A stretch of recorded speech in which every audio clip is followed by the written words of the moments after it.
government headquarters and become the leaders of the Anti-Destruction Alliance?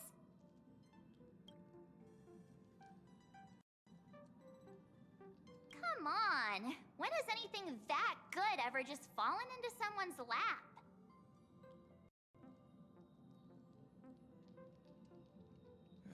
Jade is a shrewd businesswoman. Her idea of a leader might not align with what we have in mind.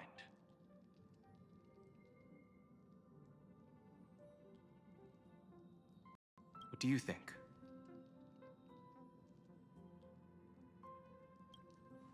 Why? Mind telling us your reasons? We should agree for now, and take things one step at a time. Well, you're not exactly wrong if you put it that way. But it's still better not to take any risks. This responsibility is too heavy to bear. Even if it makes sense, we must proceed with caution. Besides, it goes against our identity as free people of the Express.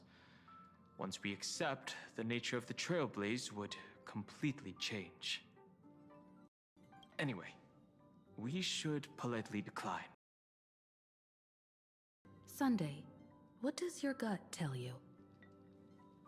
From what I know about Madame Jade, every favor she does is just groundwork to put things in her control.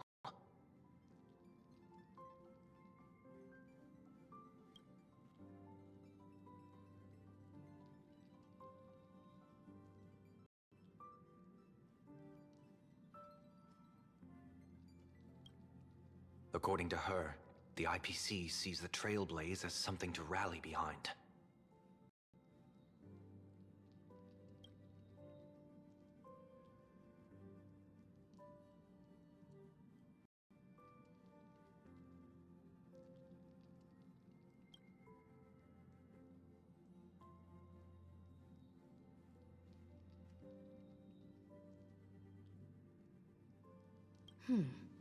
What do you think?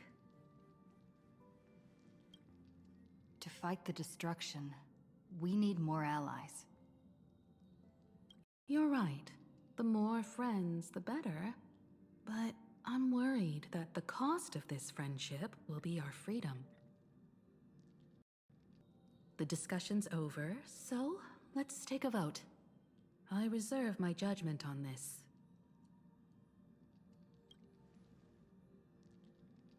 I second that. Me too.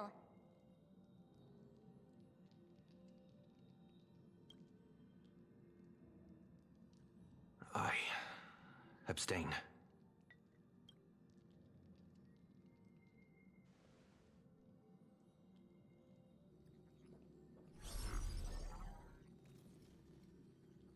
After careful consideration, we regret to inform you that we cannot accept your proposal for the moment.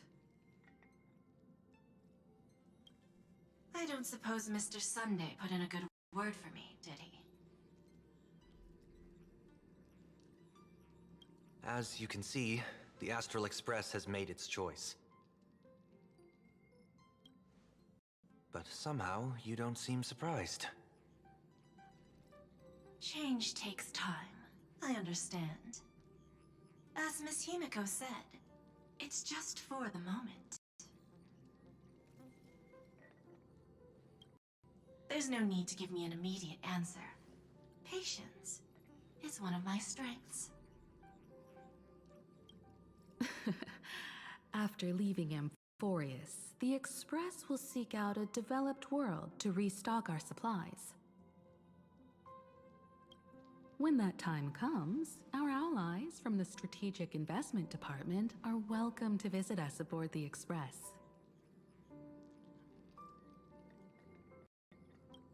In that case, I have another proposal. One that might be more familiar to Miss Himiko. I hear the moon of Plain Arcadia is full again.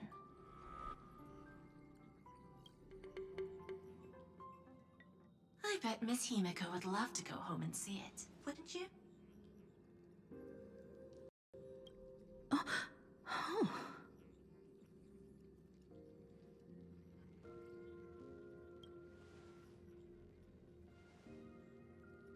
So the moon is full once again. I wonder if all is well over there. Stable and prosperous as usual. Plain Arcadia has long since become one of the IPC's most valuable planetary assets. Although I cannot visit there in person, if the Express passes through Plain Arcadia, my colleagues will surely give you a grand welcoming ceremony. That's very thoughtful of you. We'll give it serious consideration. Sorry for taking up so much of your time. I should get going now. Remember, the gates of Astropolis will always be open to the Astral Express. May the winds be favorable on your trailblazing expedition.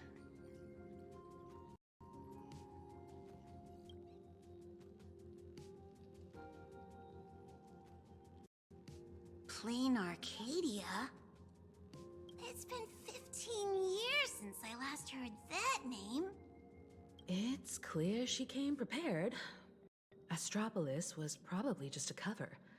Jade's real objective was to let us know about the IPC's movements in my homeland.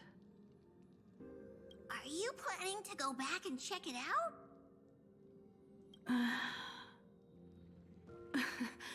Why don't we first explain things to these confused kids? The civilization of Plain Arcadia on Ahatopia is my homeland. And it's also where the Astral Express once crashed and set off again. Well, I've been away for so long. To be honest, I'm also not quite sure about this. Donhong, March 7th, and you've all grown so much during your time in Amphorius. Each of you has become a truly capable Nameless. So you must understand that Jade was right. The Trailblaze no longer means what it once did for the cosmos. Do we keep wandering through space? Or, as she suggested, do we become a core force against the destruction? We should give this question some serious thought before we depart. Going back to where the Trailblaze began again could be a way to reconnect with our original purpose. More importantly, our last stop was really exhausting, so we need to take a proper break. Ahatopia is an Arcadian world steeped in the elation, making it the perfect vacation spot. So, what do you think? That's my suggestion. Give it some thought. Oh, right. Black Swan wasn't part of our discussion earlier. Would you mind passing the message on to her?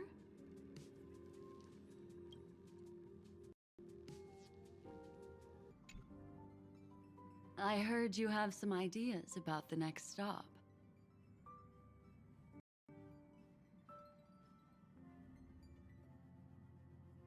Sorry, but I'm afraid my journey with the Express has come to an end. The Memo Keepers have received summons from the Garden of Recollection, so I must return to report. But this journey through Amphorius has given me many unforgettable memories. Your trust, and my small act of rebellion against the Garden of Recollection. Covering up these traces won't be easy, so I need to leave quietly. Fortunately, a cremator has agreed to help me out, and she's waiting for me.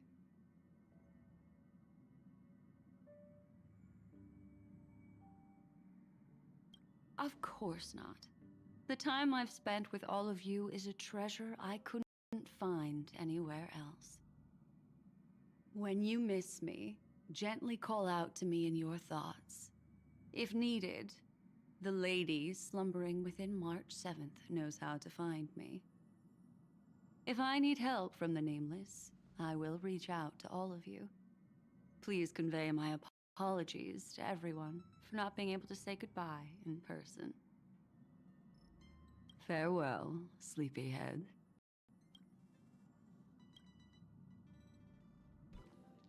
Plain Arcadia. Another land known as an Arcadia.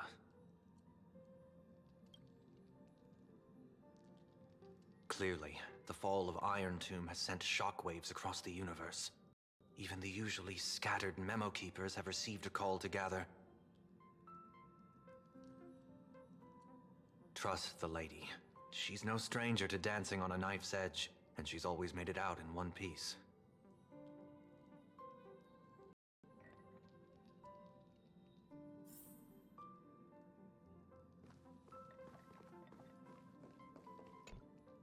Still thinking about the next stop? Is that so? If she chose to leave on her own, she must have... I hope the Garden of Recollection has no way of knowing what happened inside Amphorius.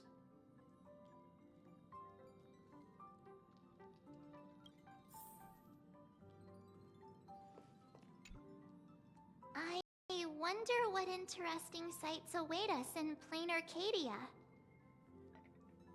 What? She just left like that? Without even saying goodbye? Oh, I was thinking of throwing her a proper farewell party.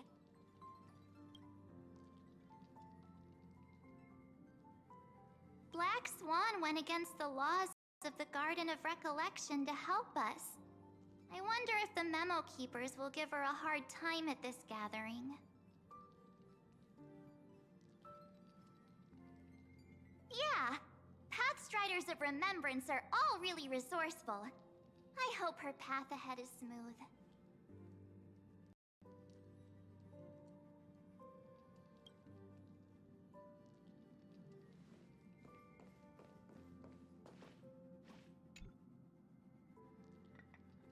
Without Black Swan, the Express would...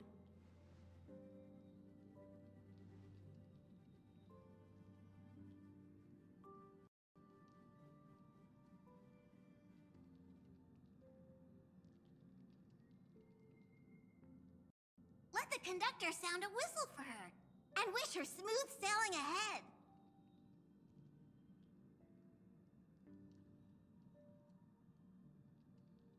So, what have you all decided? I'm on board. Let's head to plain Arcadia. After such a tough battle, we all deserve a good rest.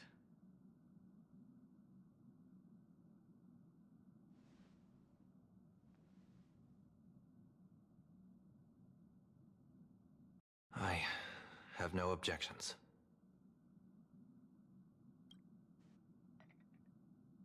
Since we're all in agreement, Conductor, prepare for the warp jump.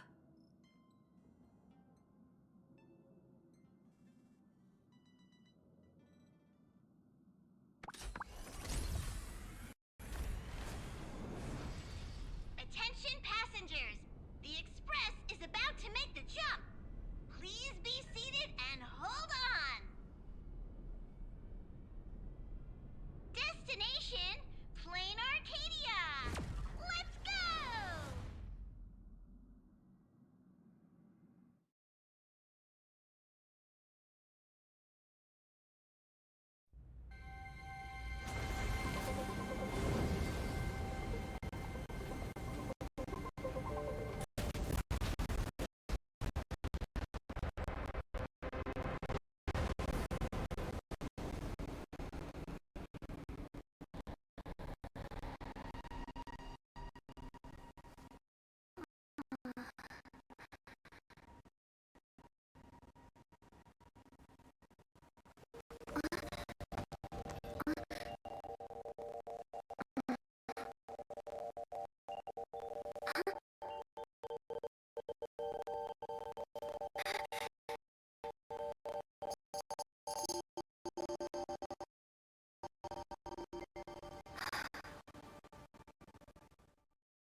I dreamed it again.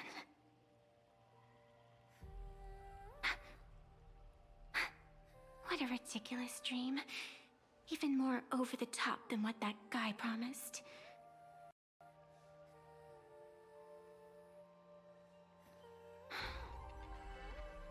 Looks like the Express has once again taken the wrong route. But there's nothing we can do about it. In the River of Time, if cause and effect can be kept apart for long, they're bound to have a terrifying reunion.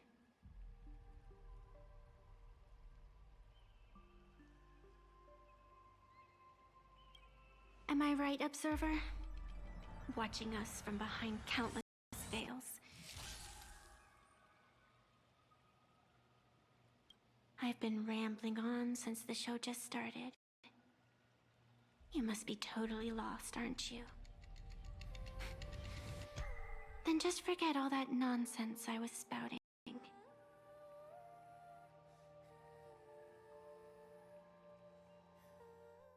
Anyway, stop looking here. What you should be focusing on is them.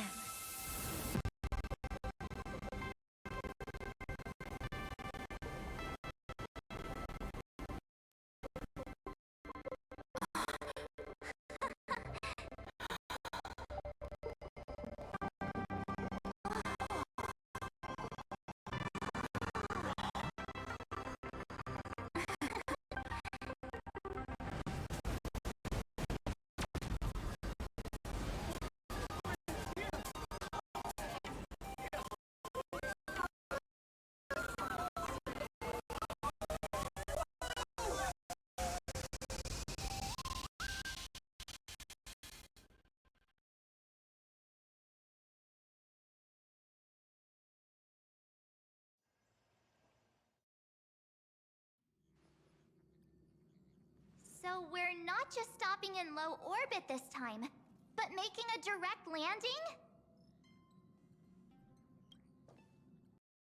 According to the comms, the officials have prepared a dedicated platform for the Astral Express to dock.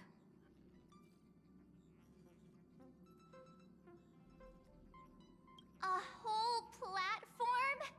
Just for us? Is this some kind of VIP treatment for coming home? Oh, talk about rolling out the red carpet! The Express has arrived at the station, connecting to local communications.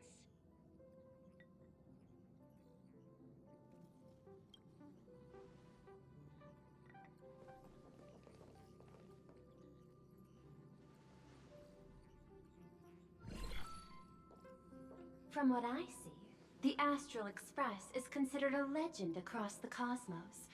So, preparing a fitting gift would be more than appropriate. Allow me to introduce myself. I'm Pearl, from the IPC Strategic Investment Department. Now, in my capacity as the legal representative and CEO of this Arcadia, I welcome the Express Navigator, Miss Himiko, back home. Hello, Miss Pearl. This is news to me. I wasn't aware that the Strategic Investment Department had taken over administration of Plain Arcadia.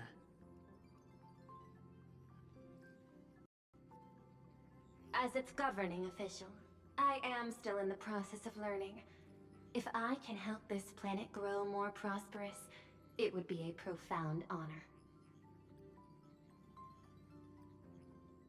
We would be even more honored to have a face-to-face conversation with you.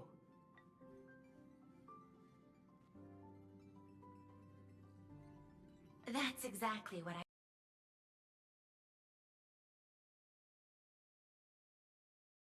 accommodate all your requests, including the one you just mentioned.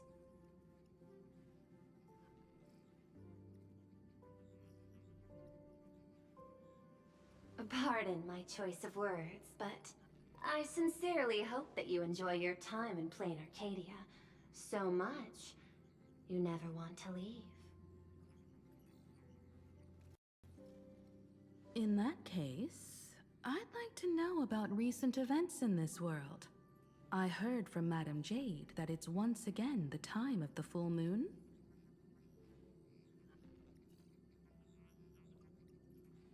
Indeed. I believe it's also welcoming the Express.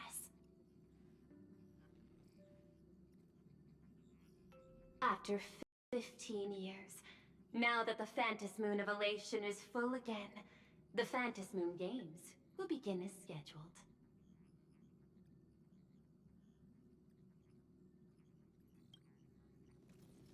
The more lively, the better. During these divine games, distinguished guests from across the cosmos will be stopping by.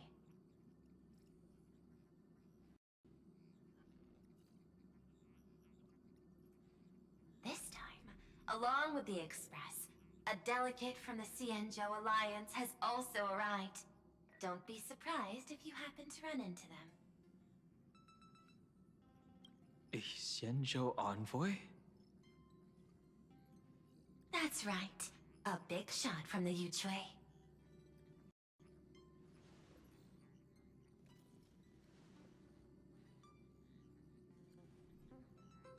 Since you've just arrived, I won't keep you any longer.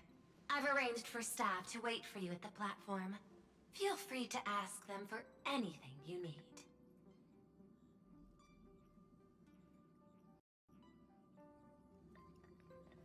All of this is a token of appreciation from the Strategic Investment Department to our friends. We hope you'll enjoy yourselves to the fullest.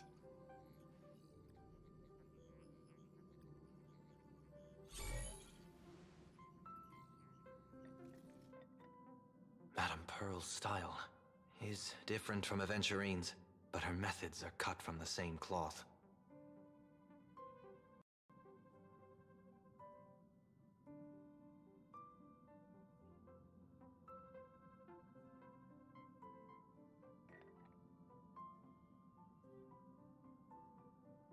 This could go on forever.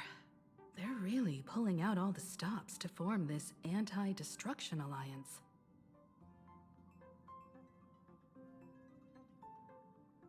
Looks like we need to pay them a visit. Whether to understand the CEO's intentions, or to firmly reject their proposal.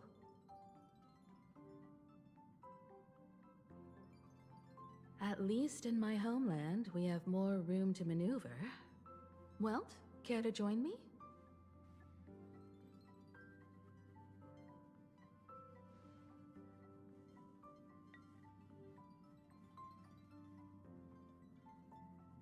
As for everyone else, you're free to do as you please. My suggestion is, why not take a look around and get to know this world better?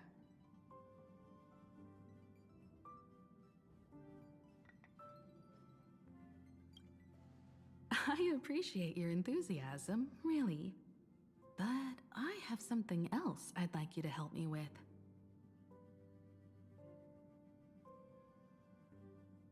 In that case, Sunday and I will go gather some intel about the Xianzhou envoy.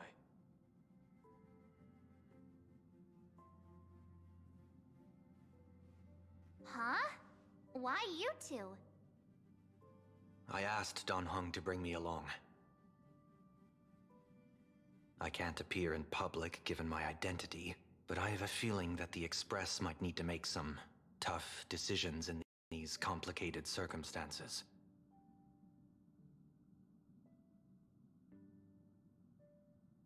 Understanding the Xianzhou Alliance's stance might help us on our journey.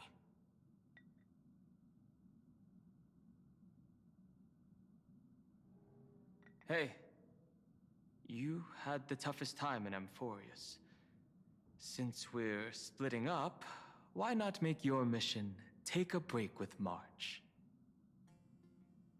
I'm saying this from the bottom of my heart. I'm counting on you. Same goes for you, March. Ah, now we'll look like two immature kids just loafing around.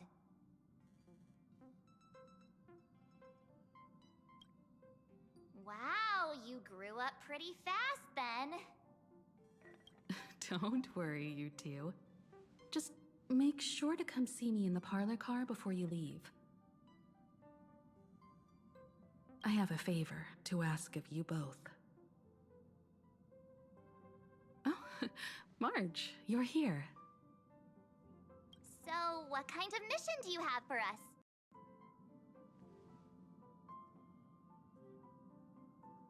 It's a long story, but what if I told you there was a game being played in a corner of the cosmos?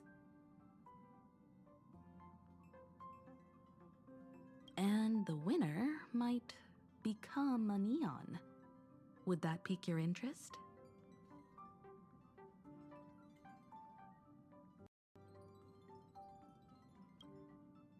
You two saw that special moon in the sky, didn't you? That's a piece of artwork. Here, a ceremony called the Phantasmoon Moon Games is held every full moon. And that's what I was talking about. The game where the winner becomes an eon.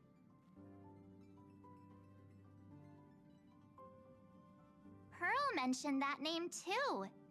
Just what kind of ceremony could be so mystical?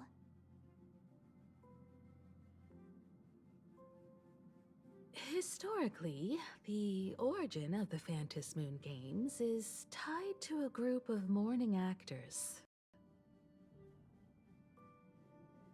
Legend has it that they offered heartfelt stories to the moon, hoping for a chance to have an audience with an eon. According to historical records, when a supplicant rises above the rest, the elation will manifest, listen to the victor's wishes, and share their authority for 1 minute. Considering this eon once injected all their power into a noblesse worm, it's not surprising they would do something like this. What does it mean to become an eon for a minute? Among past winners, some sought ultimate power, some yearned to erase their past regrets, and someone even stored this planet within a scroll painting. But how their wishes were granted and what became of them, only rumors remain, and no one knows the truth.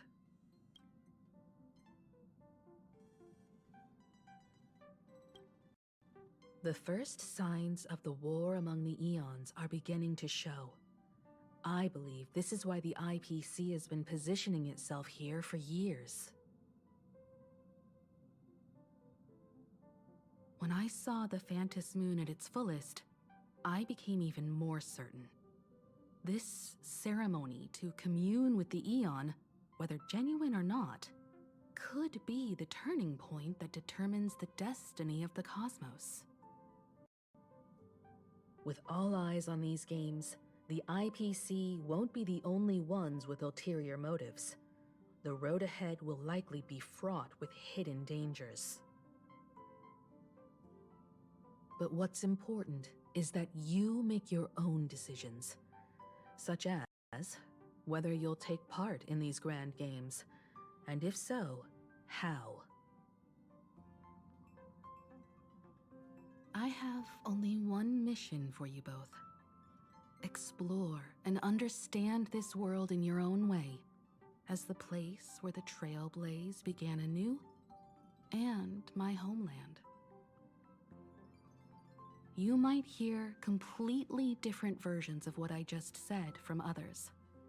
Trust what you see with your own eyes, and believe in what you choose to believe.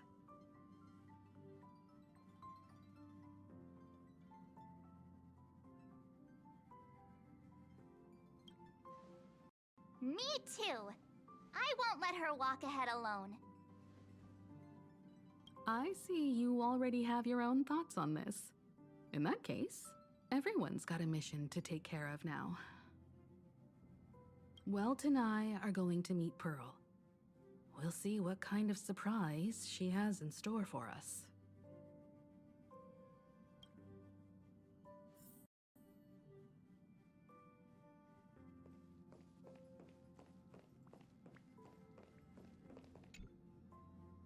The Astral Express has arrived. Welcome. Ah, now this is what I call a grand welcome. Let's get off the train. Oh, right. After a few trailblazing expeditions, I've totally figured it out.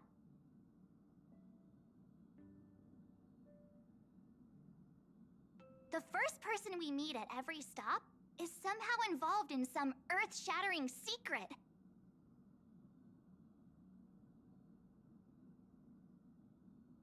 So, when the door opens, keep your eyes peeled. The name of erudition. Traverse the cosmos. We meet again, deliverer from beyond the sky.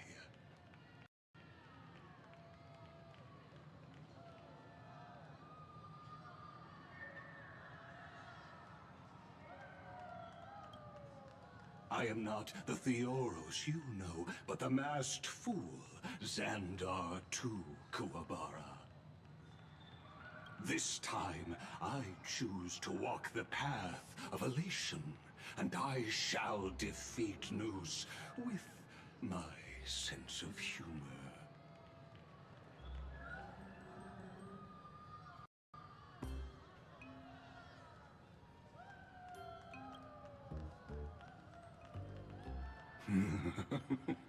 After all, I did say before... My latest dream is to join the Genius Society and play the role of a genius. Hey there, gray hair and darling March. Sparkle? Ah, it was you all along? Surprised? Well, this time, I'm here as Plain Arcadia's cultural advisor, specially appointed to be the tour director for the Express crew.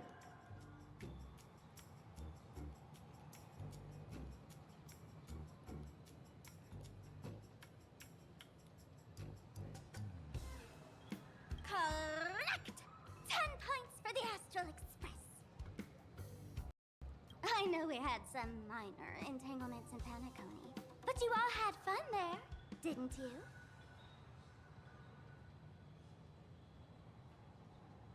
Now, the Astral Express has become quite the hero. Her Excellency, the CEO, wanted to find someone who got along with you to show you around this place. So I took on that job. What kind of misunderstanding does she have about the phrase, got along? Time's ticking away. Thankfully, there's no bomb here. So are you coming with me or what?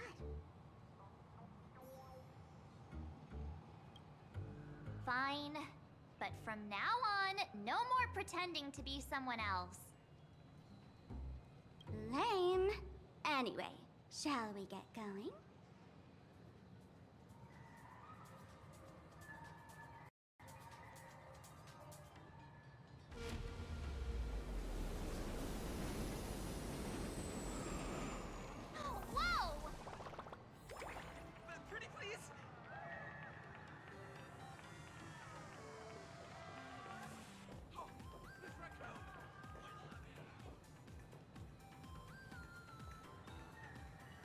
Is this a train? Looking sharp. Thanks for the compliment. Ugh! The train just spoke. Before us stands not just a train, but a strangeling. The term strangeling is so outdated. Look, times have changed, dear guests. please refer to the Fekine Protection Act. We prefer to be called Imaginae. Ugh, so by the book. You really love those fancy scientific names from the IPC textbooks, huh? Fine. Have it your way. This here is a species unique to plain Arcadia. An Imaginae, or a being born from paintings.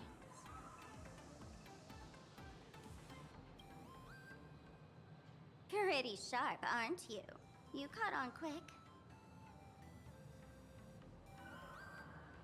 Once upon a time, the artists here discovered that by sketching creatures from their imagination and giving them names, they could bring their creations into reality. This belief in things yet to exist is called wish power, and it sustains the existence of Imaginae. If you ask me, this power must be a blessing from the laughter.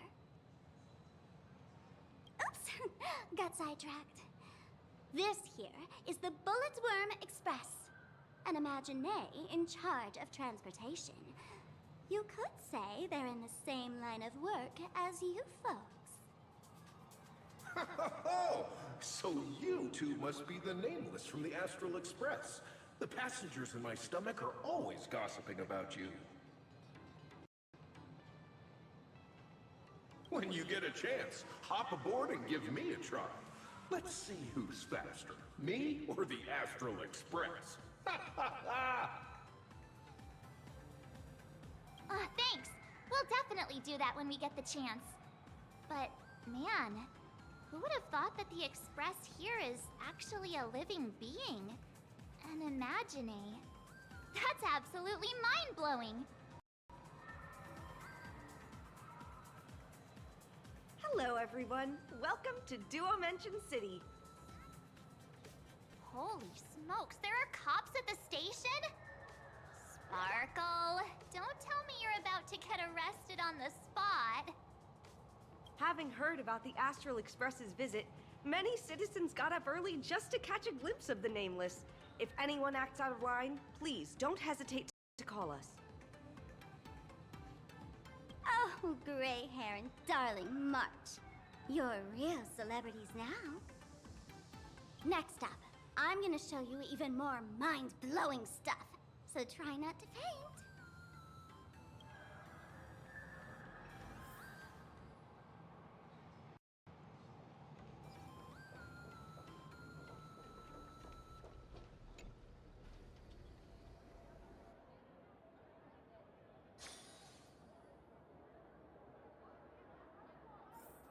Holy cow, it's packed in here. What do we have here? Don't worry, just some local specialty.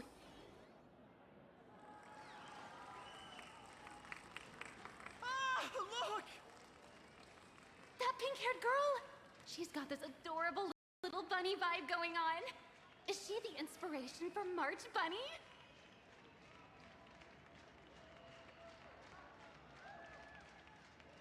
And that girl with the gray hair next to her is so dashing! She must be the baseball raccoon!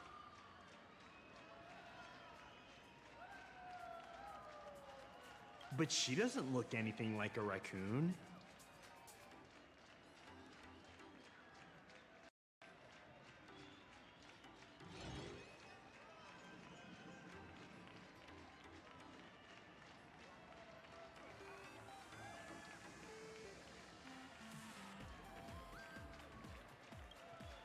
Hey, you!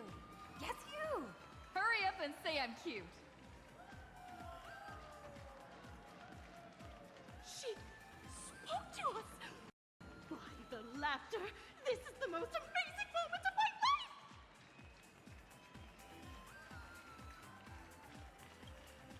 There's Miss Martin! Oh, one second, please! Mr. Raccoon! Hello? Over here! Please, show my forehead! I love you!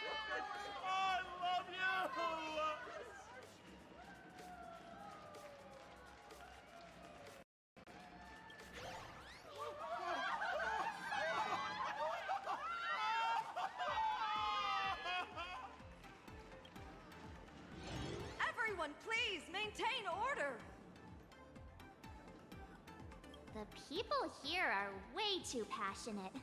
I've never experienced anything like this before.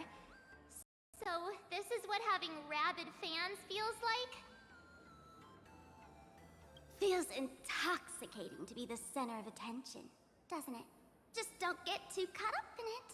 You might not find your way out. Excuse me, bosses!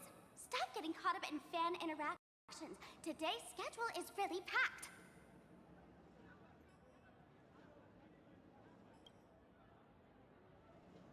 Hey, you up there, Mr. Noodle-looking cat! Could you tell me how to get these two out of here? Excuse me, that's quite hurtful. I am Station Master Meowton, responsible for overseeing Perdido Station. Whoa! Cats really are liquid. Wait a sec. This kitty is the station master? This world is so weird.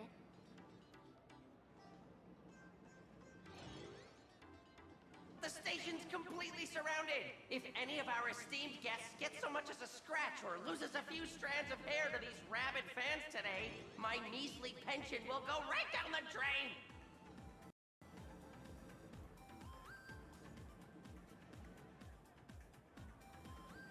So I've prepared the staff passage for our Astral Express VIPs.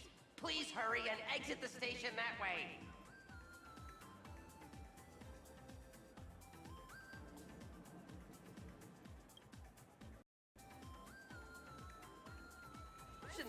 This train originates at Perdido Station and is bound for the terminal station, Museum of Possible Past. The next stop is Wahaha Grand...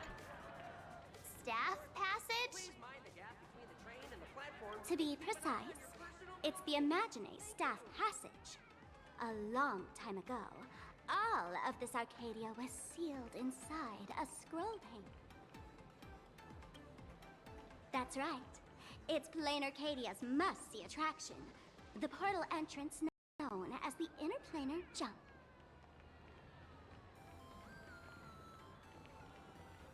Though civilization has moved beyond the canvas, the world within the painting wasn't abandoned. Instead, it became part of life for both humans and strangelings.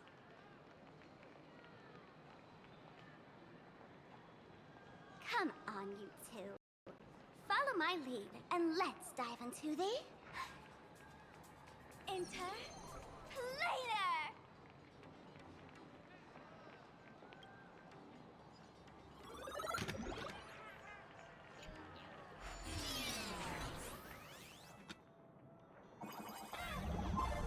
How did I turn into Pom-Pom?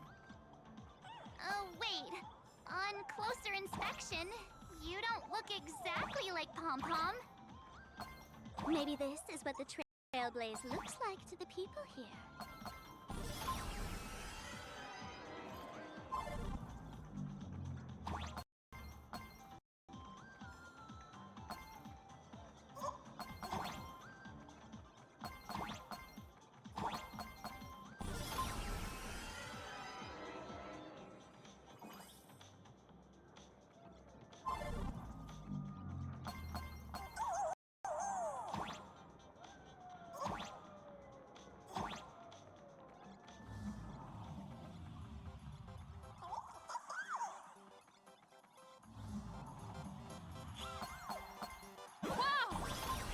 So high! Listen! The music changed!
Imagine? That's right. This is Plain Arcadia, a world where strangelings roam freely, and a paradise woven from elation and wild imagination.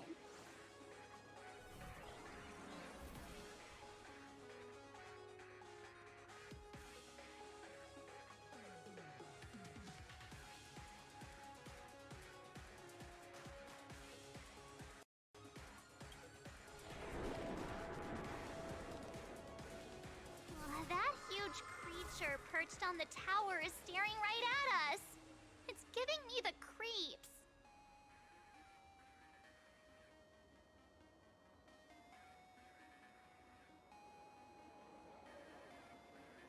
Oh, it doesn't usually eat people.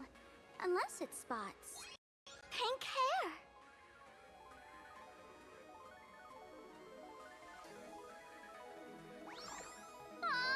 What's the matter with you? Jumping around and scaring people.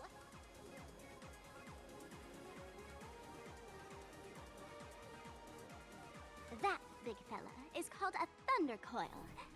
Don't worry, to him, we're just tiny ants on the ground. Not even enough to get stuck between his teeth.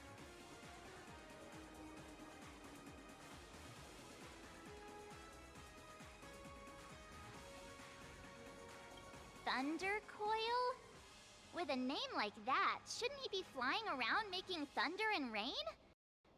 Why is he just wrapped around that pillar without moving an inch?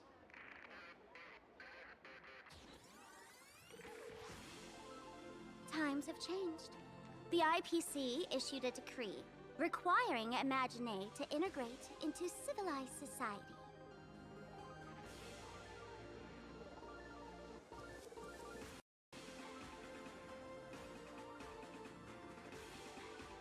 Legally, they have the same rights as humans, which means they have to work too.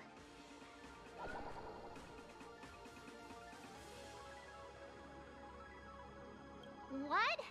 Strangelings have to work too?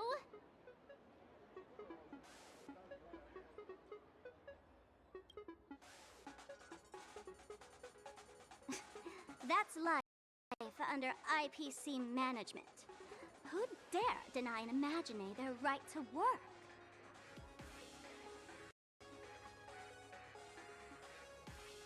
Now, the Thunder Coil amplifies TV tower signals, ensuring users worldwide can watch the station's broadcasts without interruption. Boring live streams, lame prank shows, and bleh.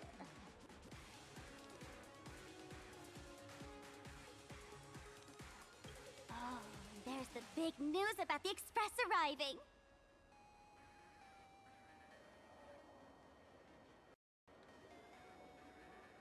Look! What's up with that billboard?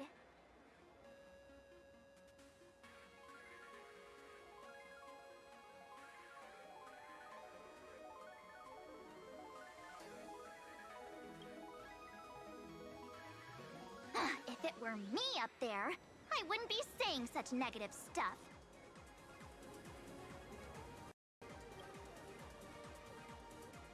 Huh.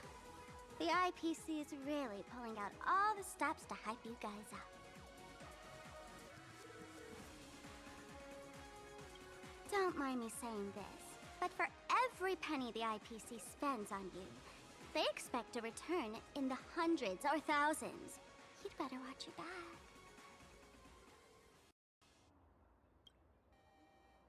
That's one of those giant robots Mr. Yang loves. I heard they got a new producer.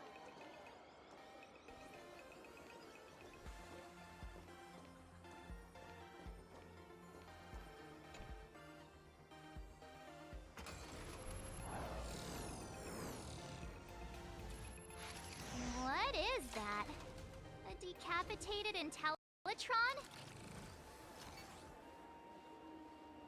This is a new life form that was born after the last Phantom Moon Games. And imagine...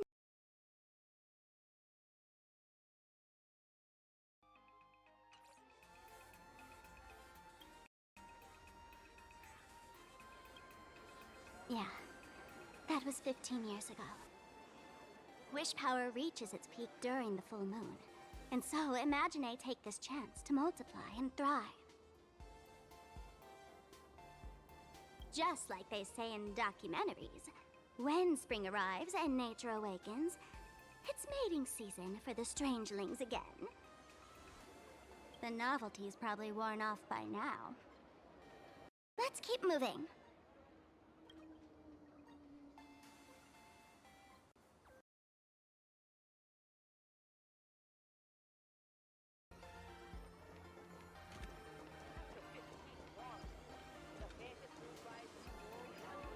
Is that a dessert shop run by cats? Dreamless coffee.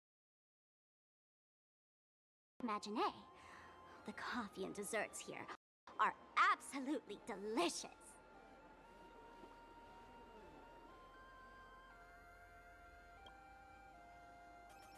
Ugh, comparing it to Himeko's handcrafted liquid bombs would be a bit unfair to this place. Let me have a taste. Are you two travelers from outer space? Welcome to Plain Arcadia. How's the situation in the cosmos these days?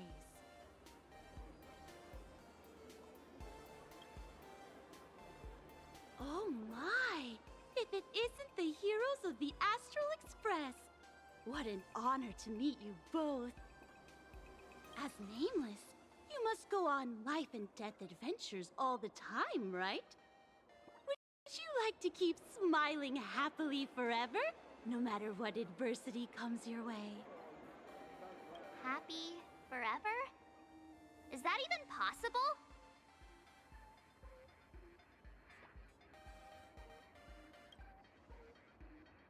Yeah. If you keep eating sweets, at some point, they stop tasting as sweet as they used to. If you're interested in learning more, I'll be around here. Feel free to come find me anytime.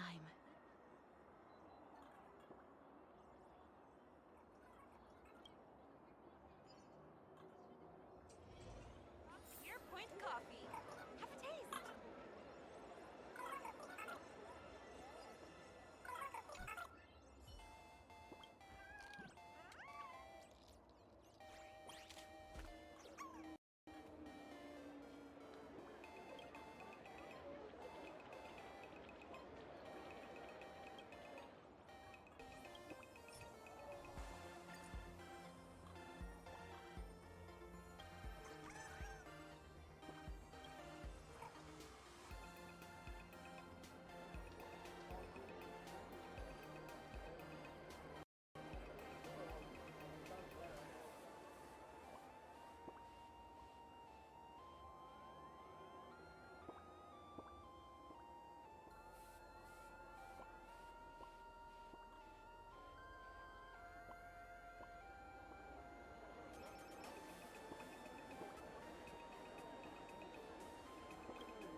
Oh, there's something on the traffic light.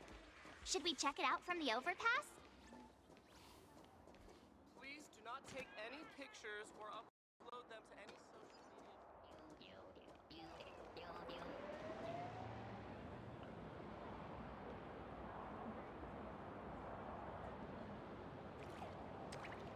I've been wondering about this since we were at the station. These colorful little dumplings seem to be all over the streets here. Ah, you must be tourists? Don't panic. Those are just little things we call Wispe. The tiny wishes that humans make every moment of the day can condense into Wispe. Some say these little creatures are proto-imaginae. They just never had anyone to give them forms, so they appear in the world in the simplest, most natural state. They do look pretty adorable. Like little wiggly blobs of jelly.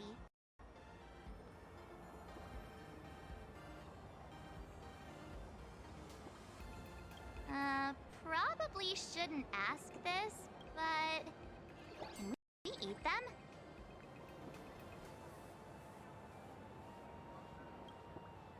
They may be mischievous, but please don't hurt them. Ugh. Eating random things off the street will give you an upset stomach.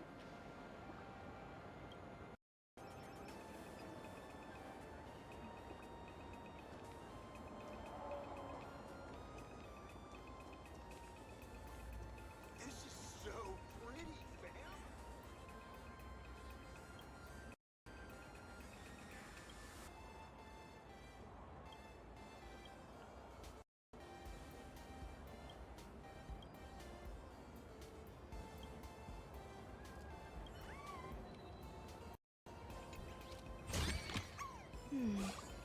A few decorative designs wouldn't go amiss. When the express passed through this... Right?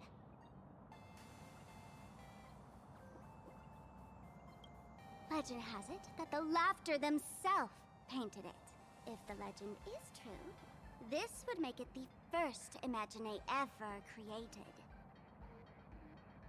So, does Aha really watch over those who attend the Phantas Moon Games?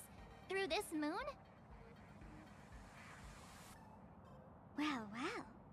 Didn't expect darling March and little gray hair to be interested in this Eonic game, too.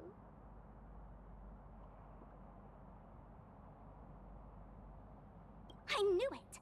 The Laughter once traveled with your Akibilli, and now the Nameless are drawn to their game in this Arcadia. Must be fate. So, what aspect of the Phantas Moon Games would you like to know about?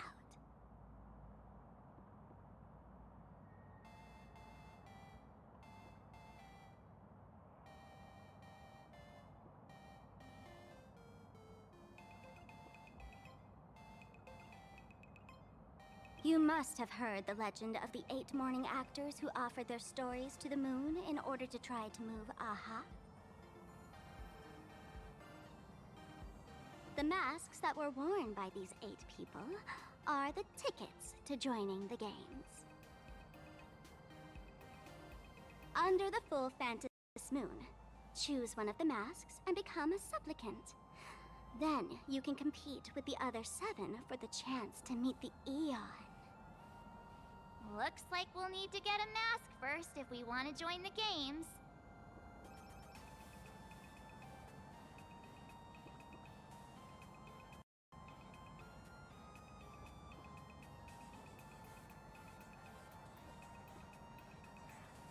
Oh? Don't tell me our little drama in Penacony wasn't entertaining enough for you. Gray hair? Let's drop it this time. I've been dealing with some minor issues lately.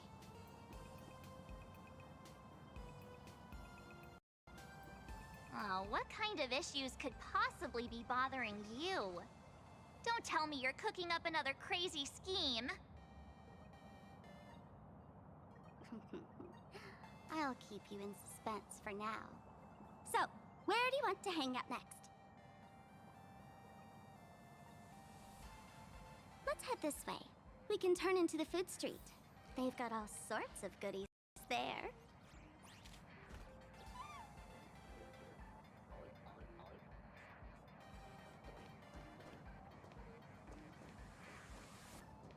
Yum Yum Alley, where everybody...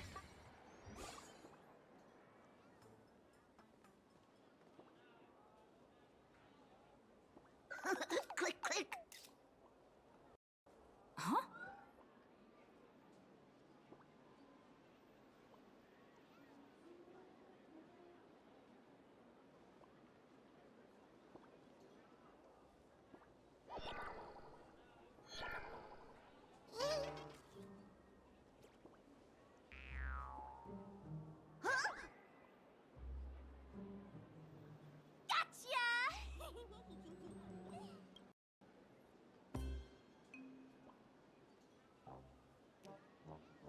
I felt like someone was sneakily following us around for a while now. Looks like it wasn't my imagination. What's this little thing's deal, huh? It's kinda dressed like you, isn't it?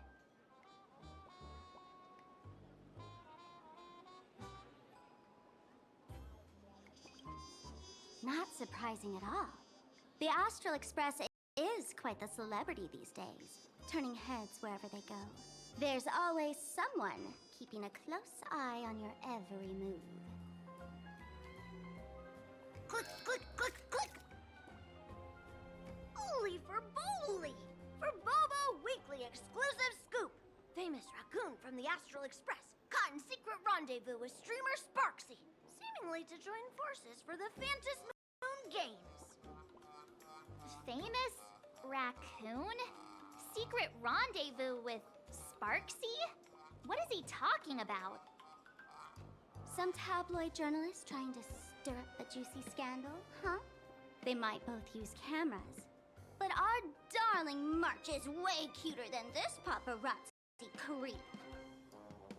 Hey, I can speak for myself.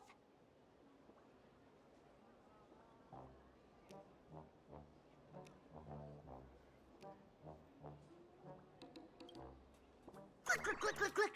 Breaking news from Furbobo! Famous raccoon from the Astral Express openly claims Furbos can't be journalists, suspected of human supremacist ideology. Hey, don't write nonsense in your report. Why are you just standing there? Hurry up and catch that thing. Can't catch me! Boom, boom, boom, boom, boom! I'm out of here!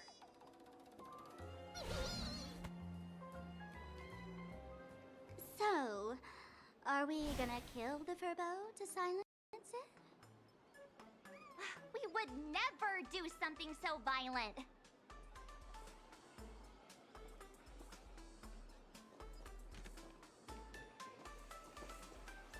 Unlimited free drinks. Furbo! Transform!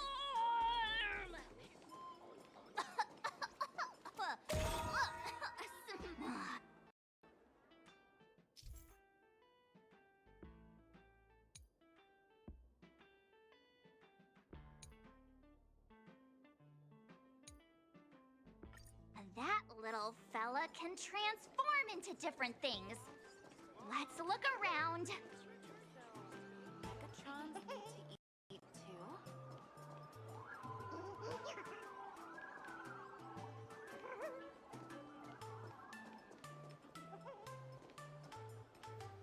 Yum Yum Alley, where every bite bursts with flavor.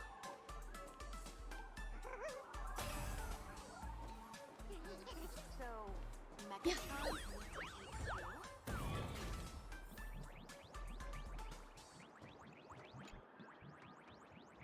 My butt! Holy Furboly! Finally, gotcha! In your dreams! Boom, boom, boom, boom, boom! I'm out of here!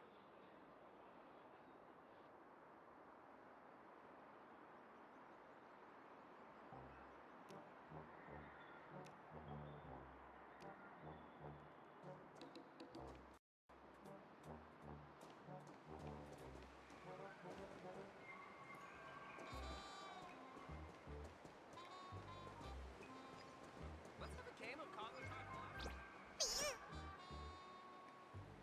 Finally cornered this troublemaker.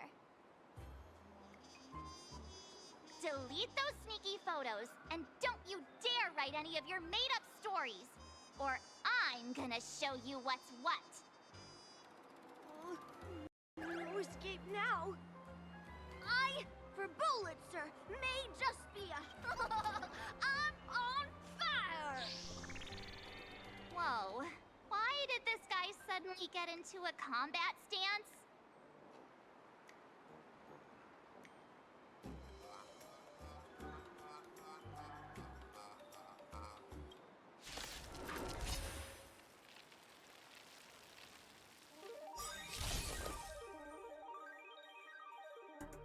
every petal in life's garden, all will be swept away by the wind. Existence is unity. Be intoxicated. Stand still. Destiny isn't chosen. Relax.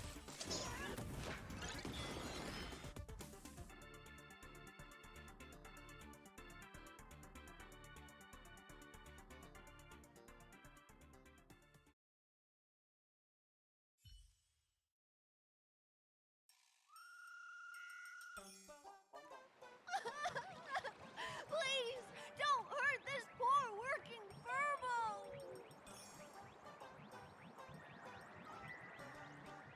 Aren't you acting all tough just now?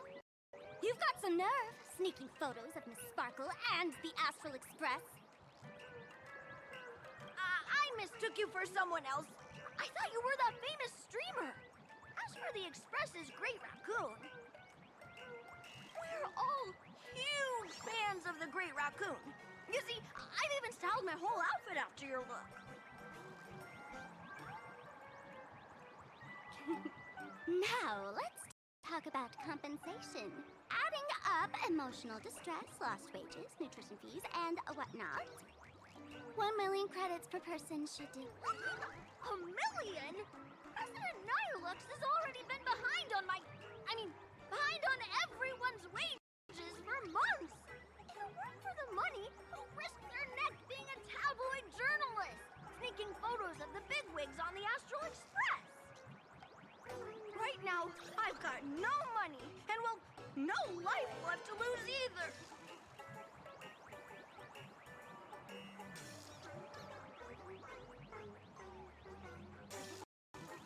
Is this Nihilux you mentioned the president of your magazine publisher? I have no idea. President Nihilux specifically warned us that if we got into trouble outside, we absolutely mustn't mention her name. And here you are spilling all the beans on her. Since I offended the Great Raccoon of the Express, I suppose we could settle this with some compensation. Huh? Didn't you just say you had no money? What's with the sudden change of heart? This seems fishy. My pockets are truly empty. However, regarding compensation, I implore the Great Raccoon to visit our Furbobo Weekly magazine office. Here's my business card right here. It has the magazine's address and contact details.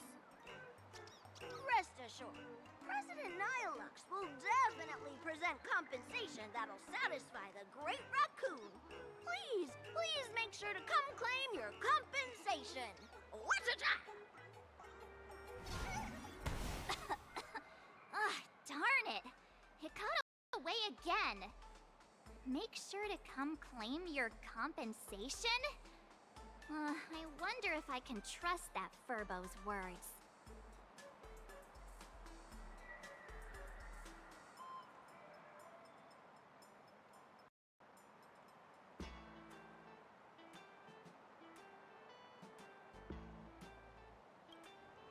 Money can't buy entertainment this good. Since that scheming little Furbo's extended an invitation, might as well go check it out. Right now in plain Arcadia, there are eyes following you everywhere. Just like that Furbo. So, Sparkle, what's your angle in keeping tabs on us? My darling March, you still doubt me. What about you, gray hair?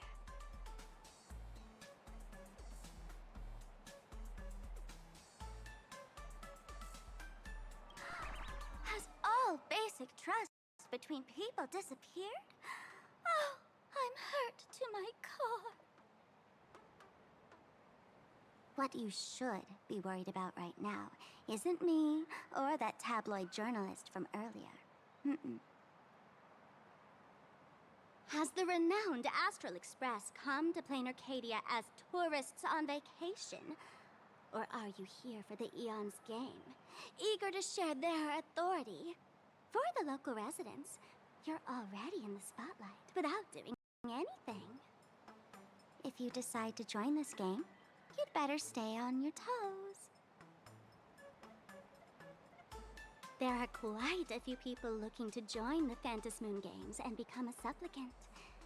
In their eyes, the Astral Express is the perfect prey.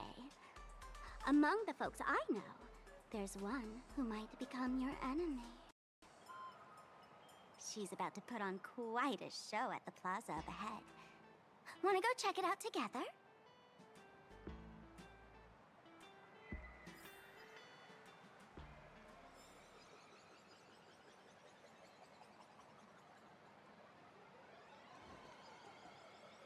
Let's have a game of Cosmicon Collective.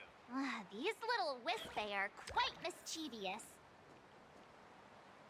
As lively as our darling March. Hey, I'm being super well behaved here.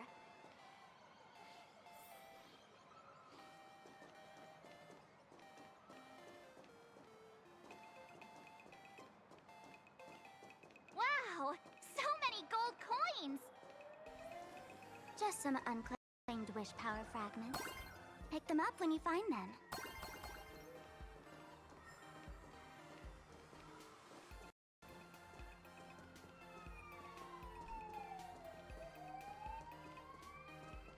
Anyone with a high-level Cosmicon Collective account?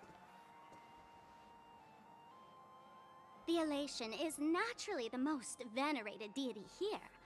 However, people have their own different ways of practicing Elation. You've noticed those massive @ signs floating over there, haven't you? The IPC has built a comprehensive network in plain Arcadia, letting people soak up entertainment around the clock. Word from the tavern is that the IPC wants to control this year's Phantasmoon Games. Though, they've been itching to do that for 15 years already. To us fools, those IPC folks are like a swarm of buzzing worker bees, tirelessly building their dull, mechanical business hives everywhere. The worst part is, these folks actually enjoy it. Their Elation is mind-numbingly boring. And even worse, this dull Elation has spread like a plague to every corner of plain Arcadia. Come on in and feel it for yourself.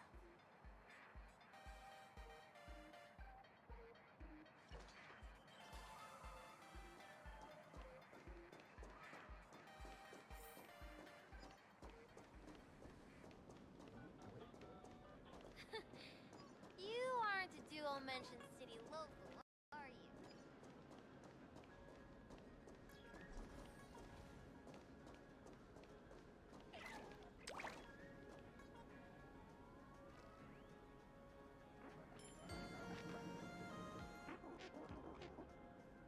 Plain Arcadia has enough entertainment to keep you busy until doomsday without repeating anything.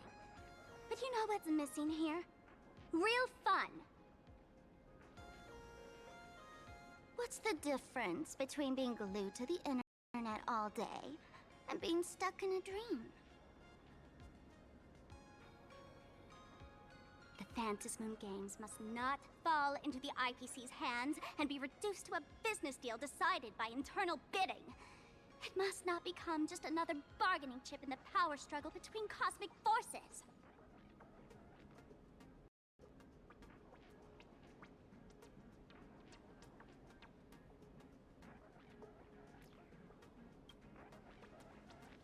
Even I get tired of forcing myself to find dumb ways to have fun. This is a rare opportunity. So let me show you what Miss Sparkle looks like when she gets serious. I witness the potential of the Trailblaze in Penacony. The sparks that fly when paths collide. It's absolutely mesmerizing. In plain Arcadia, what surprises will you bring for the Elation? And there's also the preservation, the hunt. Don't you think that on the eve of the Phantom Moon Games, Plain Arcadia looks just like a card game among eons? If that's the case.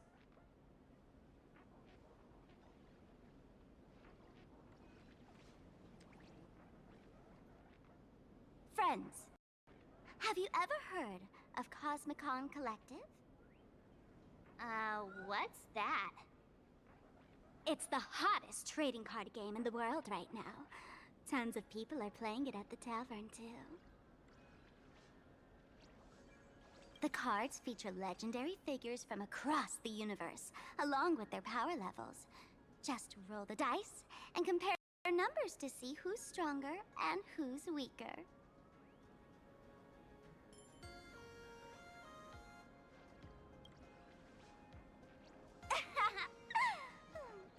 Why don't you take a guess? Gray hair. Care to play cards with me? Think of it as a rehearsal for the Phantom Moon Games, right here, at this tiny card table. If you beat me, I'll tell you the enemy's name. Maybe we can team up and take her on.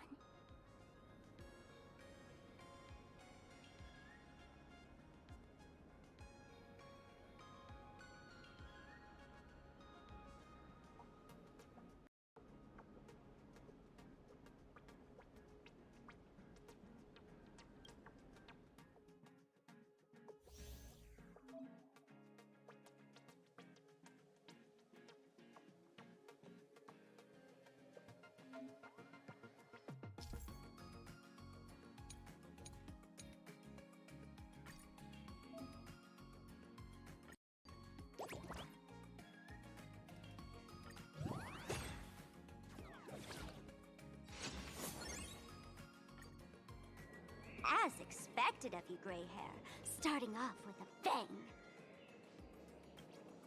Since you won, this card is yours. If you want more cards, go chat with the card masters at the plaza. A streamer who's about to go live at the plaza. She calls herself Sparksy. That's right. She's your enemy.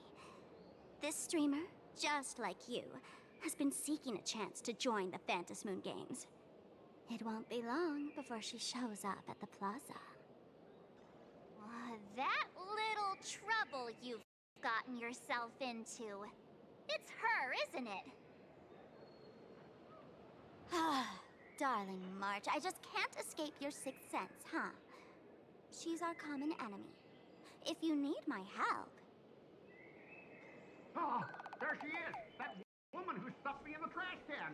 Ah, she's right there! Get her! Everything we leave behind in life has a way of coming back to us in unexpected ways. Now that the IPC guide is here, the tavern guide will be on her way. So, you really weren't sent by the IPC to welcome us? Quality time together is always so short. Before I take my leave, allow me to give you a friendly hint. Remember this well. For all supplicants who join the Phantom Moon Games, whether they look up or down, the moon that humanity gazes upon in the sky is always the same Phantom Moon. Is this some kind of riddle? Remember this little riddle? You might need it when we meet again.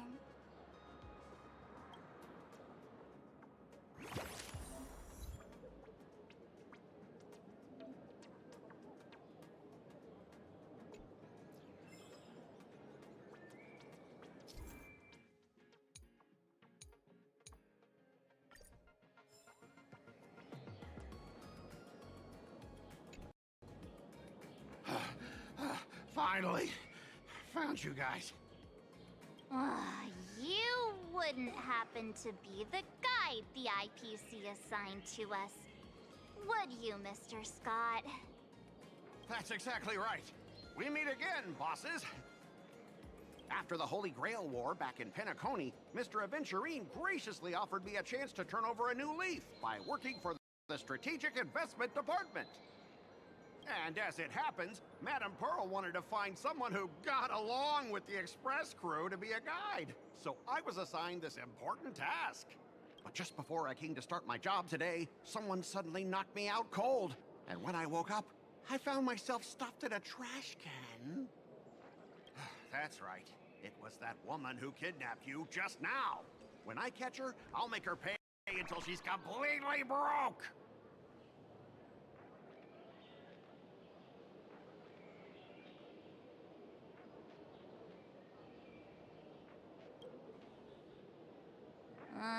I'm starting to question his judgment in picking people. I knew it! You don't want to see my despicable face! I, Scott, totally understand your frustration. As long as you're safe and sound, that's all I care about. So, dear bosses, would you like to grab a bite to eat, keep playing around here, or perhaps enjoy my latest animal impersonation act, huh? Mr. Scott's dedication to his work is so intense. It's almost painful to watch.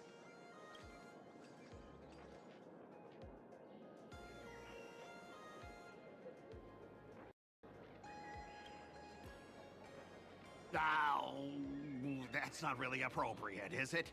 Not that I'm refusing your request. I can play too. I mean, I'm quite a card player myself. But I'm on duty right now, and I was assigned to be your guide, not your card buddy. I need to take my work seriously. Can't be splitting my attention like that. Now, you see that card player over there? You can go chat with him instead.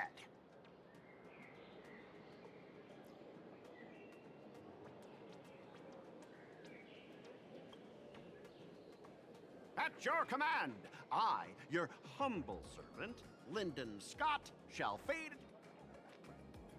The annoying guy is finally gone. Let's head into the plaza and see what fun stuff they've got.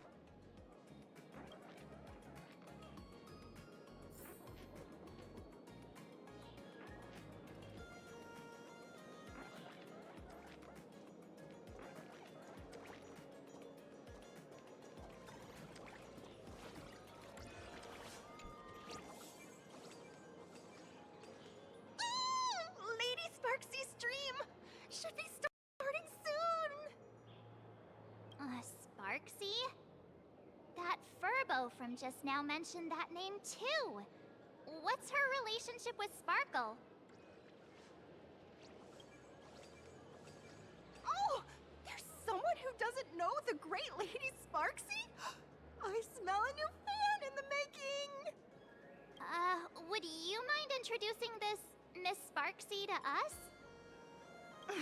I am so glad I get to introduce Lady Sparksy to those who don't know her. She's the cutest live streamer in plain Arcadia and our savior. The first thing I do after work every day is wait for her live stream. She's about to start streaming right here in this plaza. Stay with us, and we can all enjoy her performance together.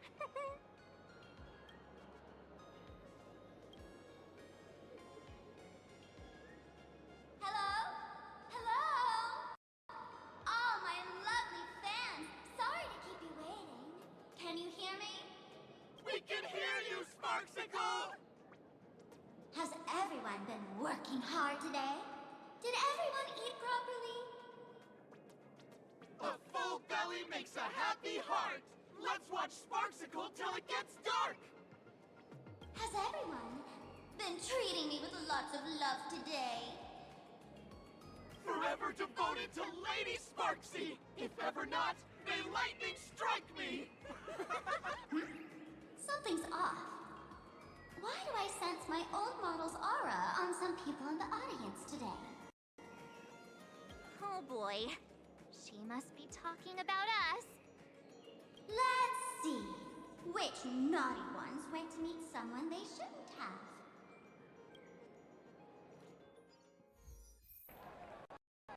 Sparksicle!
Himiko will give you a proper makeover.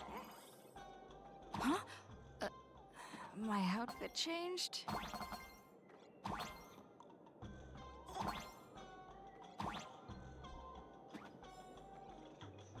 Are you the enemy that Sparkle mentioned? What exactly is your relationship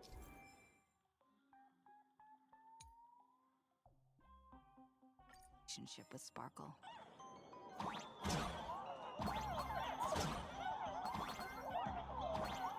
Did that useless old model send you to save her?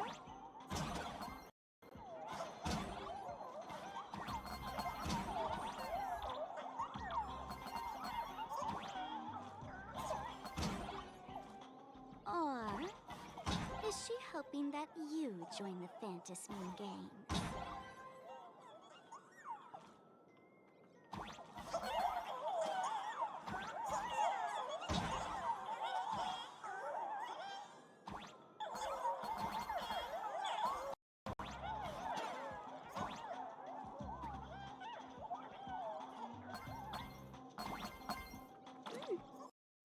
Not bad.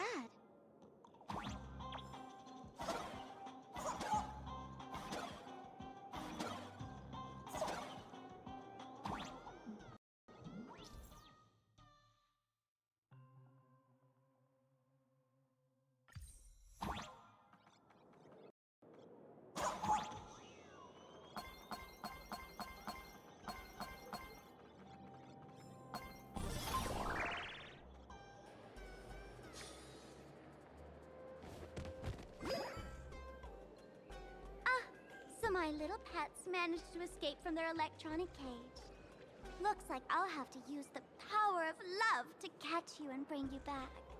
My dear, lovely fans, those two bullies want to hurt me.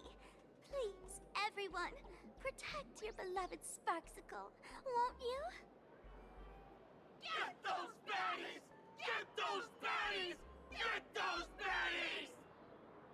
Hey! We mean no harm. Can't we just talk this out? No harm. Talk this out. Isn't that exactly what the IPC loved to say when they took over Plain Arcadia? You're all cut from the same cloth. You want to control the game that the laughter left for this world, just like the IPC, don't you? The ceremony left by the Master of Elation must not be defiled by the likes of you and turned into some boring, pathetic, dull, tedious, profit-driven social mixer. You've got us all wrong! Bringing the fun back to the Fantasmoon Games, that's the Masked Fool's unequivocal duty. My dearest, cutest fans, let's get this party started!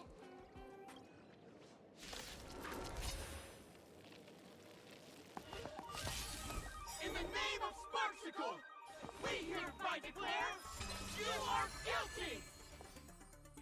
Arrest them immediately! Arrest them immediately! Arrest! Just do your thing, Sparksicle! We'll crush all the haters for you! Oh, darn it! She's rallying her fans to attack us! Ill tidings manifest.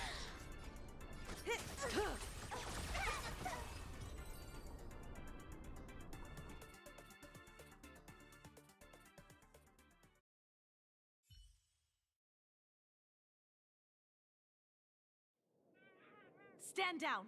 Everyone, don't move a muscle. Imagine you're under arrest for breaking the law. Passengers of the Astral Express. I'm an officer from the Department of Aberration Defense. Don't worry. She won't be able to harm you as long as I'm here. You meddlesome fool! Officials have no right to interfere with the supplicants' actions during the Fantasmoon Games, do they? Only those who possess a mask can be called supplicants. You're just one of thousands of troublemakers in this land who claim to be joining the Fantasmoon Games while actually causing chaos. Plain Arcadia is a society governed by law. Any act that violates the law, even if done in the name of the Fantasmoon Games, will be severely punished by the Department of Aberration Defense. Severely punished? You're just a lapdog of the IPC, yet you're still so full of pride. That's very funny. That's exactly what I'm saying. Plain Arcadia under the IPC. Even the Phantasmoon Games have turned into some kiddie playdate for all the goody two-shoes. Nameless, you're free to go for now. But I'll be keeping my eyes on you.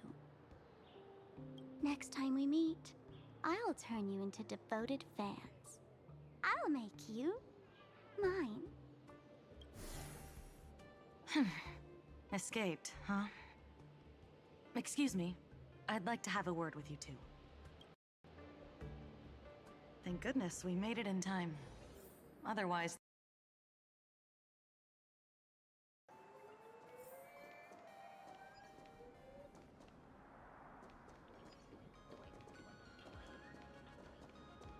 Hey! Did you miss me, little ones?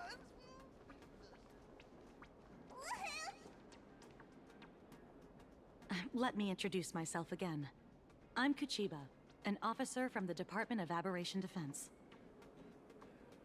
We don't need to introduce ourselves, do we? Miss Kuchiba, you probably know who we are. Of course.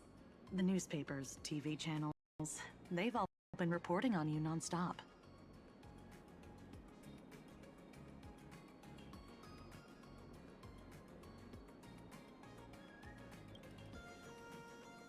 If I'm not mistaken, was it Mr. Scott who sent you here? So that's the name of that high and mighty IPC specialist. This... Mr. Scott believed he wasn't dealing with ordinary criminals, but with masked fools, which required decisive action. So, a phone call was immediately made to the Department of Aberration Defense. Well, it's not surprising. But what do we do now? Our guide ran off, and we got into a fight with Sparksy's fans. I guess our shopping plans for today are down the drain. Should we give Himeko a call and fill her in on what's going on?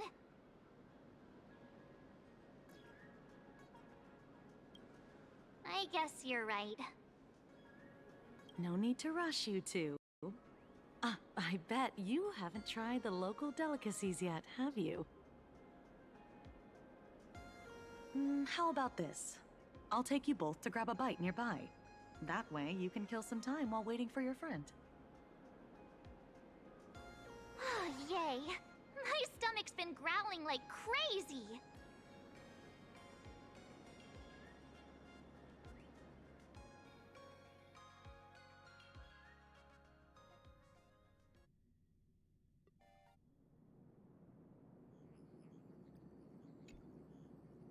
Color reproduction, 96.2%. Brushstroke reproduction, 93.6%. Conclusion. On the physical level, my reproduction has reached the appraisal threshold. This forgery can now be considered the authentic piece. Yet you still seem dissatisfied. Tell me, what troubles you? Is it that less than 4% margin of error? Or something beyond the numbers? I'm grappling with a quality that defies measurement. Artistry. It is the prerequisite for becoming the steward of this Arcadia. But you already are its steward. Diamond will remember that you only took 6 months to claim that title. It was 5 months and 15 days. Empty titles mean nothing. In plain Arcadia, political influence carries limited weight. To add a stroke to this artwork, one must first understand art. I know you. This is the conclusion, not the cause. The piece before you, Worldbreaker Waves, is a relic from one of the civilizations in Ahatopia's history. The final work left behind by Graphia.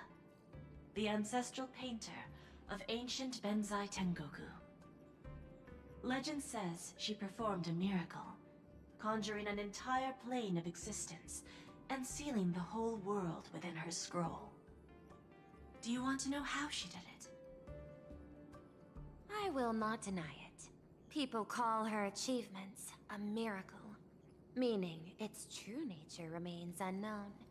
In other words, it is an unexplored market. Understanding comes first, then investment. That is the natural order. Perhaps this is why Diamond chose you. An Intellitron devoted to results and efficiency. Cast into a realm sustained by imagination. The 10 Stonehearts await a metamorphosis. May you find your own pearl in this strange and dazzling sea. Thank you, but my mission is to oversee the progress of the Phantasmoon Games. Personal growth is not part of the task. Jade, allow me to point this out. The 10 Stonehearts are 10 independent decision-makers.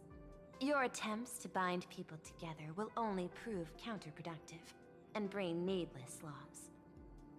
As always, I follow the optimal choice.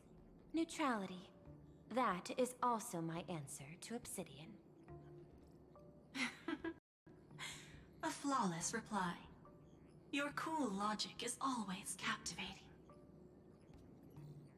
Lady Pearl, that Express Navigator has come to see you. It seems we no longer have the leisure to speak of art. This is all I have to say. Tell Diamond, I will fulfill my duty of strategic investment. Send the guests in.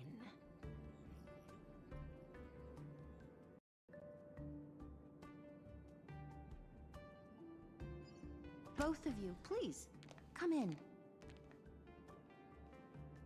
Forgive the sudden visit, and thank you for receiving us.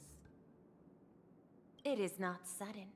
In my deductions, a visit from the Express crew was an optimal choice for achieving effective communication. I am glad. Everything is proceeding smoothly. To skip the formalities would be best. I imagine that, at your core, you're already well aware of our purposes. I know that you have come for the Anti-Destruction Alliance. The probability of refusing the proposal stands at 91.2%. Can you tell me why?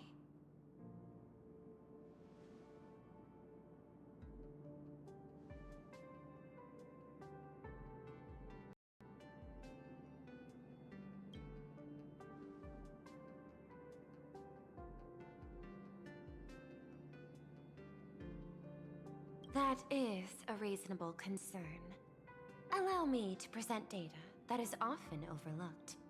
In the past 2 eras, 1,263 planets have joined the Pan-Cosmic Trade System, and 63% of them have preserved their native civilizations. This is the result of the Strategic Investment Department's work. Plain Arcadia is one such world.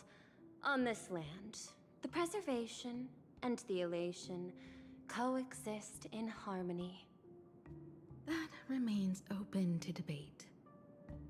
I recognize that throughout this war against the destruction, every participant may experience moments of doubt or retreat. But, based on extrapolations, we believe by following the route of the Trailblaze and building upon the framework of the preservation, we shall gather the manpower of the harmony, the computational strength of the erudition, and the military might of the hunt. The threat of the destruction will ultimately be eliminated. Hesitation breeds instability, and instability makes us vulnerable. And our enemies will exploit every crack to break us apart. Your point is valid, but allow me to note one error. That number, 91.2%, is inaccurate. Then, is the probability of rejection 100% in your eyes? No, it is 0%. Interestingly, the difference between 0 and 1 is also only a matter of perspective. We did not come to refuse the notion. On the contrary, the Astral Express seeks to work with you. This outcome exceeds my extrapolations. Tell me, was it a change in your emotion that led you both to shift your decision? No. Actually, your earlier perspective inspired me. The IPC deals with powers that command billions of lives in this cosmic game of cards. The Express had always been insignificant compared to them. We've simply been earnestly trailblazing and exploring all this time, trying to help worlds in crisis. Now it is this earnestness that has drawn many to journey with the Express, while the Nameless's simplicity assures our friends that they will not be consumed and lose their sense of self.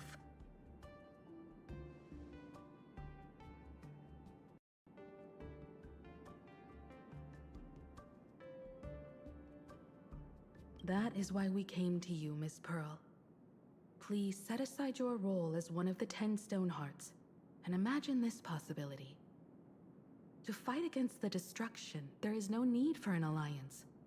What we need is to stand by each other. The IPC may not stand as an ally of the Express, nor might the Strategic Investment Department. But you can. Work with the Harmony, calculate alongside the erudition, help aim the arrows of the hunt, and build the steadfast shield of the preservation. Then, what part does the Trailblaze wish to play in all this? We shall become the sail. The ship's sail? That sounds no different from my former proposal.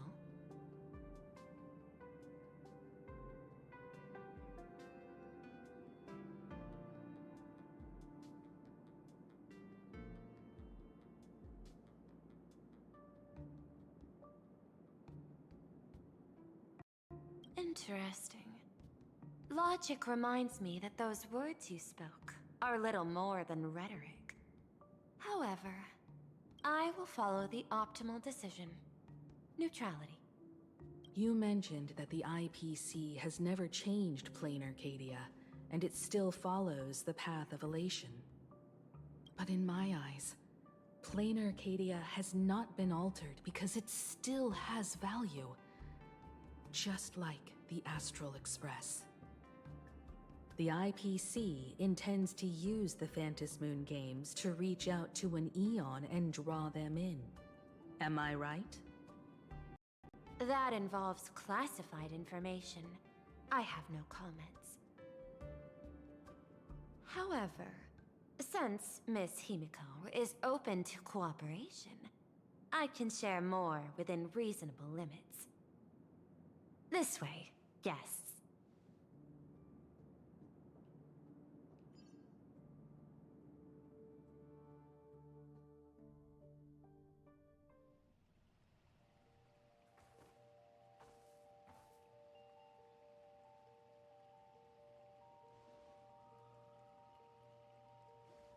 A place in the world in canvas, called the Phantasmoon Courtyard.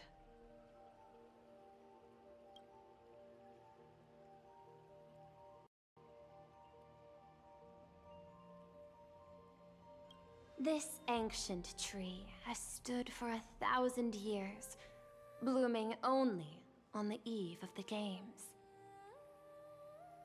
According to ancient texts, this is the heart of the Phantasmoon Games ceremony. 8 masks, 8 supplicants. When people don the ancient masks in the near future, the altar will also reveal the mask's forms. Then, the games shall begin. I've been told, Miss Himiko, that Graphia's blood courses through your veins. The messenger of the hunt is here as well at this moment. This ceremony, to compete for the elation, is but a reflection of cosmic politics. In that case, why not use the result of the Phantom Moon Games to decide whether the Express will become a sail or a banner? We'll consider your proposal. However, to take part in the games, one must have a mask of elation. I assume the IPC has prepared for that. As of now, the number of masks I possess is 3. With more time, I could obtain even more. In all of history, no one has conceived of a unified command of all supplicants and masks, let alone accomplished that feat. But this time, the IPC intends to regulate the games with our resources and influence. It is not unusual for visitors from beyond the sky to join the Phantom Moon Games, but the IPC actually seeks to control the entire thing? The Eon of Elation is famed for unpredictability. Miss Pearl, you must take care. This is a word of caution. It is precisely because AHA is so mercurial that such an elated attempt has a chance to succeed. Pardon the interruption, Madam Pearl. The guide you dispatched has sent word. The masked fools have stirred up trouble, attacking him and the Express guests. They were separated in the chaos. That is not surprising. Those masked fools have long kept the IPC in their sights. It seems the Phantom Moon Games have begun, regardless of the Express's choice. I'll get in touch with those 2 kids.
Miss Pearl, Welt and I must take our leave now, for the sake of security. Are you both leaving already? I had another plan in mind. To speak with Miss Himiko about the art history of ancient Benzai Tengoku. Especially your ancestors' final work, World Breaker Waves, and her unparalleled mastery of imagenesis art.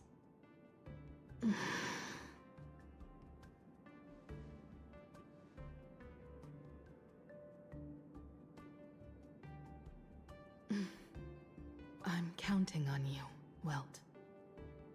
Mr. Yang, please accept this gift before you leave.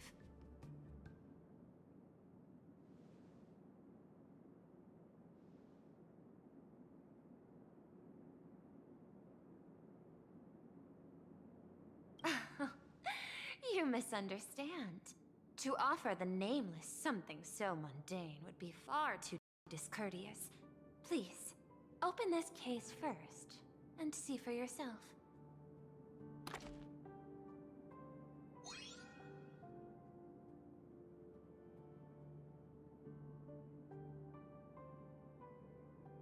I am aware.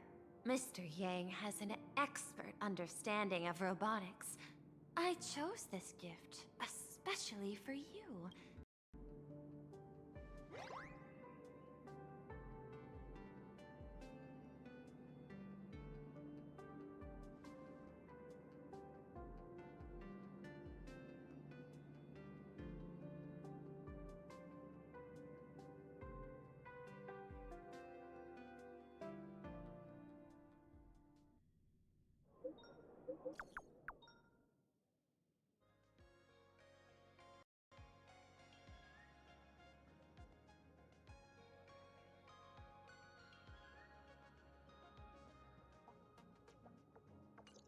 Graphia Academy?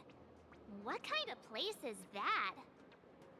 It is a school that trains artists, and it's quite well known in this world.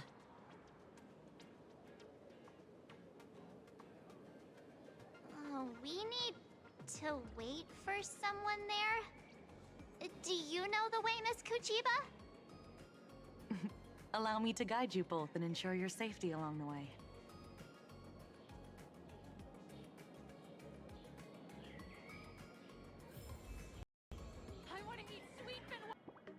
This is Graphia Academy. You can wait for your companions here. Oh, and to prevent further surprises, I have already informed your guide of your situation. Here is my contact info. If you encounter any problems during the Phantasmoon Games, you may reach me at any time. Thank you so much, Miss Kuchiba. Sorry for the trouble. We're here. Let's check in with Mr. Yang first and see where he is.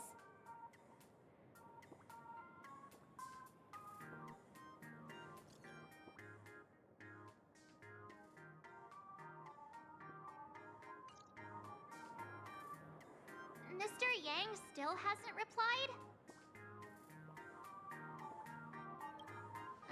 Shall we find a place with better reception? How about heading inside the school to take a look?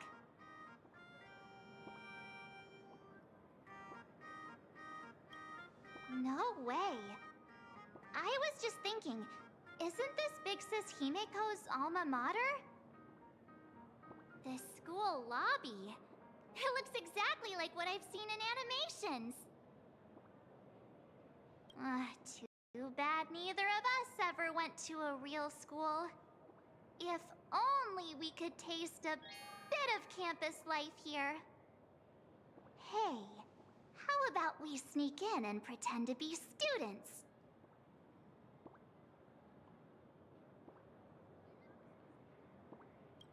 Oh, please. We only spent a few days at Paperfold University. Where did you even buy that diploma? Well, since we can't contact Mr. Yang yet, why don't we stroll around and keep an eye out for him? Maybe he's already here somewhere.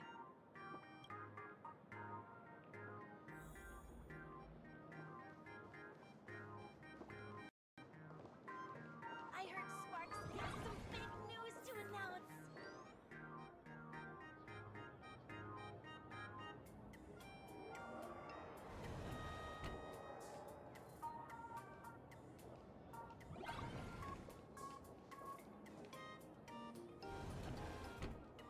Come here, quick!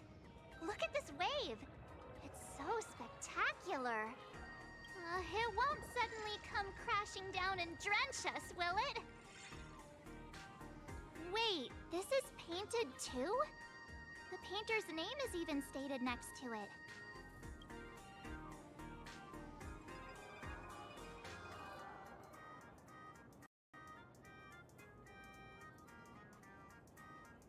March 7th and Company.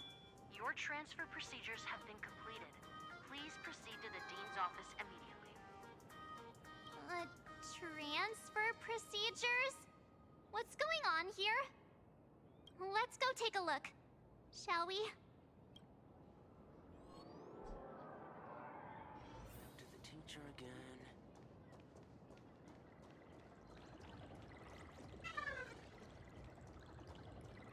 Who's that tall guy with the brown hair and glasses?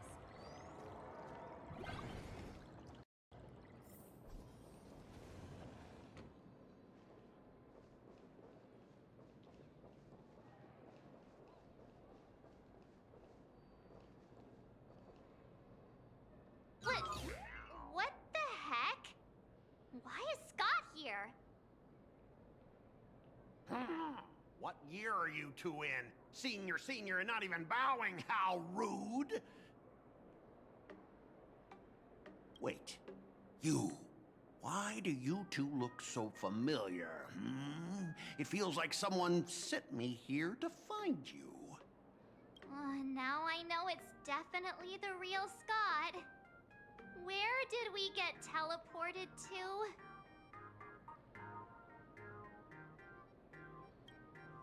Well, I don't want to go to the same school with someone like that.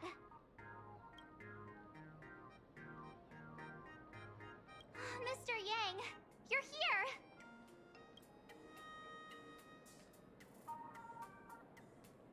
That was Scott. Where did he go? Wait. Why did you just call us students?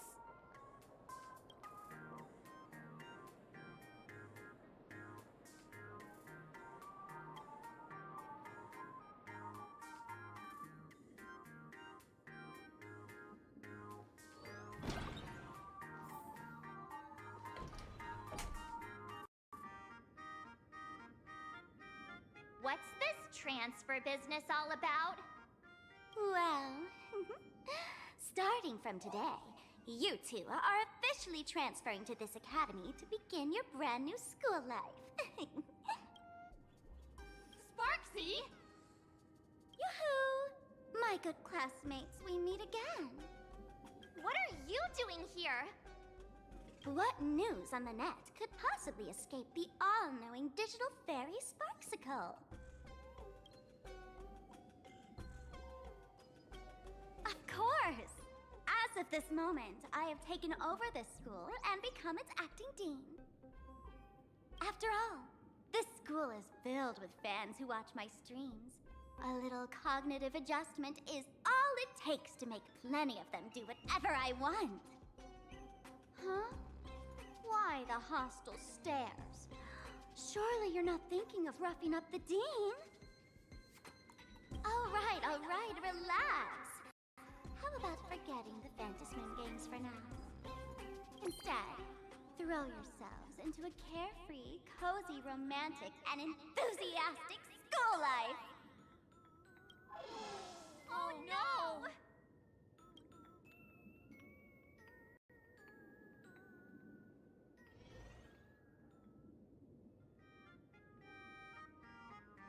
Wake up! Wake up! The teacher's here!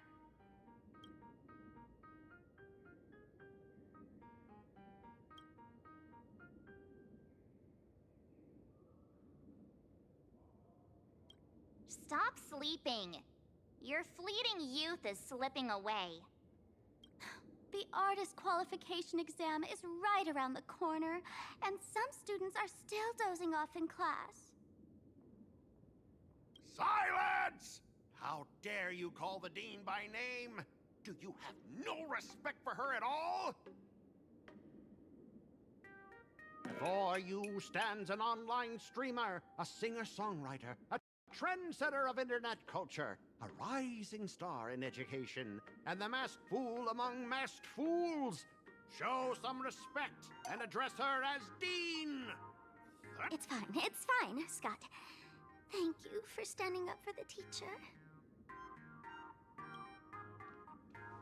Such strong willpower. No wonder that outdated model wanted you in the Fantasmoon games. Too bad you crossed paths with me. Soon you will be just like these students. All of you will be turned into my little toys. Students, today is campus cleanup day, so help Dean Sparksy find that thing. Search places like the archive room from top to bottom. And teachers are all required to pitch in as well. If anyone spots that truant teacher, be sure to tell me. I will reward obedient students handsomely. Okay.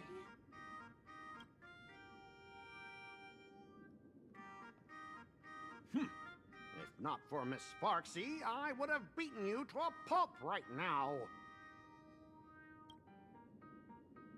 Scott, it has been 2 years since that baseball club incident. Are you still holding a grudge against her? Ha! Easy for you to say. If it weren't for this one, I would already have made my mark at the school sports meet. That jerk crushed my baseball dreams!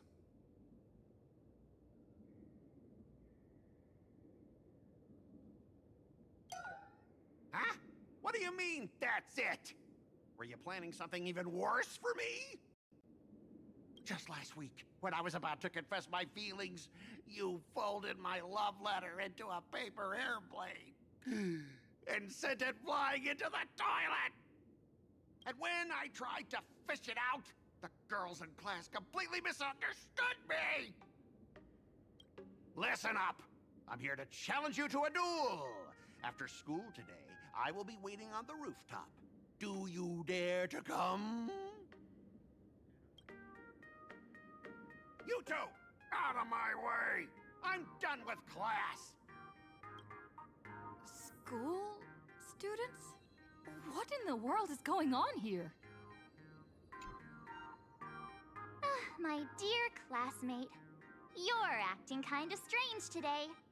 Is it?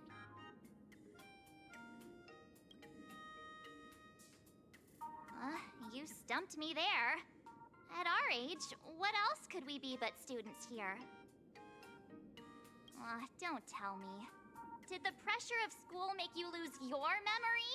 You can't fall apart now. Actually, we just got our class photo developed. Let's use it to jog your memory. Look, this is our class photo. Does it bring anything back to you? That's me! I mean the other one. That girl with pink hair and long ears? Who was that again? Is she really someone in our class? Or just some random outsider sneaking in? Anyway, let me introduce the people everyone knows. See this guy? That's Scott, the one who argued with you earlier. He's a spoiled brat who flaunts his family's money. You were both aces in the baseball club 2 years ago, but... he lost a bet with you and had to bark like a dog. That drew the attention of some strays that chased him down, so he twisted his ankle while running, and missed...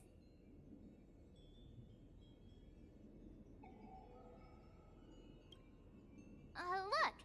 The dean is in this photo too, and so is Mr. Yang, our homeroom and history teacher.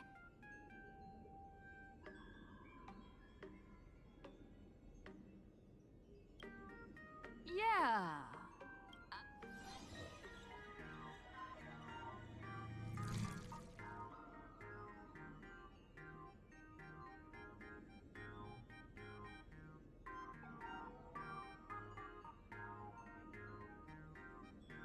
Remember that night we snuck into the archive room to retrieve the camera we left behind? And that time you bravely stopped Scott from bullying the underclassmen.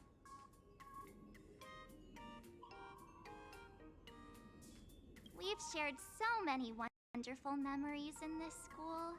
Don't tell me you've forgotten them all. Yeah, I think that did happen. No wonder Scott hates me so much. See? I knew you'd remember. Nothing sparks our memories better than Scott's barking like a dog. With graduation just around the corner, these are likely our last days at Graphia Academy. My classmate. Is there anything left you still wish to do here on campus?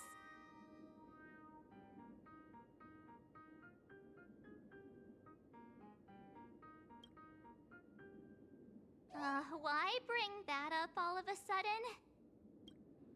Anyway, even though our time at school is running out, we still have the chance to do something now, don't we? Many adults only start to regret once they step into society, longing to return to those carefree school days. But time does not go backwards, and life gives no second chances. How does the saying go? Youth is fleeting, and time waits for no one. So, let's seize the fleeting moments of elation before they slip away. Let's spend these last days of youth together.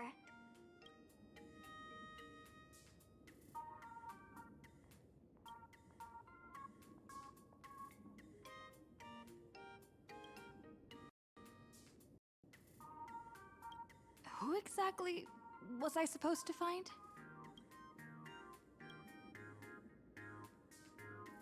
Yeah! Waste your youth with me. If we don't waste it now, it'll be too late. I have so many things I want to do. Where should I start? Should I head to class, deal with Scott, or just...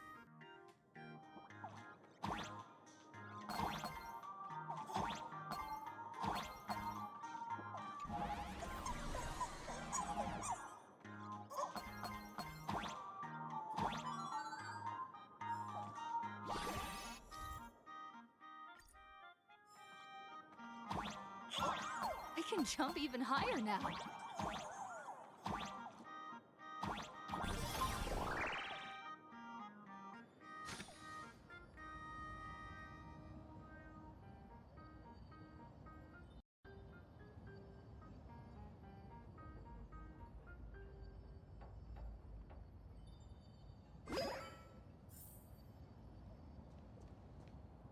I've explained it to you so many times already.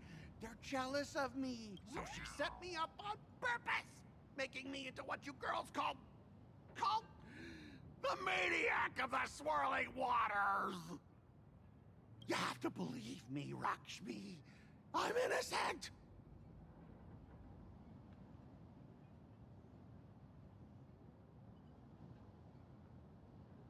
This can't be the same Rakshmi Mr. Tail said was into Scott. Did she put on a few pounds or something? Wait, who's Mr. Tail supposed to be?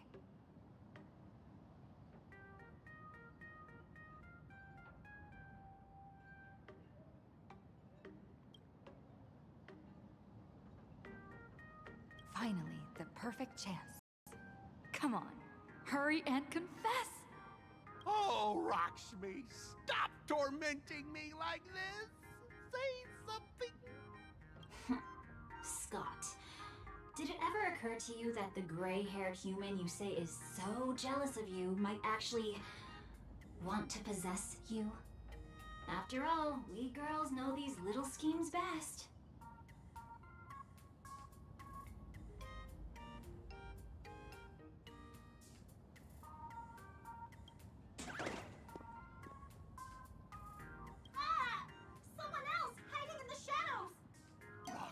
Me? Why did you say someone else? And you, Ash Hair, every single time! Why do you have to completely ruin all the important moments of my life? Scott, weren't you the one who called me to the rooftop for a duel? Huh? Scott, did you deliberately get this gray-haired human to come here just to spite me?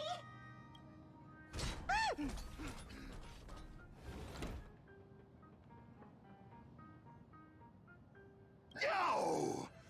I challenge you to a duel.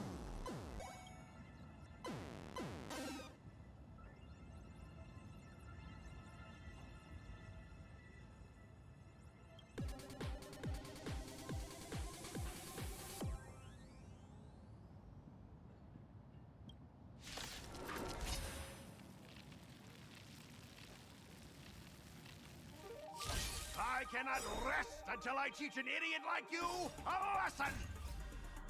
All of you, charge! Existence is unity.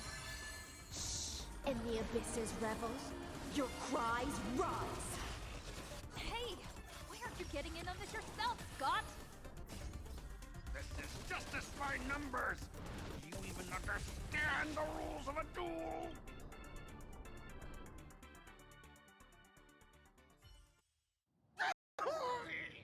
All right, enough! Please. It's over! My campus romance in the game.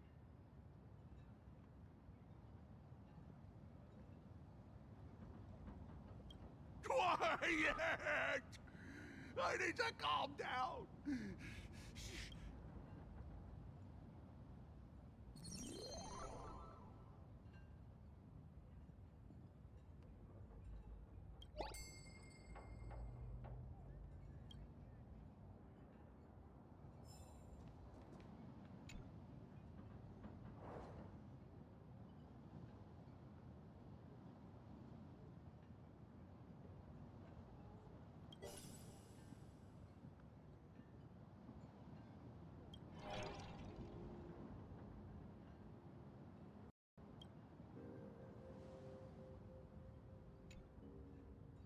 That's Scott.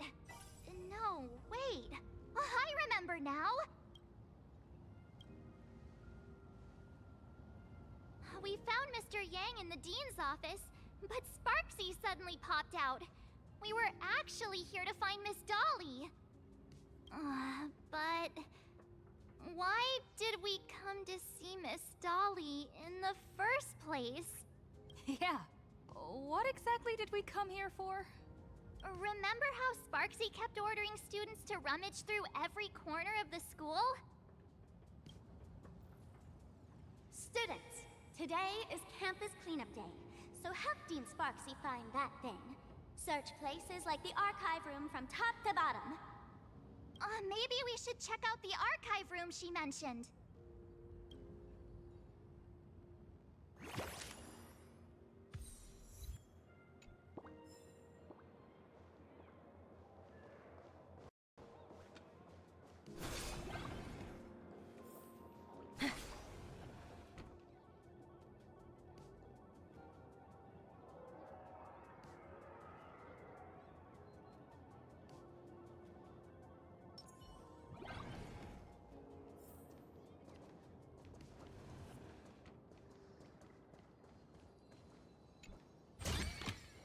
A sincere heart prevails. Say yes?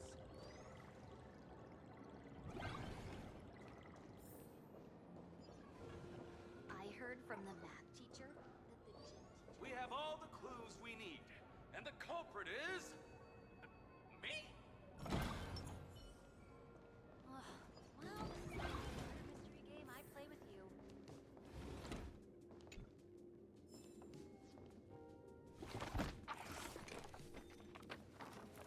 Oh, did the dean send you here? Seriously, leaving us here to do all the work is just too much.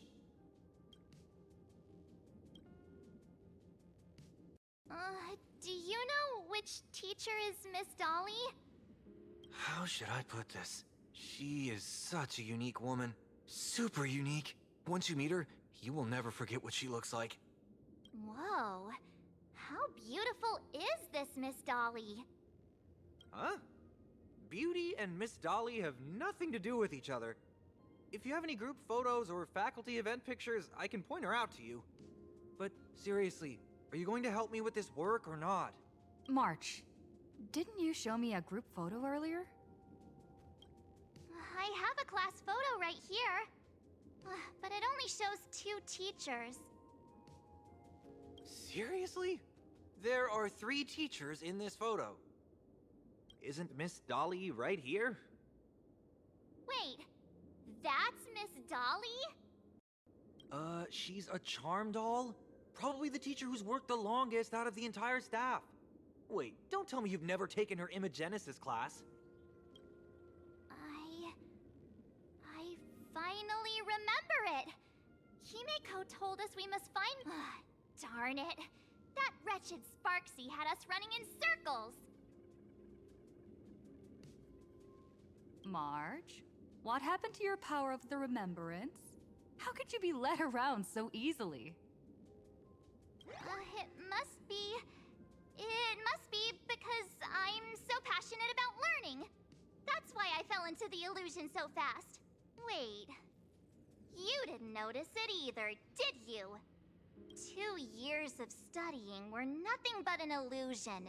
At most, we've only been trapped here for 2 hours. It's not too late to act now. Now that we know what Miss Dolly looks like, it's time for me to step up. Miss Dolly has vanished. Either she's been captured, or she's actively hiding from Sparksy. All we need to do is find her. I'll show Sparksy how the power of the remembrance should really be used. It'll just cost us some film. Even though Miss Dolly is in hiding, we can still capture her lingering memories. Follow the trail of these memo sprites. We're getting real close. There's a fragment of Miss Dolly's memory here.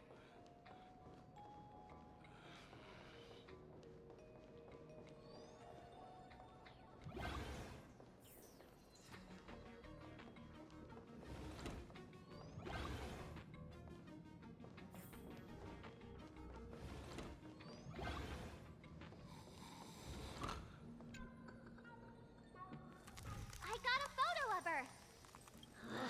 That's Sparksy. She's not really the dean at all.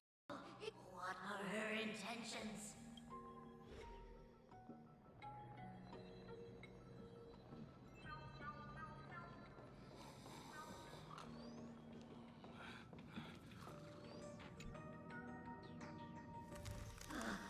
She is searching for me. I must stay sealed off the Imagenesis classroom. Can't let her find. Found it. Let's go. We have to get the mask before Sparksy does. The door to this classroom... It's locked. Just as I thought. Better look for another way.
Are you a student from Grathia Academy? I've already sealed this classroom. How did you... Miss Dolly? Don't be afraid. Himeko sent me. Give up. I will never hand over what she entrusted to me to outsiders. That imposter dean outside is rummaging for it too, right? That's right. The masked fool Sparksy pulled off a takeover of the academy. It took me so much work to find you. I'm one of the nameless on the Astral Express. And right now, I'm the only one who can protect you. Please, you must trust me. The Astral Express? Indeed. I read about its arrival in Plain Arcadia in the papers, and saw it on TV recently. Since you claim to be Himako's friend, answer a few questions about her. If your answers are correct, I will entrust you with the mask. I'm ready for this. Fire away. What kind of coffee is Himiko best at brewing? Wait a second. How could you ask such a question? Don't you know her coffee is absolutely undrinkable? Looks like you've suffered from it yourself. Then here's the second question. What kind of people does Himiko hate the most? A real chatterbox with a silver tongue. Word is, she even managed to kick a nameless off the express because of that. I may not know much about her time on the express, but that does sound just like the bossy vibe she had back in school. Very well, I can almost trust you. The final question. Himiko experienced the greatest regret of her life during her time at this school. What? Who knows? Could it be about that time she got a stylish short haircut to keep up with the trends? She actually told you that story. It seems you really are her friend. But that's not the answer. Huh? Did I really get played by that guy? It isn't that you were wrong. Perhaps Himiko never told you. Now that I think about it, she might never bring herself to share such a burden. The thing she regretted most must be what happened 15 years ago. No, better not bring that up. I believe you. You truly are Himiko's friend. Then, since you've proved that you're Himiko's friend, I will give it to you.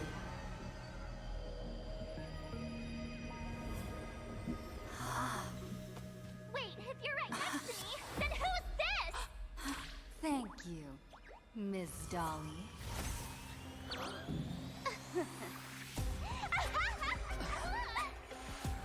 The mask is mine now! What? I actually let myself be fooled by such a cheap trick! You two came much too late. Sorry, Miss Dolly. Darn it! Sparksy got ahead of us again! But how could she know so much about Himiko? That man with glasses seems to have no issues with becoming a teacher. Once I took your forms and chatted with him, I got everything I wanted to know. Sometimes trust among companions can be quite dangerous. Now you've done it! How dare you trick Mr. Yang!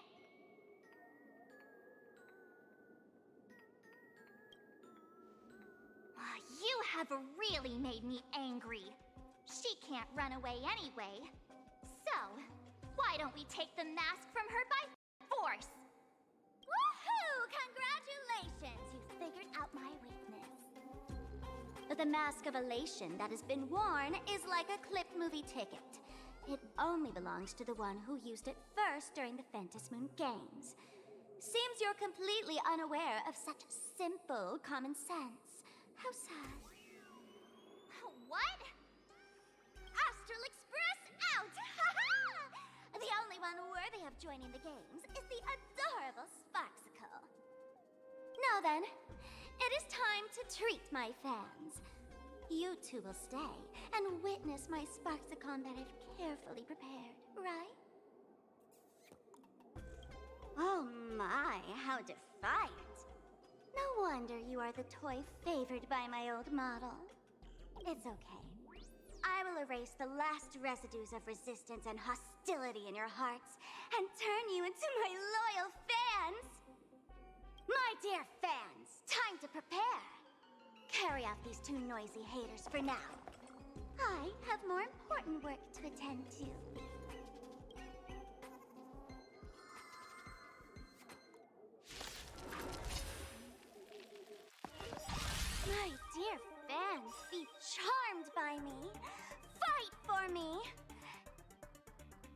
Give me all your joy, sorrow, and obsession. Give me every last drop of it. Give me your wish power! Ill fate descends. Aw, these hands. They're far too strong. If this continues...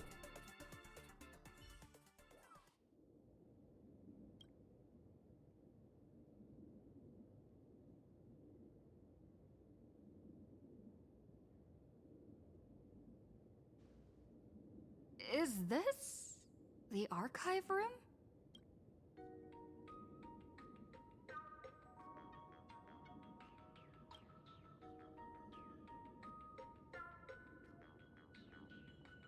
Hey there, my sweetest fans! The mission of finding the mask and Miss Dolly has been a complete success. But just moments ago, a gray-haired, black-hearted hater slipped into the academy, plotting something dreadful against Sparks. Where could she be hiding in the school? Please? Let's root out this villain together. Everyone, let us drag that intruder out. They will not be able to hide for long.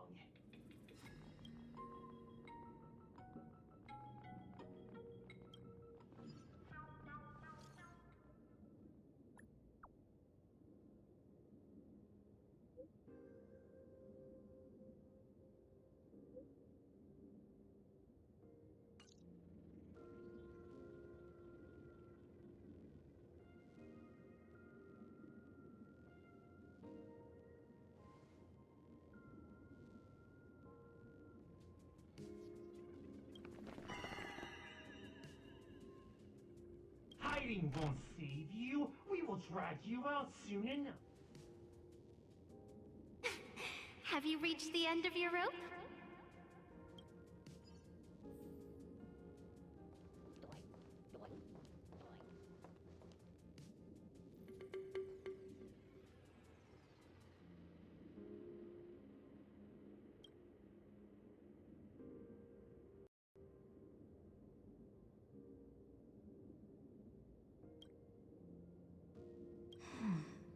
This pink-haired person. Where have I seen this person before? Is that right? No. No. That can't be. Right? I remember now! She's the fox girl in the class photo! So you actually managed to remember. Seems like this is what they call in comics a fateful encounter. You stumble into a bit of trouble and I will happen to show up here. Hey, come a little closer, will you?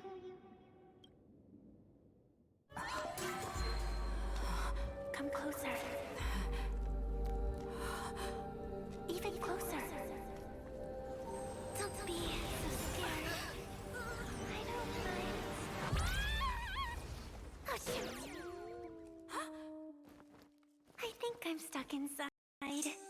Give me a hand.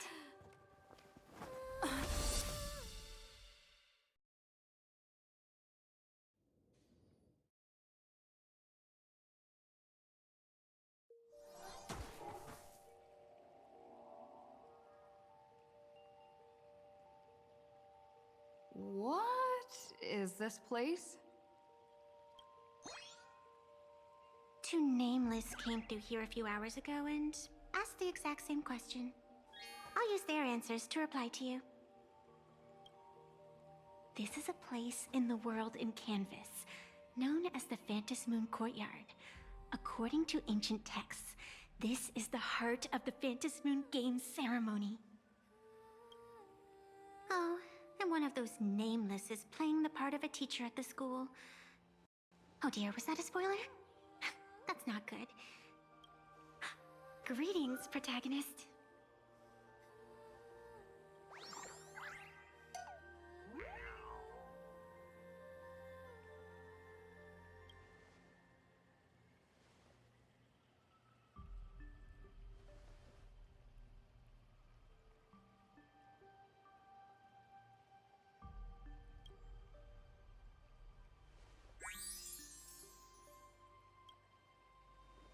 Greetings, Miss Fox. Technically, everyone is the protagonist of their own story. But you are different. You are the protagonist of the Fluffy Across the Blue, aren't you? Galactic baseball raccoon? You do not really look like a raccoon. Ah, I forgot to introduce myself. You can call me Evanesia. Great seeing you.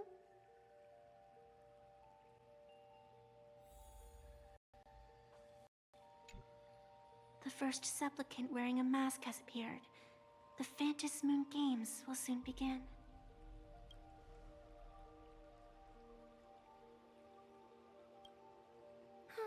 A bit of experience. Just like someone who has read enough comics can get superpowered battles and schoolyard romances without any instructions.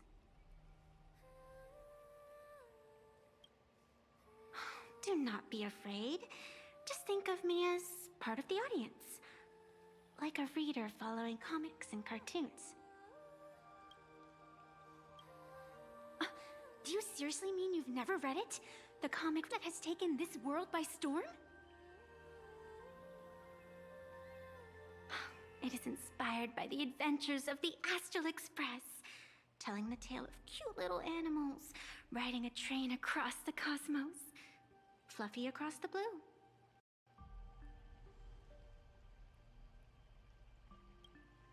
Of course, this is plain Arcadia. Any story can be turned into a comic in here.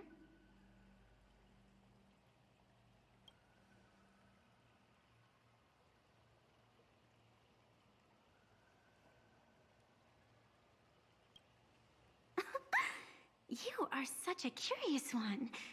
You were fleeing for your life a moment ago, yet now you can talk so casually about such nonsense. Is that really what matters right now? Still, that sense of ease. It is entertaining. Since you managed to amuse me for a moment, I will grant you a little aid. So, what would you like?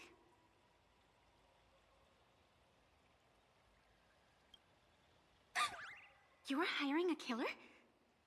That will not do. The story is meant to stay wholesome.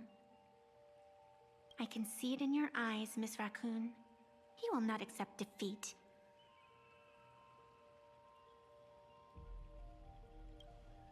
That resolve is interesting.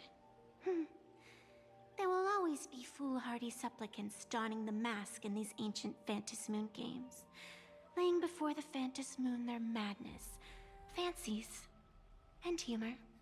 They would weave schemes to slay monsters descending upon this planet from beyond the sky, steal the laughter of the gods, to forge blades that could split mountains, or descend into depths of the world in canvas to swindle the souls of the departed. Such entertaining individuals have not appeared for ages. Perhaps you have a chance to become one of them? After all, you are the protagonist. I can lend you a little power, but an equal price is required. Otherwise, it would violate the rules. You must defeat the enemy who pursued you here within the next day and night. If you fail, your soul will be enslaved by her for all eternity. Do you accept?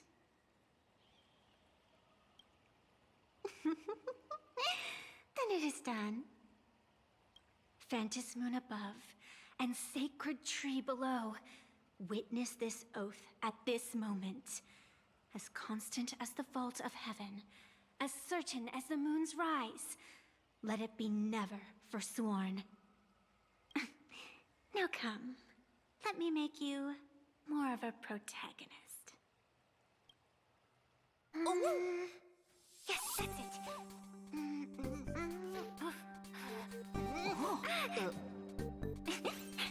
Change!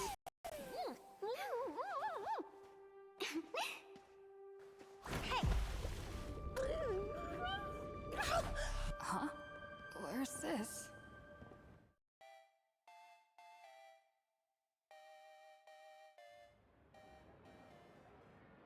Gray hair, are you all right?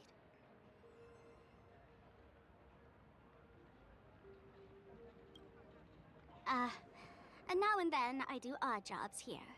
Live streaming is one of them. Sparksy is the name I use to stream online. An avatar that I personally sketched line by line. To keep the streams running, even when I was absent, I breathed a trace of power into that avatar. Who would have figured that everything changed after the Phantom Moon turned full?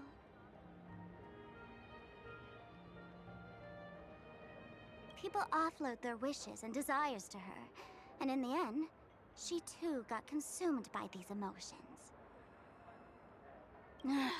Once a creation gains a will of its own from the attention of the masses, even its creator can no longer restrain it. I've been watching you from the start, waiting for the right moment to step in and help. Sadly, you were either with the IPC's people, or with the Department of Aberration Defense. Then you and Darling March wandered right into that school of bad omens. That was when I realized things had slipped out of my hands.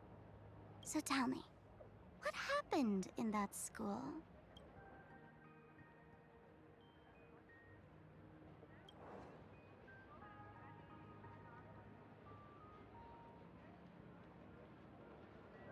Is this the Mask of Elation that grants entry into the Phantom Moon Games?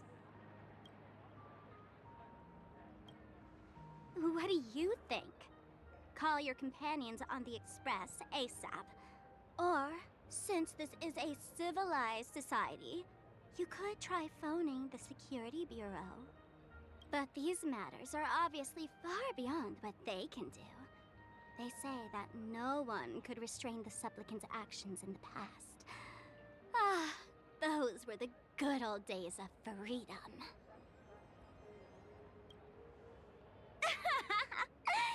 Gray hair, you are so naive. You've been to countless worlds. When the skies collapse and the end draws near, what can the authorities possibly do? Don't make their jobs too hard. The Phantom Moon Games are nothing less than a ceremony set down by the Master of Elation. Amazing miracles always appear in the world after every game ends. Like the birth of a new imaginée, unthinkable phenomena, or a few. Perhaps you have heard this question.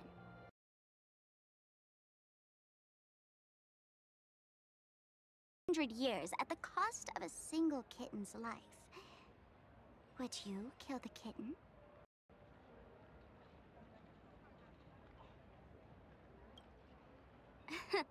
But clearly, plain Arcadia would. Whatever.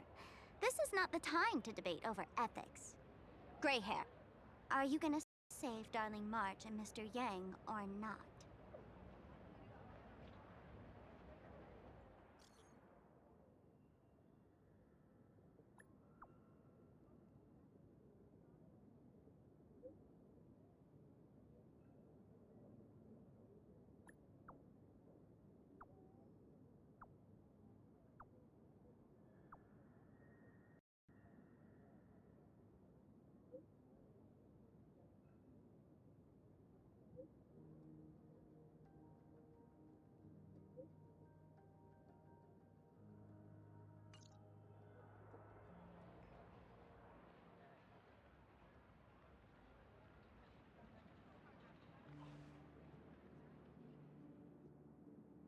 The hour grows late, Miss Pearl.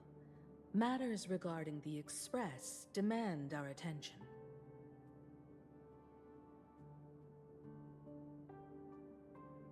Be it the Alliance or the Phantom Moon Games, if you seek deeper cooperation, my doors remain open. Then, I shall take my leave.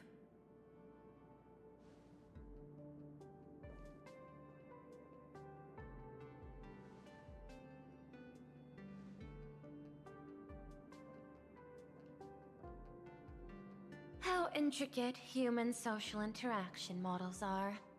My extrapolations still cannot account for the full strategy tree of the Astral Express. Master, General Yao Guang of the Xianzhou Yu Chui is here to see you. Shall we have her wait? No. The Xianzhou will also become a key ally. Only through enough contact and emulation can we hope to comprehend their methods and strategies. Conclusion. I don't think I'll be able to keep copying the painting for the rest of today. Let General Yao Guang in.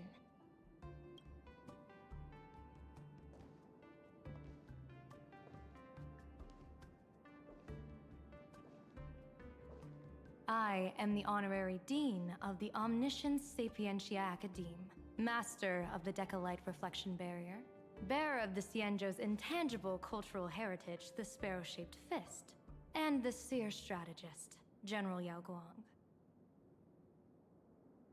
Thank you for seeing me despite your busy schedule, Madame Pearl. For a moment, I nearly mistook your words as a fault in language processing. I believed you had brought the entire delegation inside. Few Intellitrons in the cosmos have a sense of humor. I have heard that, like that genius, you are one of the many wonders wrought by the celestial differentiator of planet Scrulum. Meeting you in person far outshines your reputation.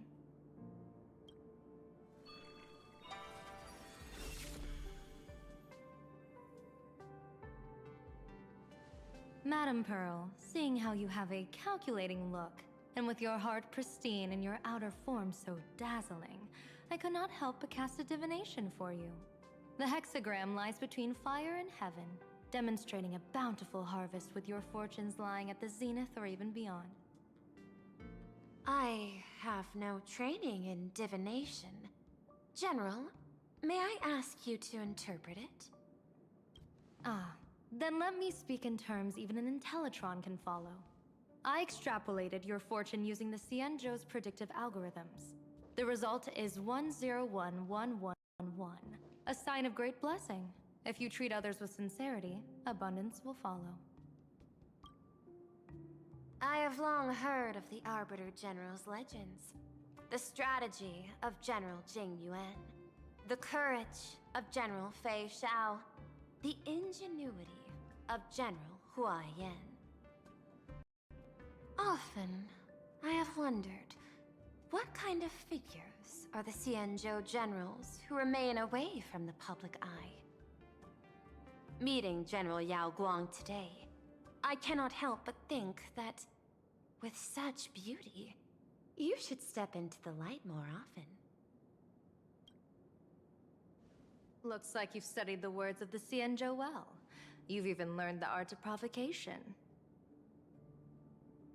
You praise the others for their individual and unique talents, yet when it comes to me, the only thing you had to say was beauty. Do not misunderstand me, General.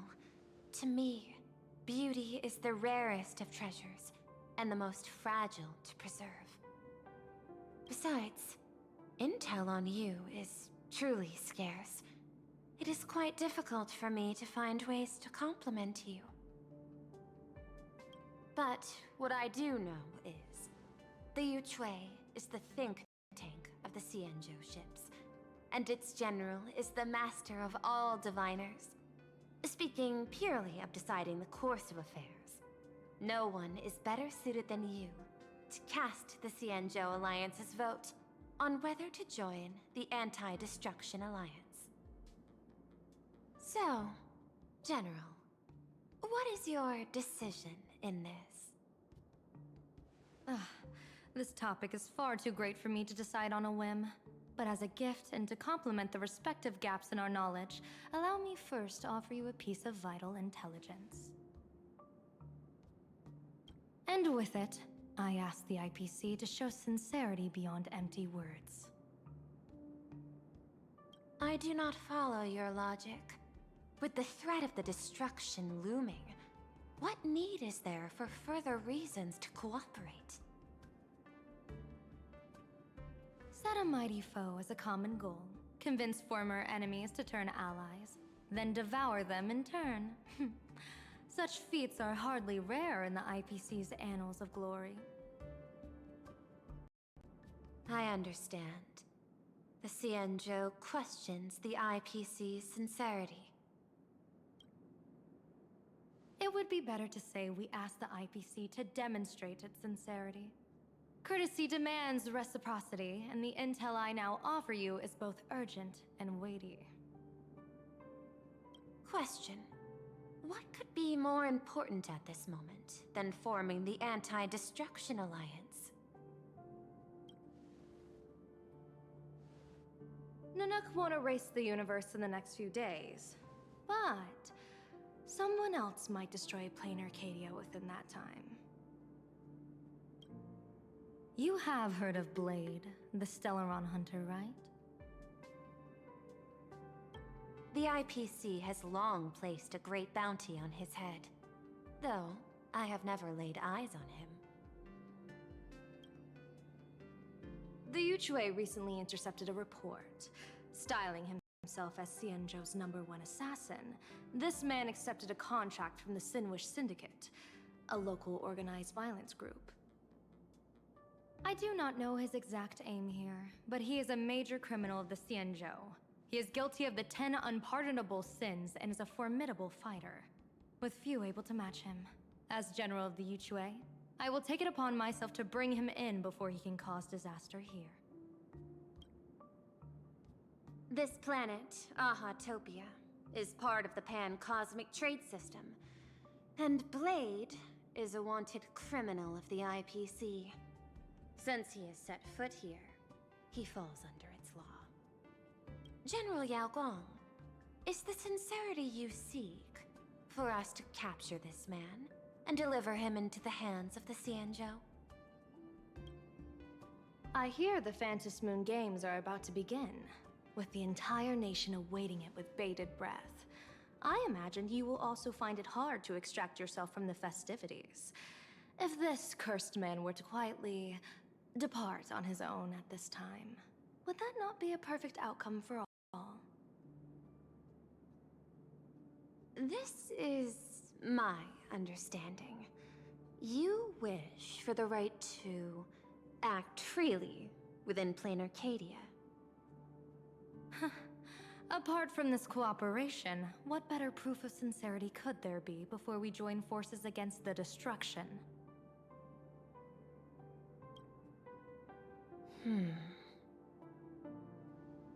Deal. What I do not doubt. The might of an Arbiter General. However, I do doubt. Will the Xianzhou's #1 assassin truly leave without a commotion? By my extrapolations, even without accounting for the guidance of Destiny's slave, the probability of capturing a single Stellaron hunter is less than 9.8%. Not even 10%. As a diviner, that's not how I see probability. Even if the chance of success is only a coin toss, once I enter the fray myself, I always treat it as a 100% certainty.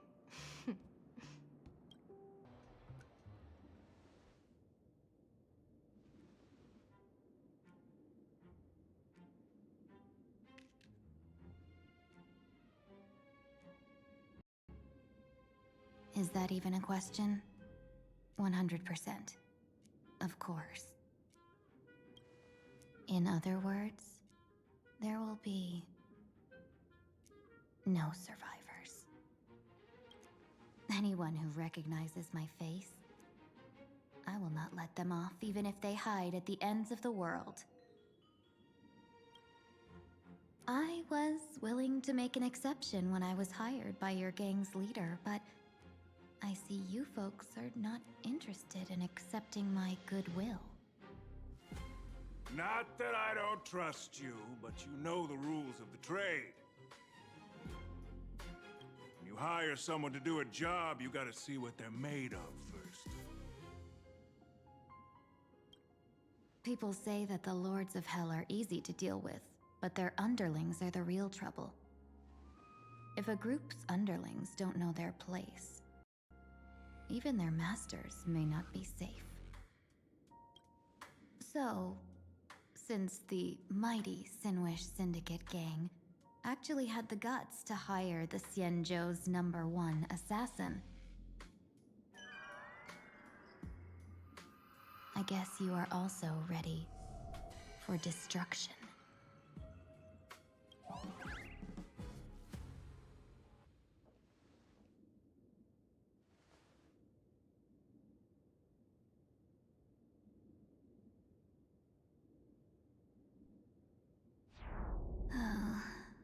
Years of wandering have given me nothing but exhaustion, and I have finally come to know how harsh the road of life truly is. Impersonating the Xianzhou's #1 assassin. Madame Yao, you really stuck me with a wonderful task.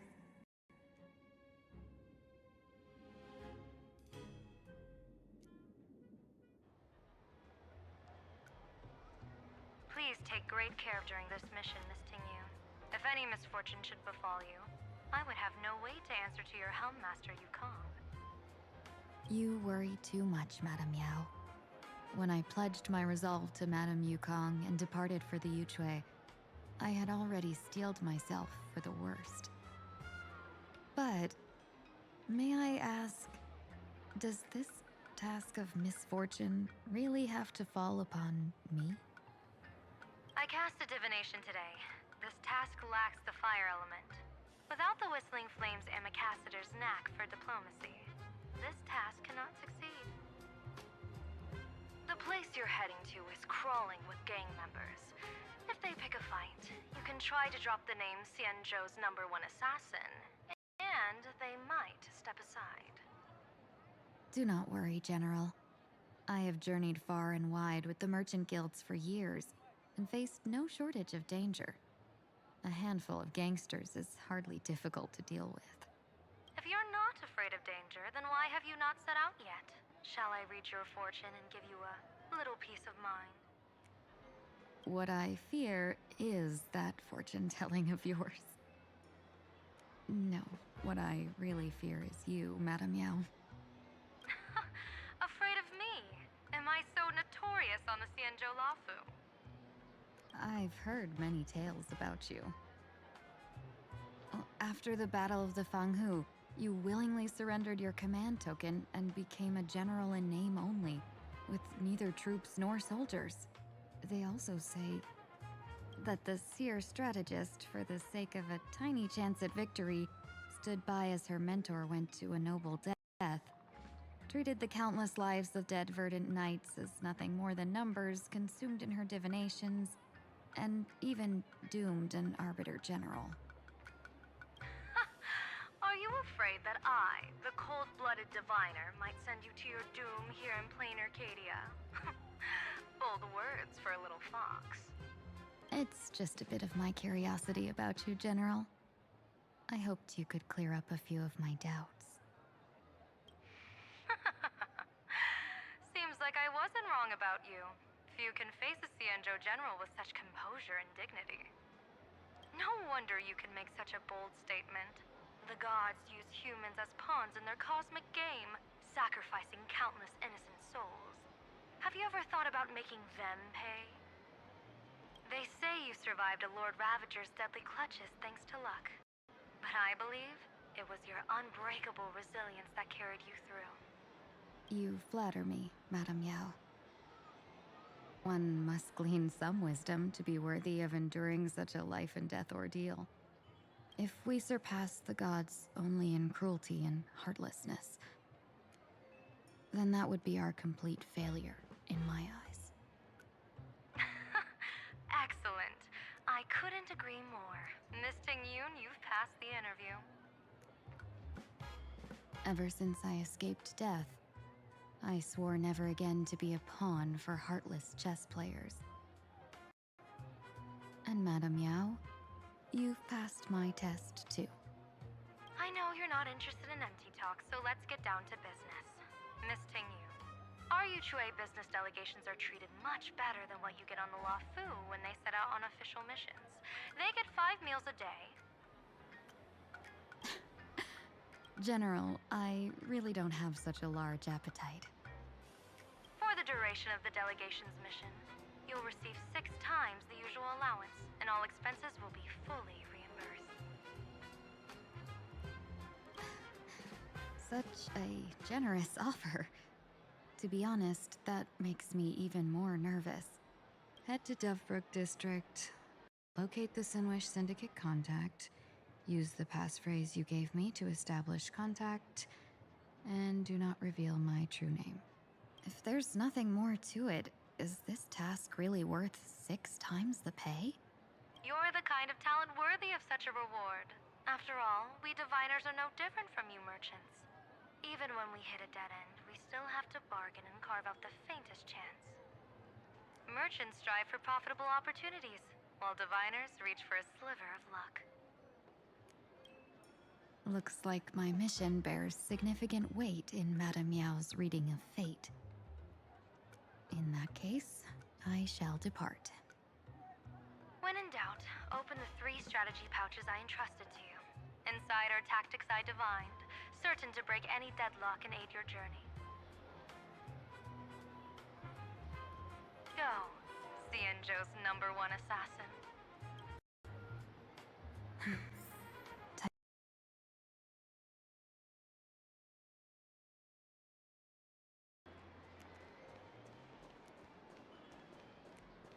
Blazing hot, fiery strong, insanely spicy!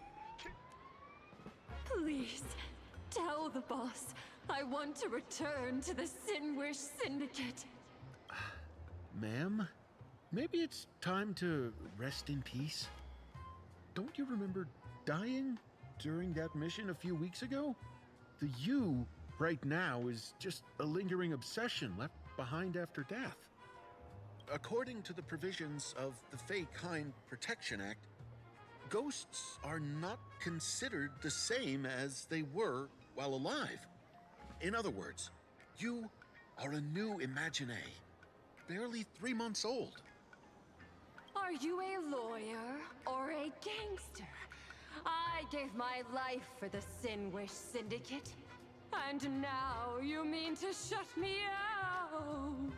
These 2 are members of the Sinwish Syndicate? Don't you get it? The old you's dead, and even your criminal record got wiped clean. The leader's trying to say that now you've got a chance to keep to the straight and narrow. You shouldn't come back to the gang. How am I supposed to convince you? Hey, Fox Girl, you eavesdropping over there? I'm just a Xianzhou person here to talk business. Could you tell me which way to the Sinwish Syndicate? I come from the Xianzhou to discuss a deal that wears me down, yet tears my enemies apart. Business? From the Xianzhou? The Sinwish Syndicate office is just across the river. Have a safe journey. He doesn't seem to have understood the passphrase. But the news that the Xianzhou's #1 assassin is coming has already spread through the organization.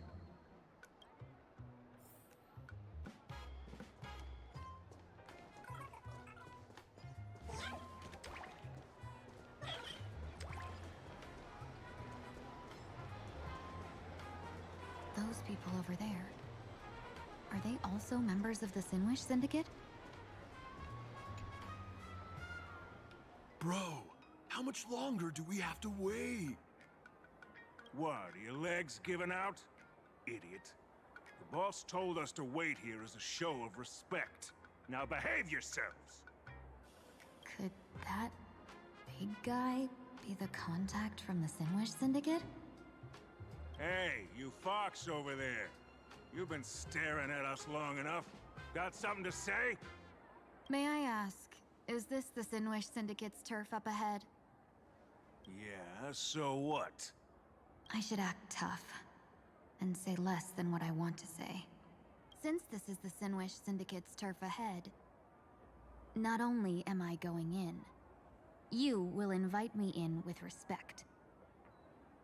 What did you say? You're here to stir up trouble, aren't you? I come from the Xianzhou to discuss a deal. A deal that wears me down, yet tears my enemies apart. You're the guest our boss invited? Hold on. I nearly fell for that.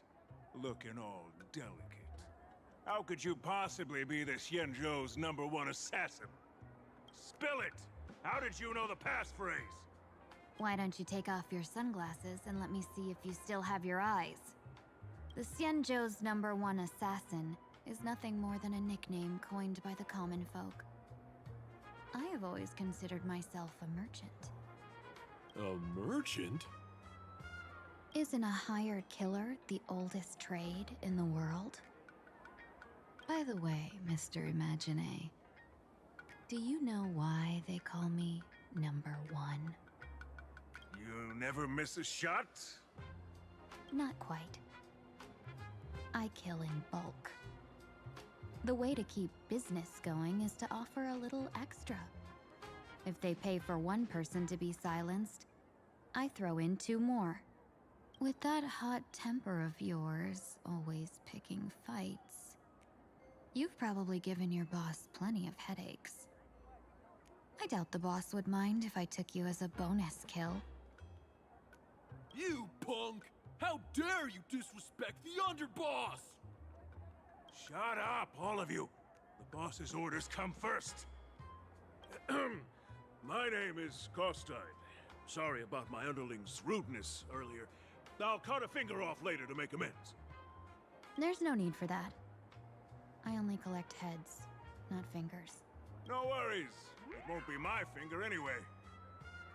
These brutes should be easy to handle. They've never seen the face of the Xianzhou's #1 assassin, so this'll be much simpler. What should I call you? Yelling assassin, assassin every time just won't cut it. Just call me the Tarrying Fugue. The Terror in Fog. That name oozes menace. Completely overwhelming. Now then, can you lead the way? That's the Sin Wish Syndicate headquarters across the river.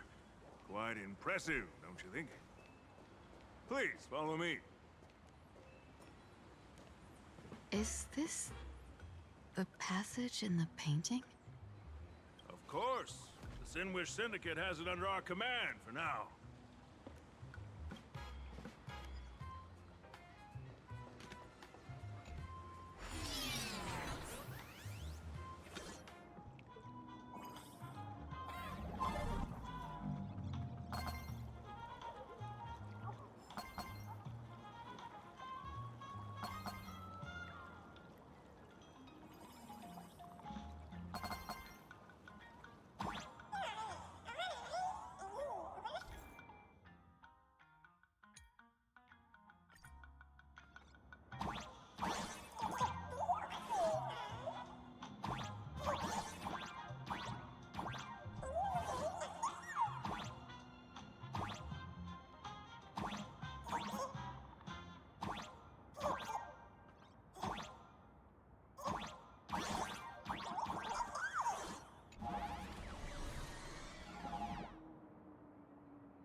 Underboss, you're back!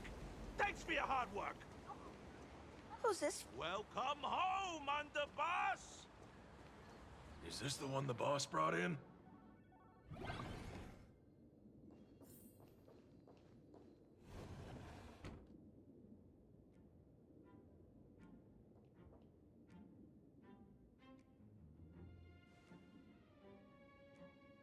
Underboss, I mean no disrespect, but is this frail woman really the one the boss invited?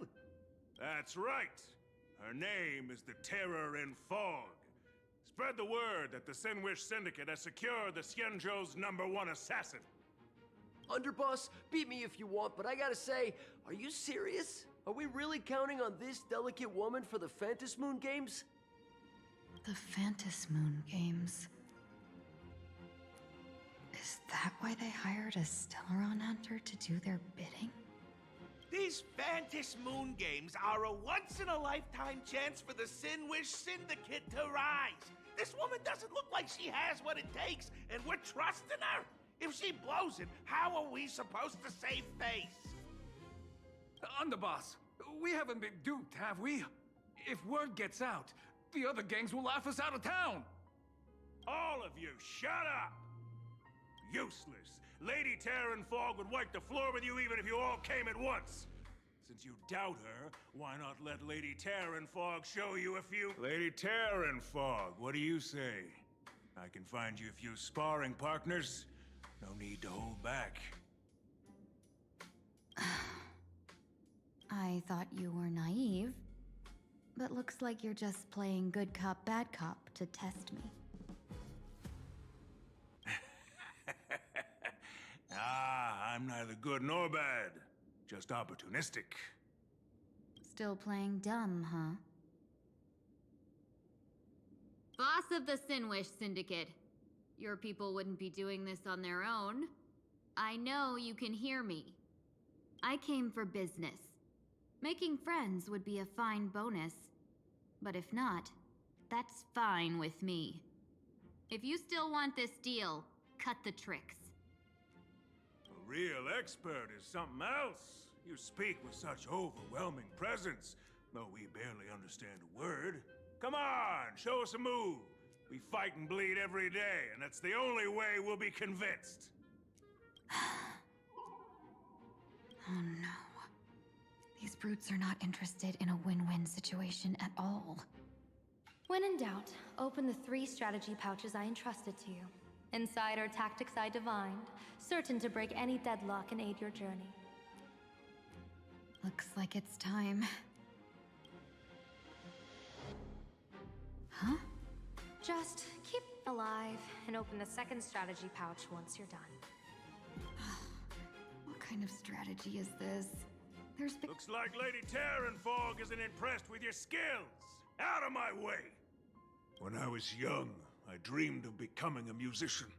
But fate had other plans, and I was dragged into a world of violence.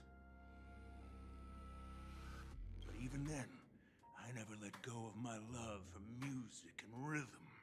Even in battle, I kept honing my singing and instrumental skills. And that's how I forged my one-of-a-kind fighting style. They call me the Roaring Costide! Oh, Cribs!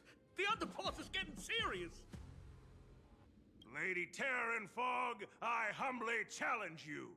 Show the Sinwish Syndicate the assassination skills you're so proud of.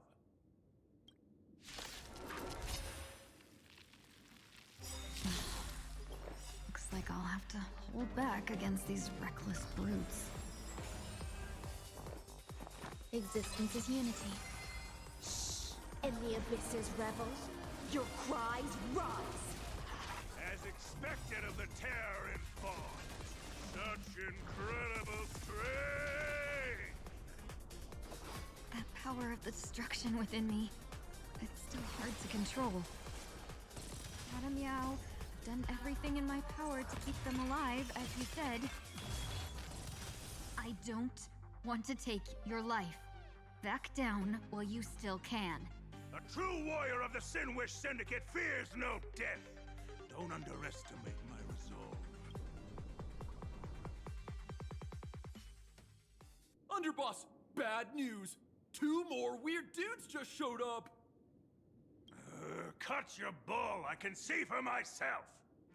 Never thought visiting an ally would mean crashing into a local gang's hall. Oh. This will take some explaining. What a twist of fate. But for us to reunite with an old friend here? So be it. You two, stand down! Listen well. This will be an honorable duel. A duel? You dare duel a Xianzhou? Xianzhou's #1 assassin? And you still dare to act so brazen? Huh? Wait, What do you mean, Xianzhou's #1 assassin? Who exactly are you? Even a cunning hare keeps 3 burrows. Who ever told you there was only one Xianzhou's #1 assassin? So, there are 3 of you? No, it's 300. Times have changed. The title Xianzhou's #1 assassin is already a brand. The organization's 7th-ranked Talovian Reaper, the Winged Death Knell. He sends every target into the sweetest sleep of death. And this one is the 2nd-ranked assassin in the organization.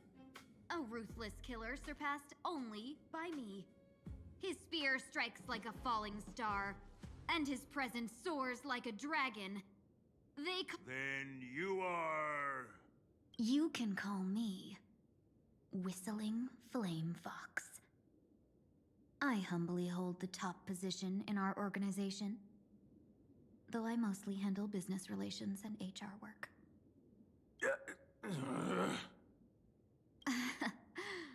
Hard to believe, isn't it? Come on, madam. It's pointless to say anything now. If you want this gentleman to know you speak the truth, let our brother show off a bit of his spear work. That will convince them. I say, there's no need for that. Course tied. You insisted on testing them and got nothing out of it, did you? If you would let them meet me sooner, none of this would have happened. Boss!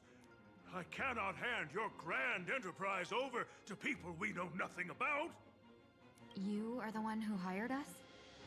The boss of the Sinwish Syndicate? That's me. I am Polwave, current leader of the Sandwich Syndicate. My apologies. Our gang is full of roughnecks. I will make sure they are disciplined. As for that business, we'll discuss it upstairs. Everyone else, clear out!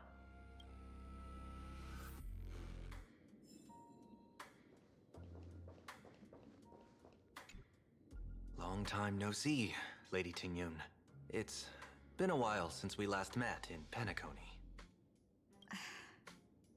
I am truly grateful for your quick thinking. To avoid revealing too much, I made up false names and titles for you two just now. If you were offended, then I beg your forgiveness. This place is a hotbed of trouble. What brings you two here? When Sunday and I contacted the Xianzhou delegation, they asked for our help. They claimed someone from their group had lost their way here in a foreign land and was captured by a local gang, and they wanted us to help.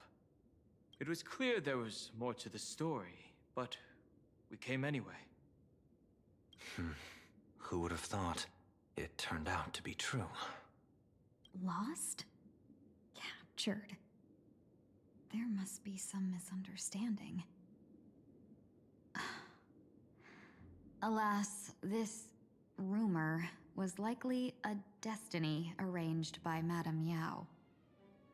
Did you just say Madame Yao? Do you mean the seer strategist from the Xianzhou Yutue? I happened to hear of her back in Penacony too. They say she is the diviner general, one who lives in seclusion. Did the Alliance send her this time? Lady Tingyun, you stepped into such danger yourself. Do you have a vital mission? You two are no strangers, so I will speak plainly. She's the one who sent me here on this mission. The Sinwish Syndicate invited the notorious Xianzhou's #1 assassin with the intention of hiring this person to participate in the Phantasmoon Games. But the delegation's intelligence revealed that the person was none other than the Stellaron hunter, Blade. Him? I assumed the title to come here to uncover why the Stellaron hunters are involved. and how he will enter the game. So, how's it going so far? By sheer twists of fate, everything has gone smoothly so far. But as for what comes next, I still don't know anything either. Still, Madame Yao entrusted me with 3 pouches before I departed. Each said to hold a stratagem. Well, let us call them stratagems for now. And at this moment, it is time to open the second. A strategy pouch? So you revealed my identity after all. No worries, I've sent you some backup. Use them however you like. Open the third pouch only after you've met the Sinwish Syndicate's boss.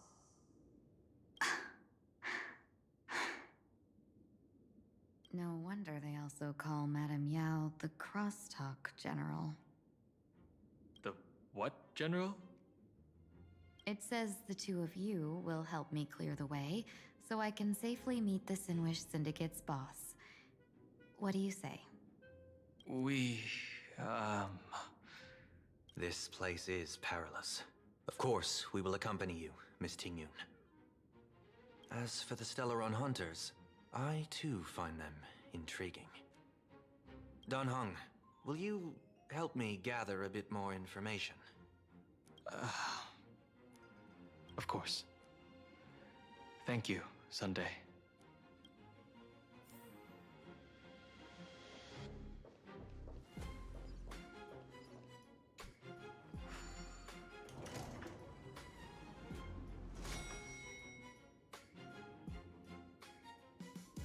I gotta say, this place is decorated with a touch of style. A gang does not always flaunt brute force. More often, they need to flaunt wealth. Gee, before I even realized, the scenery of Dovebrook became unrecognizable. Gee, back then, who would have imagined iron hulks running wild on the streets? Let alone us gang members being treated like vermin. You didn't call us here just to reminisce, did you? Of course not. Please forgive Korstein's rude little test. That narrow-minded fella never understands why young people flock to things that come from other planets. Like Mechatrons, masked heroes, and the Astral Express. What he does not see is that while cosmic novelties are more enticing, big shots that hail from the cosmos are even more fearsome. Wouldn't you agree? You're a clever one, so there's no point in keeping up this charade. We're not Xianzhou's #1 assassins. You knew that already, didn't you? Yeah, I might not live as long as those Xianzhou folks, but I've got a decent eye for sizing people up. You might not be the #1 assassins, right? But your skills surpass even such assassins. So I don't care who you are. I pay good money for a sharp blade. But I don't give a fig about its brand. And where do you intend to use this blade? On the Sinwish Syndicate. What? No, don't get me wrong. I'm not looking for bloodshed. Instead, I intend to perform surgery on the Sinwish Syndicate. Look here. Through certain connections, I secured this mass covulation. The entry pass to the Eonic game. Some covet this treasure, while others fear it as a curse. Now, you claim the name of Xianzhou's #1 assassins, huh? So surely you came for this. You want the god's reward, don't you? You are our employer. Therefore, the festival's prize should rightfully be yours. What do you want from the Eon, Mr. Polwave? The Aeon?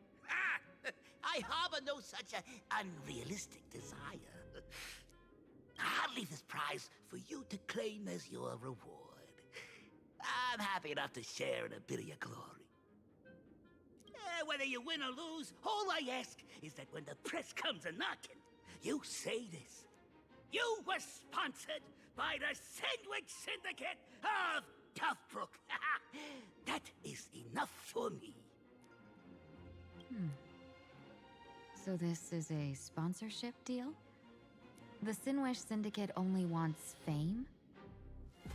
Since we are not truly in your employ, are you not afraid we might break our promise and ignore your request? If you truly cared nothing for what I asked, why even raise the question, huh? As I said before, I may not have the long life of the Shenzhou people, but I do know how to judge people.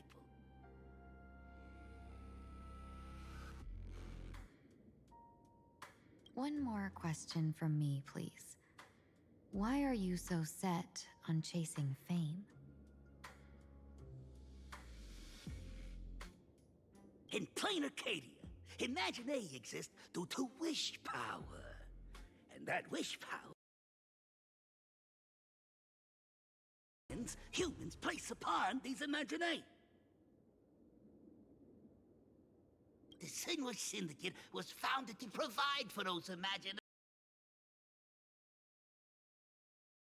And were not needed by humanity.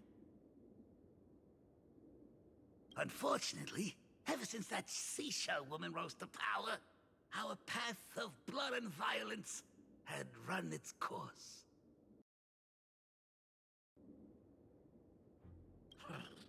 That's why I want the Sinwish Syndicate to take on a new form. One that will draw more attention than ever before. The Sinwich Strangeling Pension Foundation, huh? What do you think of the name? It's a cozy and heartwarming name.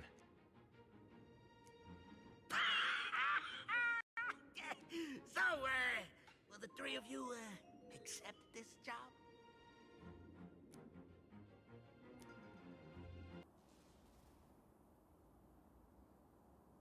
Mr. Polewave's goal is surprisingly grounded. A gang leader won't survive this long by relying on bodyguards. It's about having a sharp instinct for survival. He wants to launder his gang clean, but that will not be easy. In my view, the underboss may not see eye to eye with his boss. My thanks to you both. With your protection, I managed to leave without harm. Yet, we carried off the mask meant for the so-called Xianzhou's #1 assassin. When I think of it that way, this mask feels thorny in my hands. That man. He seeks to enter the Phantom Moon Games. What does he plan to do? Whatever his purpose, this matter is grave.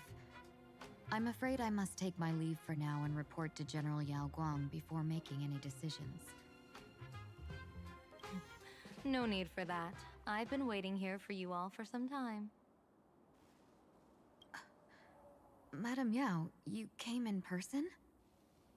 Well, you see, I must admit I passed false information to the two behind you, sending them on a wild goose chase.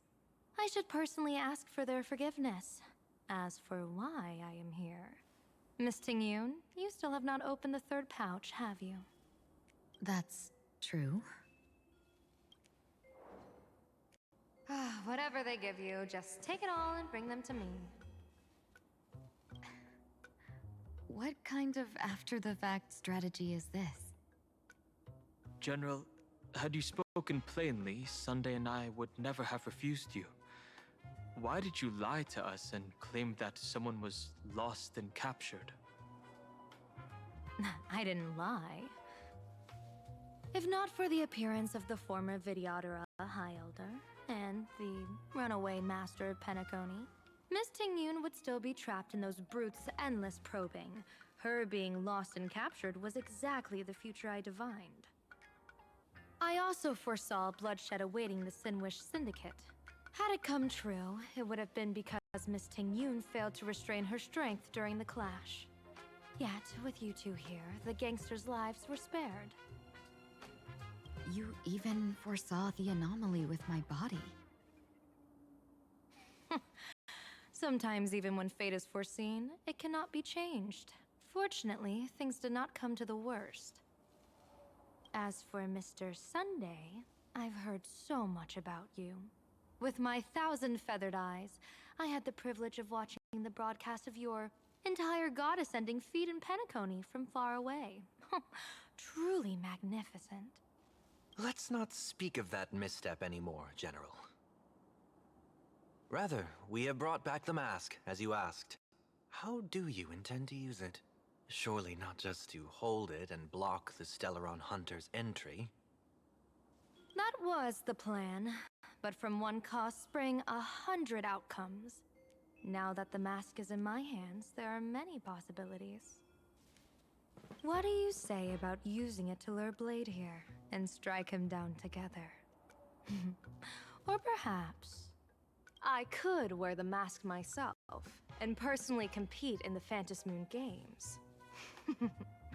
That'd be interesting, right? Each mask used is gone for good. The Stellaron hunters will be left with a real headache. That'd be truly killing two birds with one stone. Madam Yao, this is deadly business. It's no laughing matter. Deadly. Miss Ting-Yun, that is exactly why I am here. Not to put Blade in his grave, that is. His ties to the Xianzhou have long since frayed.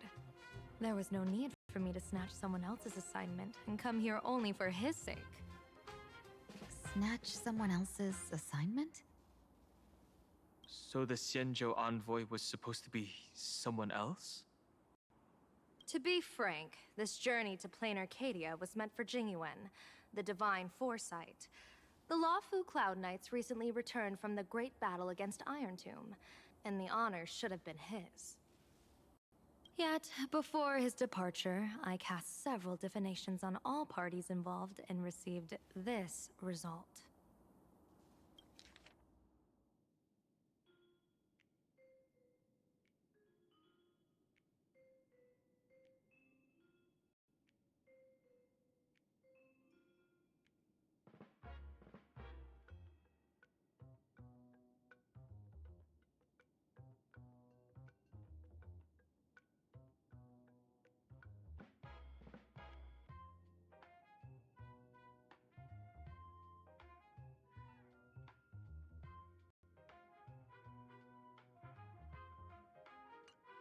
Incineration, death, abandonment.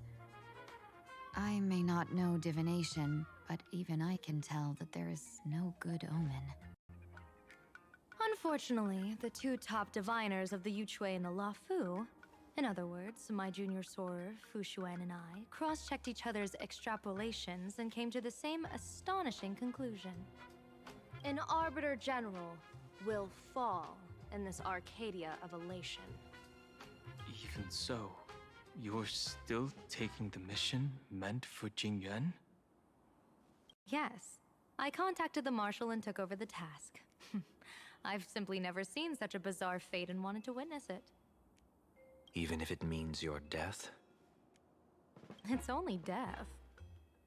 If I can die in these Phantom Moon Games to achieve a moment of godhood, then my death won't have sullied the Xianzhou's honor. Miss Ting-Yun, hand me the mask.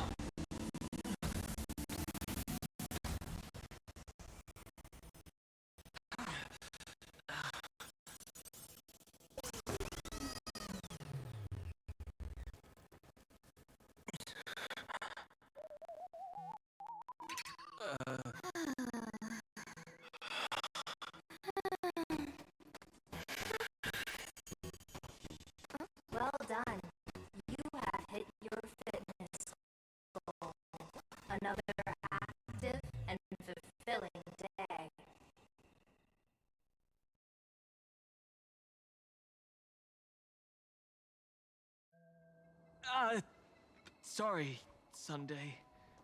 My body instinctively sensed danger.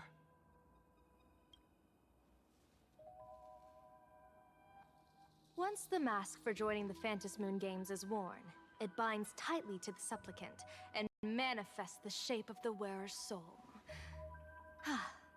I read something like this in the Views of the Universe from a Star Skiff. It's confirmed now. This mask is indeed genuine.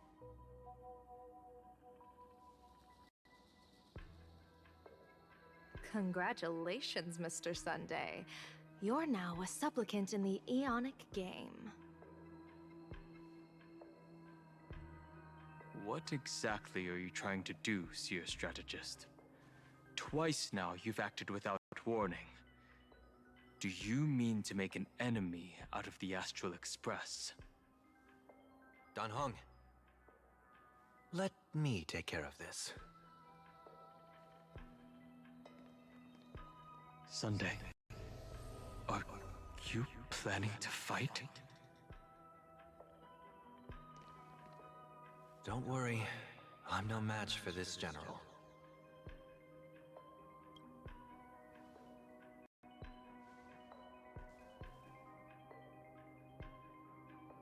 General Yao Guang, how do you pierce my thoughts? I ran a check with my tuning, and there were no signs of any outside intrusion. They say a diviner can't read hearts. I call that the excuse of mediocrity. Mr. Sunday, you're fascinated by the Phantom Moon Games. You even wondered, what if I wore this mask, didn't you? You can even divine thoughts like that? No, I'm simply good at seeing using my eyes. Though Mr. Sunday never asked to examine the mask, he's glanced at it at least 3 times since we started the conversation. Given the character and manners of someone as noble as him, I can't think of any motive for this action but genuine interest. Sunday? Yes, I did think of it. For a moment. I even considered putting it on. So, I merely gave you what you desired. This is no trap. It's just an unexpected gift. During the Phantom Moon Games, I'll give every ounce of aid I can to help you seize your chance to have an audience with the Eon. General Yao Guang, as far as I know, throwing out heavy profits first is usually a lure to make others lose. We've only just met. I don't understand why you'd go this far. Why belittle yourself? Every move I've made is to carve a sliver of possibility from the impossible. With my eye of Ishvara, I see you're the only one in this land who doesn't need to do a thing for me. Simply acting on your own will can bring change. Your own will? Indeed. Dan Heng, I do want to learn more about this world. Because this world of elation fascinates me. Is plain Arcadia truly a paradise? An Arcadia that its name claims? I once pursued a mistaken vision of paradise with stubborn resolve. Even now, I can't say for sure what a true paradise should look like. That's why I want to see with my own eyes whether this Arcadia lives up to its name. So then, as long as Mr. Sunday acts, that omen of death Madame Yao foresaw. Of course it would still come to pass. Did you think just a lavish gift could let you stroll out of Destiny shackles alive?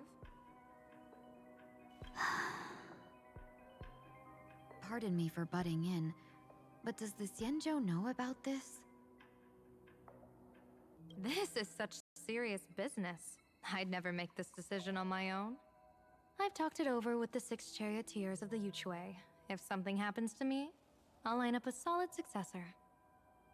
She headed to the Yuchue on the day I left on this mission, just in case anything went wrong. There, with the other potential successors picked by the 6 charioteers, she'll train at the Omniscience Sapientia Academe in divination arts, war strategies, and civil governance. You mean Lady Fushuan? She'd take over the Yuchue after you? Fushuan? What Fushuan? If I don't make it back from this trip, maybe Qingchue from the Law Fu Divination Commission could take the seer strategist position and command the Yuchue. Qingchue and Yuchue. Ooh, what a perfectly rhymed match. As for the details, shall we discuss this somewhere else, you three?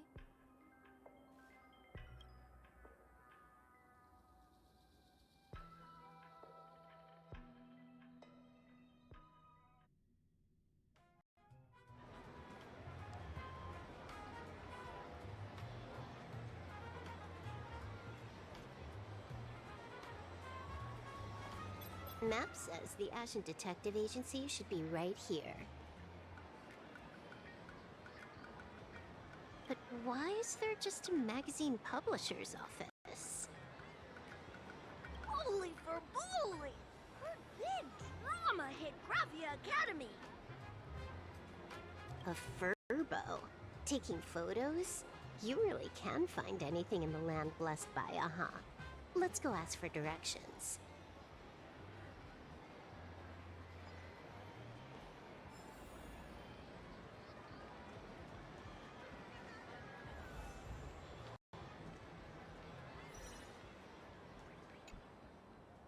Hey, little furbo.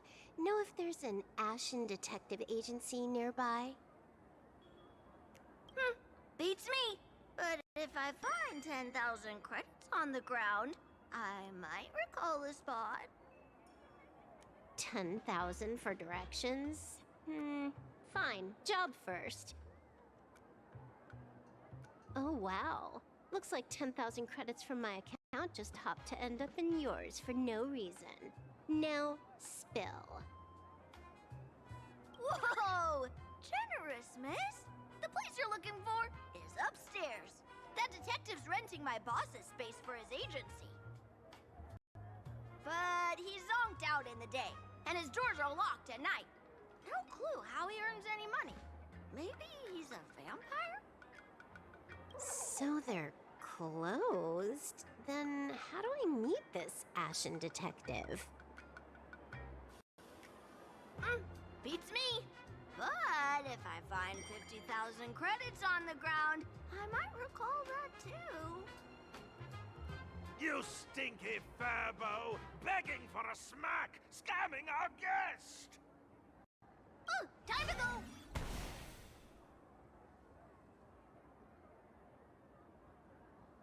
Hi, I'm Narrator, receptionist at the Ashen Detective Agency. I'm the assistant of that Mr. Detective.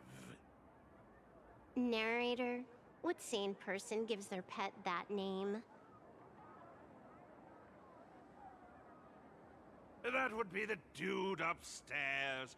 By the way, that mangy furbo didn't fleece you, right? It did. A full 10,000. Do you want me to catch that sneaky furbo for you and get your money back? Nah, save your breath. Got it fixed. Money's back in my account, plus the last 26.5 credits from that guy's account balance. Oh, not bad, punk lordian hacker. You seem pretty knowledgeable. So, would you mind showing me the way? This way, please, Ms. Hacker. Sorry, but you will have to take a side path. The landlord of this magazine office fled to dodge his debts, and creditors have been storming in one after another. In the end, Mr. Detective sealed the front door entirely.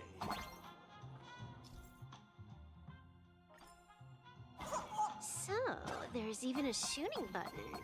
That's interesting.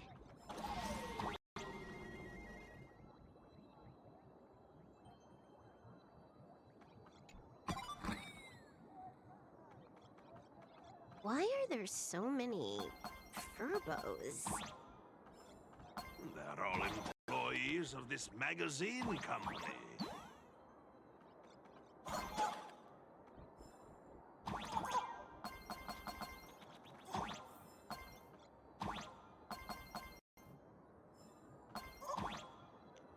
Why does this scene feel like a punishment round from a game? Office survival's way more brutal than any game.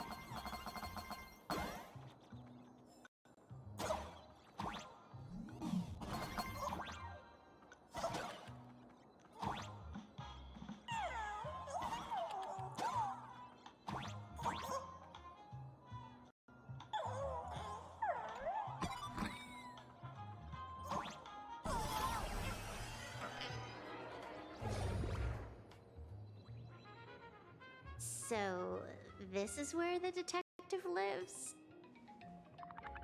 Yes, his office and living quarters are one and the same. It is a little shabby, I admit. At this hour, he is probably fast asleep. Visitors here are rare indeed. Visitors being rare. That really does sound a little sad. Please, come with me. I will wake him at once.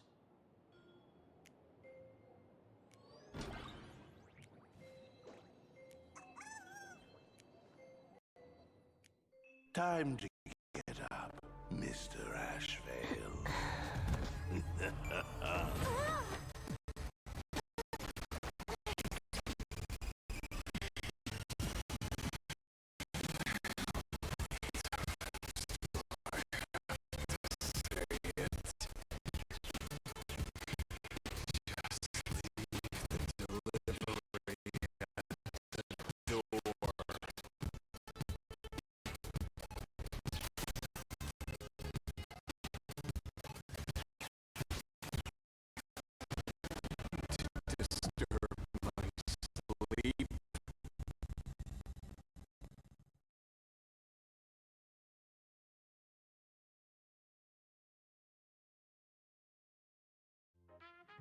Mr. Ashvale, this lady is not here for food delivery. Oh, then she must be here to kill me. Sadly, not that either. What do you mean, sadly? Not here to deliver food and not here to kill me. How strange. Oh, then you must be a client. You are here to hire me for a case. Your order of guesses is a little heartbreaking. Yes, I am here to commission you. Something has been stolen. Oh, What did you lose? A person, along with an ancient mask that should have been mine. Interesting. Are you here to join the Fantasy Moon Games? At that moment, a cloud of suspicion rises in the detective's mind. Who exactly is this girl? Mr. N, stop the voiceover when we're talking business. Oh, stop? You pay me 900 credits an hour plus 2 bananas just for this, don't you? Yes, but at least throw me a few clues while you work. Between a detective and their assistant, at least one of them should know a thing or two about deduction, right? A name flashed through the otherwise empty mind of the detective.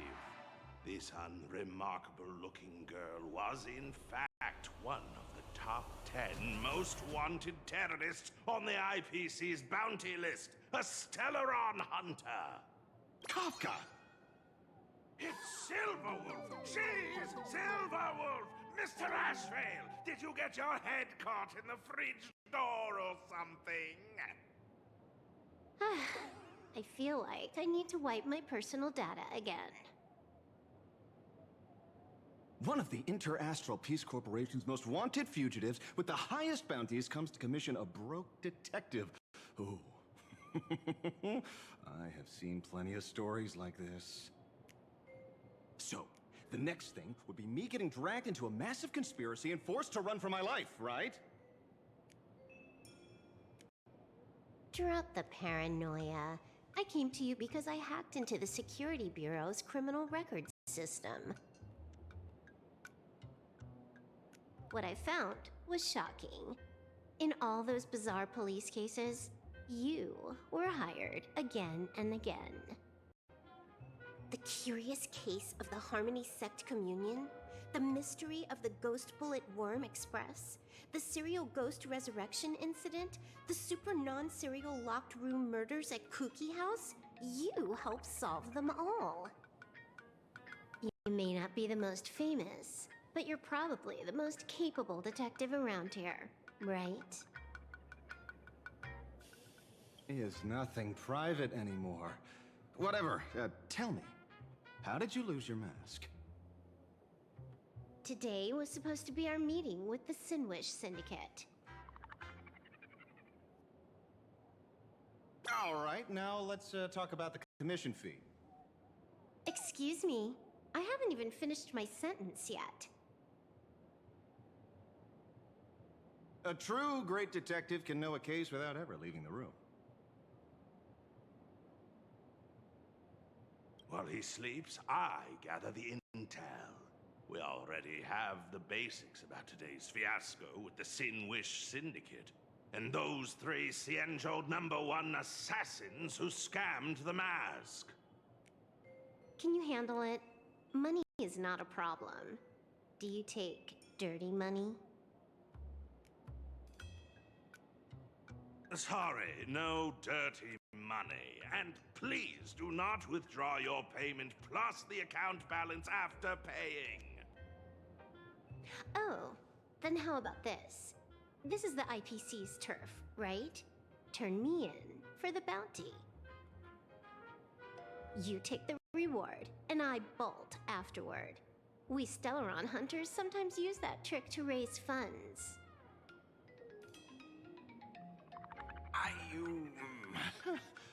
Or maybe we could discuss the possibility of taking dirty money? 30 million credits? Pay us after the work's done. Deal. I'll try to get that money over the next few days. Here's my contact info. Update me the moment you have any news. Pay us after the work? When did our office have a rule like that? That rule got made just now. Oh, my dear Mr. N, did you truly want to take dirty money? I have come up with another way to make money. Let me reach out to a certain big shot first. Madam Pearl, I've obtained solid intel. Mr. Ashvale, the chance of you initiating a call at this hour is under 5%. Let me guess. Perhaps you are finally ready to consider my offer. No, I found the trail of the Stellaron hunters. They are here in plain Arcadia, and they even plan to crash the Phantom Moon Games. I can send you her coordinates quietly, without anyone noticing. Quietly, without anyone noticing. The Phantom Moon Games? The moment your IPC chose to speedrun it, it was fated to be more than just a game of fun. And you want me to take part? That is asking a bit much of an old man. We should have taken that hacker's deal earlier and turned her in for the bounty. An unexpected bonus. So Pearl still has other masks hidden away. That makes things much easier. Seems that listening in on one's partners after wrapping up business is a habit worth keeping.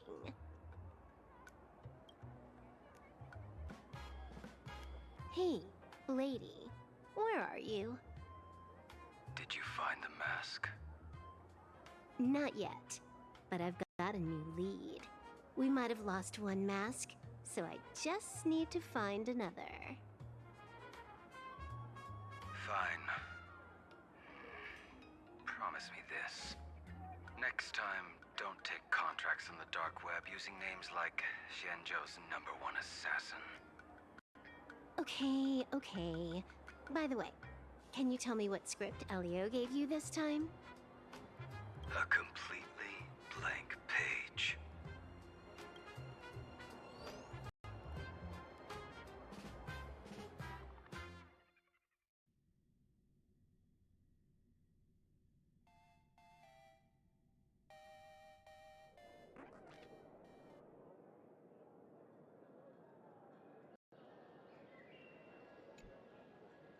So, what you're saying is that this Miss Sparksy, who was originally just a virtual avatar, has now crossed into reality and taken an entire school's staff and students hostage. I get it. So, it's just a typical case of the idiogenerative imagine phenomenon.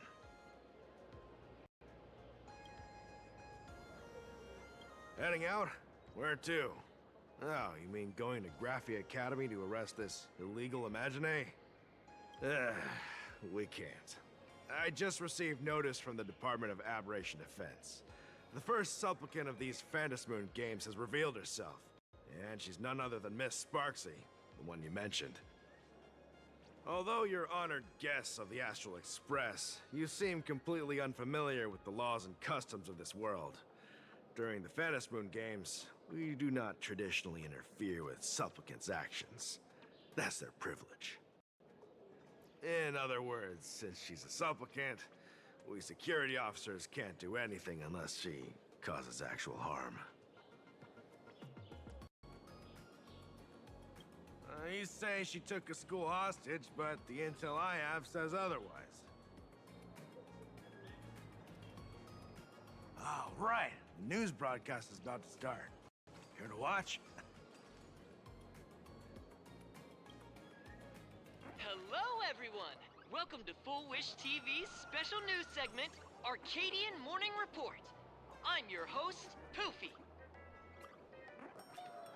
Hi, everyone! I'm your host, Snowy! We've entered year 1999 of the Arcadian calendar. What an exciting time! Just one more year until the new millennium. Over 500 years ago, a famous prophet made a prediction. In year 1999, a terrifying devil will descend from the sky. Will this prophecy come true? Can Plain Arcadia safely make it through this crucial year? You idiot! Are you cursing our viewers? They didn't tune in to hear your fear-mongering nonsense. Just read the news and stick to it. Yes! Incredibly, after just 15 years, the Phantasmoon is full again! And the time for the Phantasmoon Games is upon us once more! Surely a blessing from the Master Relation upon this Arcadia!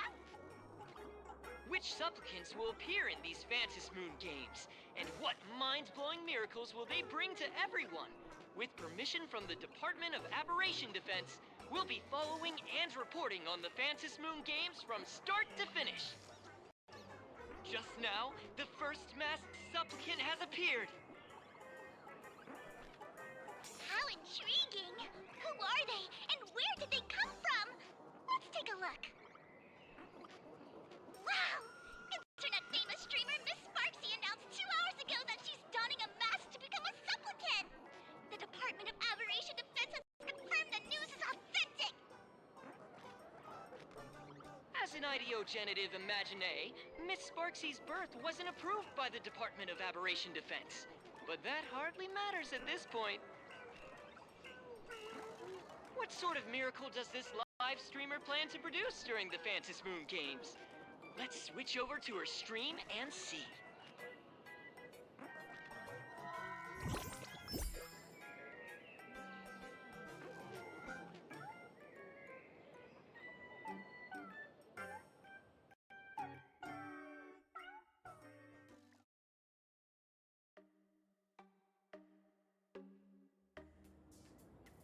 Yoo-hoo! And we're back from the commercial break. A big thank you to Love Insurance for being the title sponsor of today's Sparkstacular Arcadian Adventures livestream. One person, 1,000 faces. 1,000 faces, one person. Who will Sparksicle become today? Ta-da! Time for the big reveal! Everyone, follow along with Dean Sparksy of Graphia Academy as we check out how our new transfer student is settling in. Marge, say hi to the camera. Sparksy! Don't you dare mess with me! I, March, am not someone you can easily push around! I'll have you know I'm the disciple of General Jing Yuan of the Luofu and General Huayan of the Xu Ming. I've undergone rigorous Xianzhou sword training. Others might fear you, but I sure don't. My, March seems quite worked up. Is it because she's a bit nervous about her first live interview? All right then. Now, let me interview my colleague, Mr. Yang.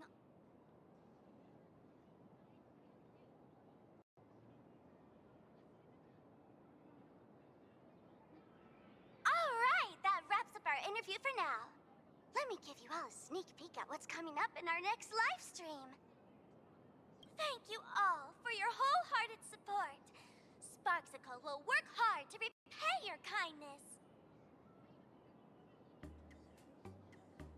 In 3 hours, I'll be hosting a special live stream performance, Sparksicon, alongside our special guests, the legendary Nameless from the Astral Express, who have carved countless legends across the cosmos. Tell your friends, your family, even your enemies. Let's set aside all grudges and meet in the stream to witness the most dazzling sparks light up plain Arcadia!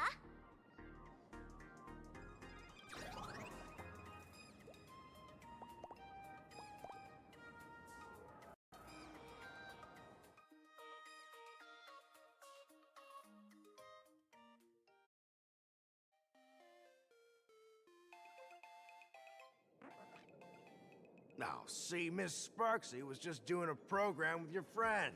It's fine, really.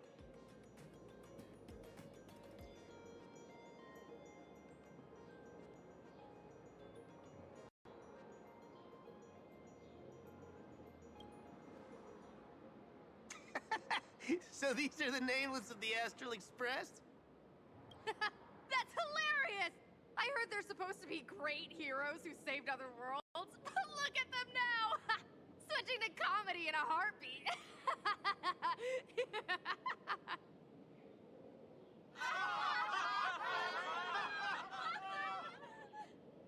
Darn it! Soon the whole of Plain Arcadia will be saying Sparksy caught the Astral Express crew in one go and made us the butt of jokes. Oh, right. Please keep this Phantom Moon Games emergency response guide safe. Some sections in it might come in handy.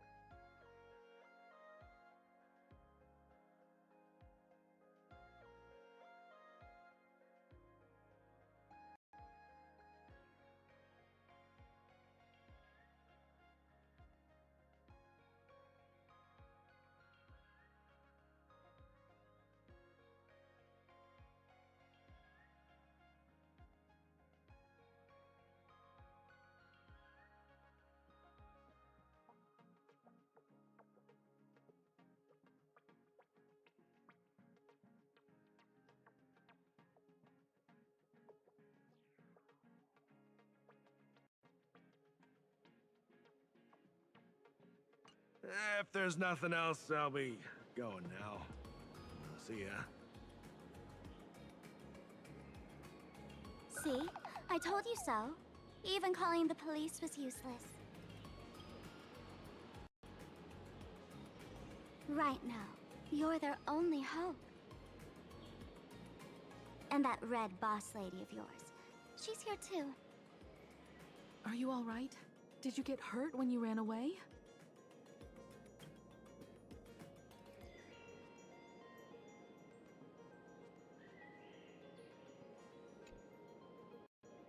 So, March and Welt are both trapped in Graphia Academy now? And that girl called Sparksy took the mask, too.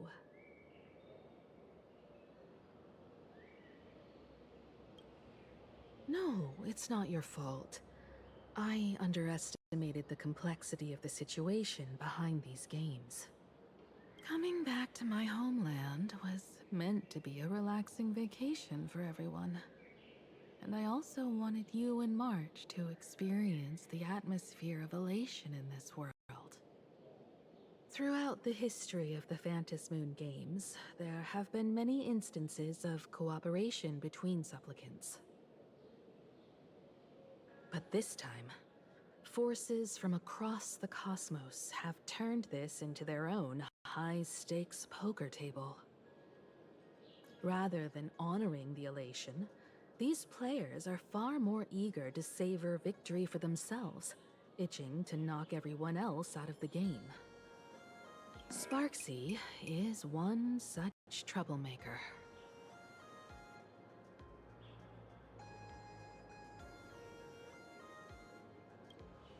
It's dangerous to rush back to school on courage alone when we don't know what Sparksy has done and what she's planning to do. For every supplicant, there are 3 key acts that must be completed once the Phantom Moon games begin. The roll call, the miracle, and the promotion. Sparksy has completed the roll call. She took the mask and declared her entry into the games, drawing everyone's attention to the news that the first supplicant has appeared. Next, she must strive to make a miracle happen, bear the people's wishes, and answer with a great feat. If I'm not mistaken, Sparksy is waiting for us to walk right into her trap. For her, there couldn't be a better opponent than the Astral Express for this first battle between supplicants. What could be more earth-shattering than defeating a renowned cosmic hero on a battlefield of her own meticulous design? So here's the question, Sparkle. Based on what you know about this imposter, what's her real agenda for joining the games? Simply toying with and defeating the Express crew alone won't be enough. What kind of world-shaking miracle is she after? Sure, she's a fake. But she's still a fake of Miss Sparkle. Guessing won't get us far. If you ask me, we should check out the tavern. Might find some leads there. The Masked Fool's headquarters. The World's End Tavern. That's right. How could we pull off something this insane without Miss Sparkle's prized collection I've been hoarding all these years? That imposter must have known this well. Before this operation, she definitely went to the tavern, using my name. Most fools can't tell the difference between me and that imposter. Or maybe they just don't care. But if we can find out who I talked to and which treasures I stole from my collection of items, we'll naturally figure out what that imposter is up to. That's a good plan, but I can't let you act alone.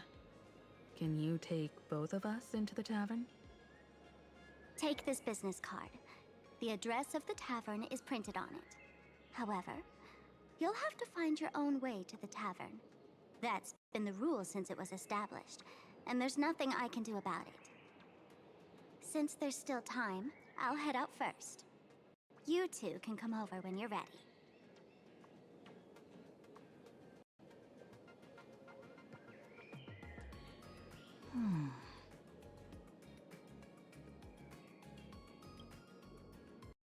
Relax. To step into the elation's right, what you need the most is ease. Don't dance to your enemy's tune. Find your own rhythm. Now it's our turn to set the steps.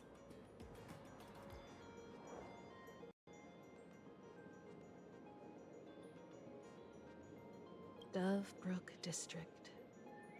It's been a while since I've been home. Perfect timing. Don Hung and Sunday have made some new discoveries. I asked them to meet up with us later.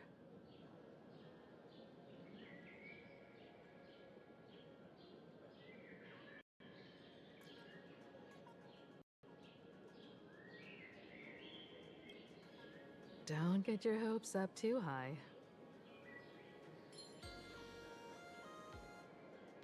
Looks like this vacation trip has gone right back to our usual trouble magnet mode. Now this is the kind of vacation the Nameless just has to savor.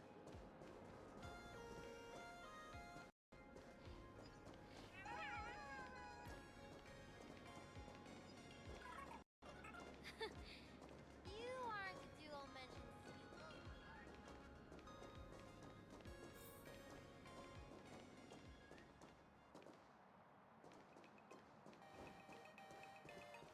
Anyone with a high-level Cosmicon...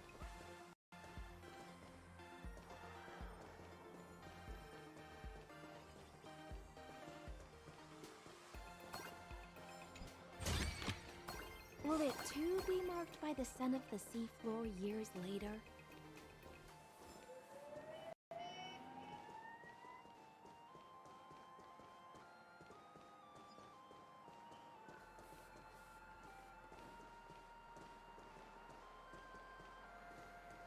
Let's have a game of Cosmicon Collective.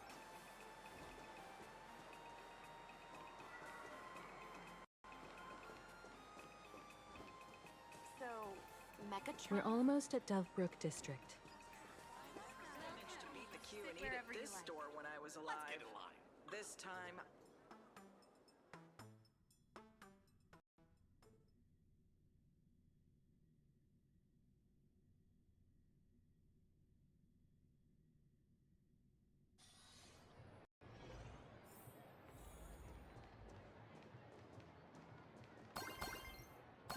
Blazing? Quite a bustling district. Is this really where Himiko lived back then? It's been 15 years since I've been back. I wonder what's become of these houses now. If they're being rented out, or if they've been sold off already. Perhaps they've become like the Graffia family. Nothing but empty shells of their... Let's go. Stay safe on the road.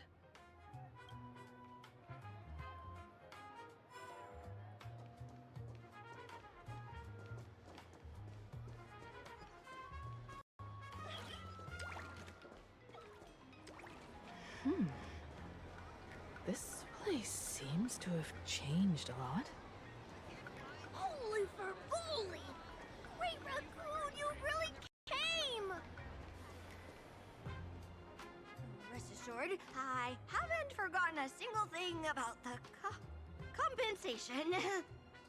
This Furbo was actually waiting outside the magazine's office just to make amends? Furbo absurdo. And you are?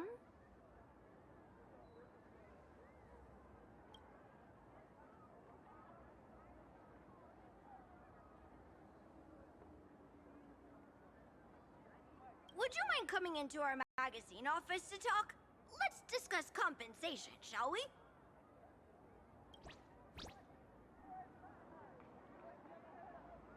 It looks like the magazine publisher has taken over this entire building. Strictly speaking, the entire street where this building stands belongs to my family's estate. It's said that, in their heyday, the Graffia family owned property all across plain Arcadia. But by my generation, very little was left. When my journey reaches its end, will anyone in this world be able to inherit anything from me?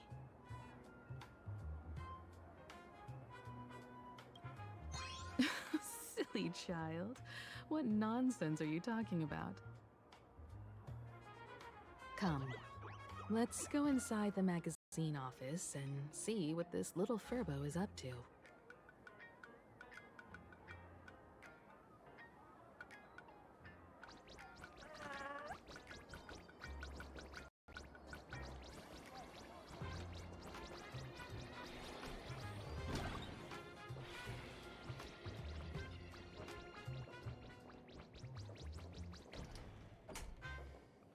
Hey there, Paraprince! I brought quite an impressive creditor to visit you. Beep beep. Debt collector signal detected. I'm out of here. Don't run! It's the Gray Raccoon from the Astral Express! Furbos and raccoons, we're all one big family. Beep boop. Family or not, you're all just here to collect debts, aren't you?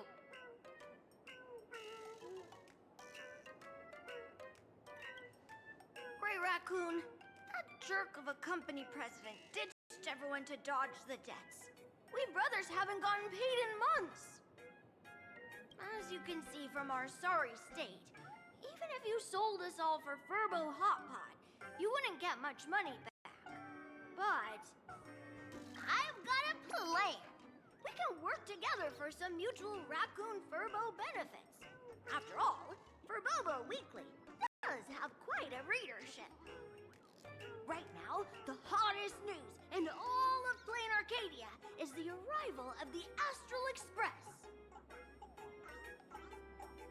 Once you become the company president, Great Raccoon, Furbobo Weekly can go full throttle for you. Becoming in no time, Furbobo Weekly will be the #1 gossip magazine. We won't have to worry about our salaries, and Great Raccoon won't have to worry about compensation. No way! No way! As your devoted fans, me and my bros sincerely want to compensate you handsomely for your emotional distress. A magazine publisher? Now that is interesting. What do you think? I knew you wouldn't pass up an opportunity like this. These Furbos may be crafty and full of tricks, but they can definitely help us out. A media outlet working for you, and a network of informants who can run around everywhere? Having a logistics team like that during the Phantasmoon Games would come with many perks. And best of all, they're free. Being a company president is actually super easy. Just follow me.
That's all it takes? Okay, from now on, I'm your new company president. Woohoo! Great Raccoon is our new company president! Ha! Whatever mission you assign, we brothers will get it done for you. Anything else you'd like us to do?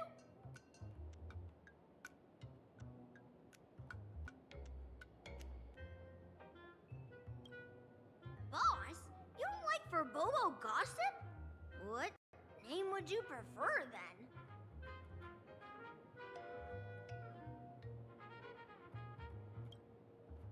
Bullshit Grove? What's that supposed to mean? Are you sure?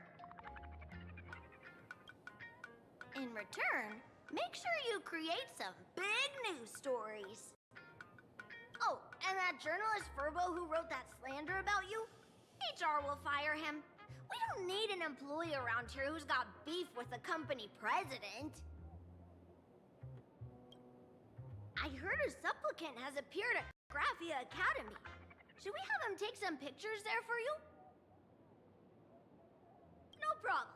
I'll arrange it right away. This Furbo will issue the order. Stay tuned for his first-hand report. Looks like you're already getting into the groove of being a company president. We're pretty much done here, and Dun Hung and Sunday should be arriving soon as well. I'll just have them meet us here at the publishing house.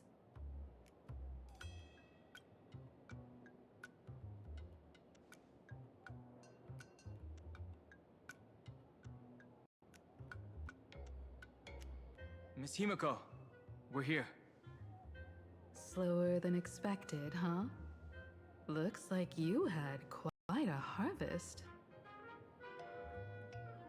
That's, difficult to say. Ah, Miss Himiko. And Benefactor is here too. It's been a while. I've missed you all dearly. Miss Tingyun, are you representing the Xianzhou on this diplomatic mission to Plain Arcadia? This is a matter of great importance. A humble girl like me doesn't have that kind of standing. I'm just tagging along with General Yao Guang of the Yuchui to help out with odd jobs. I happened to run into these two on the way. The seer strategist. What happened on this journey? Sorry, there was a bit of a hiccup. I accidentally put on a mask of elation. Now I'm a supplicant in the Phantom Moon Games. Well, that's quite unexpected. I know the Express has been seeking to join the Phantom Moon Games, and I've been quite curious about that. Sorry. Did I make things more complicated than they needed to be? No need to apologize, Sunday. You are a companion of the Trailblaze. No Nameless would ever stop a companion from finding their own path. Many thanks. But wait, did you just say accidentally? It's a long story. I'm afraid we'll have to wait for General Yao Guang to explain it herself. She was with us just now, but somehow disappeared without a trace. Madame Yao is always like this. She probably disappeared suddenly to deal with something urgent.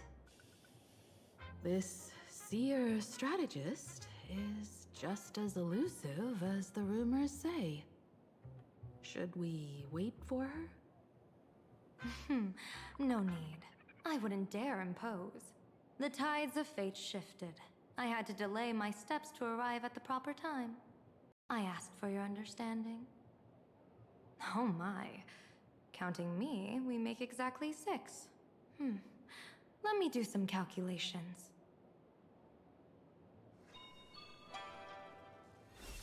Your fortune in the coming days looks grim.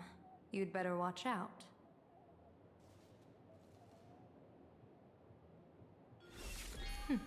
Wheel.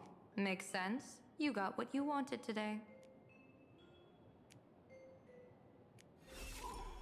The fates spell danger.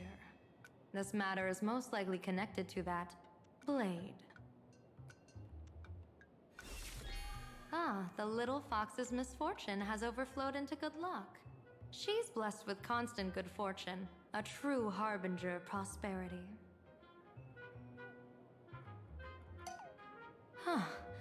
That's weird. I can't see yours. So, you're that trailblazer Fushuen mentioned. Your reputation precedes you, seer strategist. I'm Himeko, navigator of the Astral Express. Whatever's on your mind, you can discuss it with me.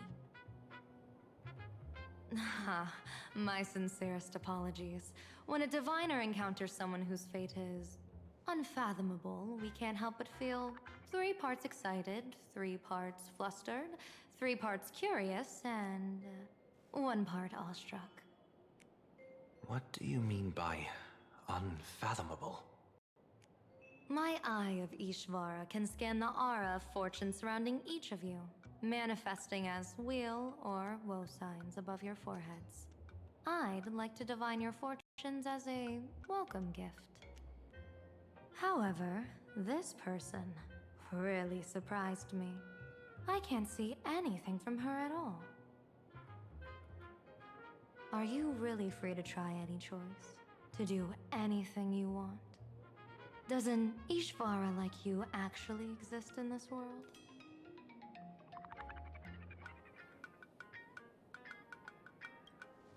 You mean you've witnessed the existence of Terminus? But that doesn't mean your life has entered the finality, does it? What do you think this means, General?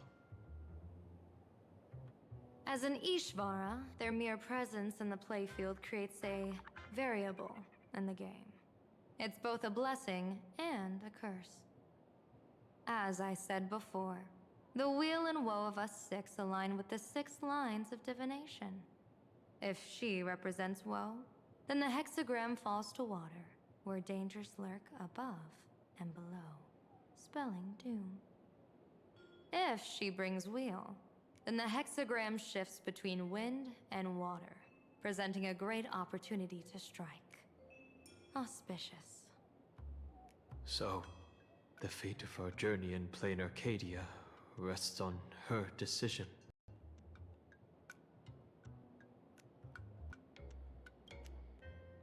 I am not an Ishvara free from fate. So naturally, I can't guide those of that disposition. Back to business. I take it you're not just here to read our fortunes? I am here to greet everyone, to apologize to the Express Navigator for my previous indiscretions, and to borrow someone from you. Miss Himeko, now you understand how I ended up wearing this mask. I get it. She says she wants to borrow you for an operation. I want to hear your thoughts. If you're not comfortable refusing, I can speak up for you. Oh, you two. No need for whispers. I can hear you loud and clear. How did you... Well, since the General heard us, would you mind telling us your reasons for doing this? I'm collecting variables. During this journey, I'll be acting as unpredictably and irrationally as possible. Don't be surprised. Some Arbiter Generals excel in battle with their wit and valor. Others master the art of forging weapons, and some guard the Netherworld with their lives. I, however, fight for the Alliance by calculating and manipulating fate itself, peeking into the future. I'm here to discuss matters regarding the Anti-Destruction Alliance, and then I'll head to Astropolis for the vote. That's the real business. But according to the divination, this Arcadian world faces an extraordinary danger. When a bird's nest falls, no egg will remain unbroken. Are you saying we'll all perish along with plain Arcadia? What's going on here? Intel indicates that a serious Xianzhou criminal is attempting to join the Phantom Moon Games. This individual has been infected by the flesh of Shuhu, the emanator of the abundance, and is extremely dangerous.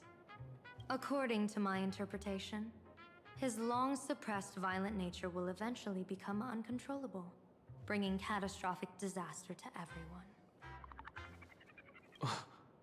There's no way he could do that. That's the divination's answer. Rather than asking whether he could, we should ask, how would he do it? My divination shows dragons clash in the wilderness, their ichor dark and yellow. While the term dragon clash could simply mean fierce battle, could it be foreshadowing a great calamity from your conflict with Blade? Perhaps this prophecy has other interpretations, but with my limited intel right now, I have to prioritize Blade, this most volatile and dangerous factor. I've heard that different interpretations of prophecies can lead to completely opposite outcomes. Until things become clearer, it's better to reserve judgment. Let's put that aside for now. In any case, I've brought along a creation forged by Blade himself. If things get out of hand, it might temporarily restore his sanity, giving us a brief chance at victory. What is it? I'm sorry, but fate has shifted once again. I must take my leave. To put everyone on the Express at ease, I solemnly swear that Mr. Sunday won't be obligated to do anything for the Xianzhou. On the contrary, our delegation will give him every ounce of aid within our power. What did you say, General? Aid within our power? She's gone. Whoa, that was quick. Madame Yao must be really busy. Has she vanished into thin air like this before? Yes. I don't know the details myself. With Madame Yao, it often happens and no one knows when she'll return. She doesn't do it on purpose. Allow me to apologize on her behalf. No worries. At least we know what the Xianzhou is up to. Right now, 2 companions from the Express are still trapped somewhere. She and I must head to the tavern to uncover some clues. If Miss Himeko needs my help, please don't hesitate to ask. Are March and Mr. Yang in trouble? I'll go with you. No, you and Sunday will act together with the Seer strategist. We're not at the point where we need to call in reinforcements yet. The situation with Blade is unusual. That Seer strategist's concerns aren't just baseless worries. I don't want to see the Phantasmoon Games bring catastrophe to my homeland. So this is also my request. To put it in the General's words, please do your best to introduce new variables.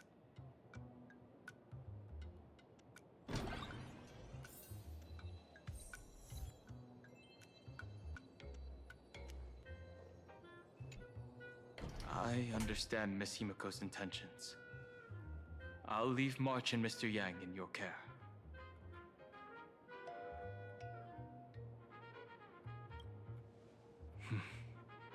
Whatever happens, keep me posted on how things go.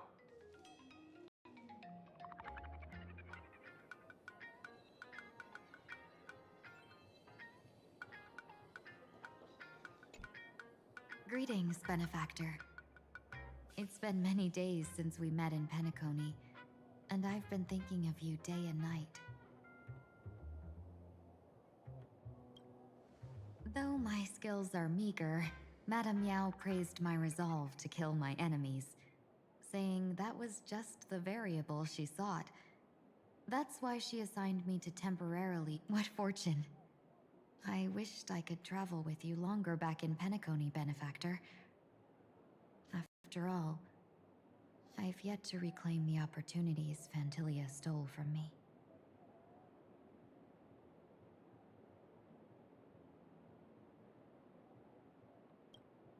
Don't go back on your word, benefactor.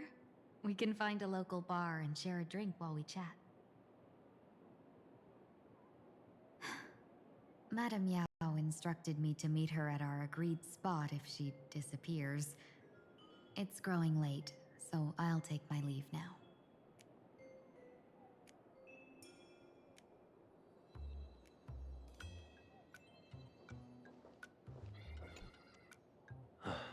Mask of elation can reflect the shape of one's soul. Sure. In Penacony's decorative arts, ravens often symbolize the hidden desires and whispers of humans' dreamscapes.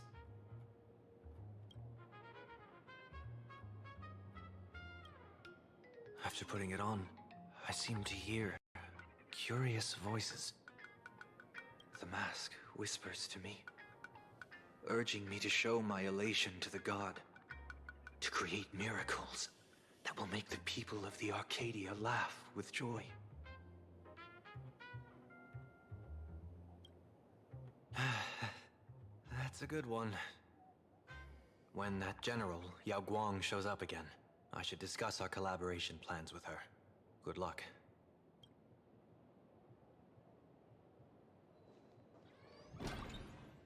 The IPC, Masked Fools, a Cienjo General, the Stellaron Hunters, and the Nameless. Some came for the Alliance. Some for the Eon's game. Whatever their reason, but at least we got some good news. Sunday has joined the Phantom Moon Games. He can help us in our showdown against Sparksy. Let's rendezvous with Sparkle at the tavern. We must uncover why Sparksy entered the Phantom Moon Games, and what sort of... When I was little, I heard a few urban legends. They say the entrance to the tavern exists behind every single door in this land. But those who aren't invited, or haven't found their destined path, can never step inside. This time, we already have the Fool's invitation in hand. As for the key to open the door, there's a silly rhyme on the back of the business card. For revelry and drinks galore, no need to search from door to door. Heed the Fool's riddle with care to find the key that leads you there.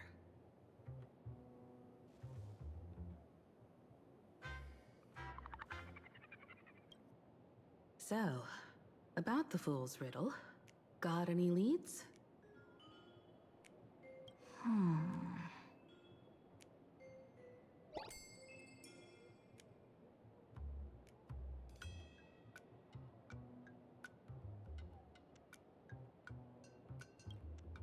Whether they look up or down, the moon that humanity gazes upon in the sky is always the same Phantom moon. Looking up makes sense, but looking down? How exactly do you gaze at the sky?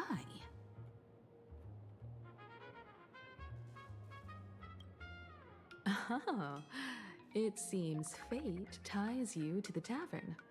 I get it now. The answer is Dovebrook.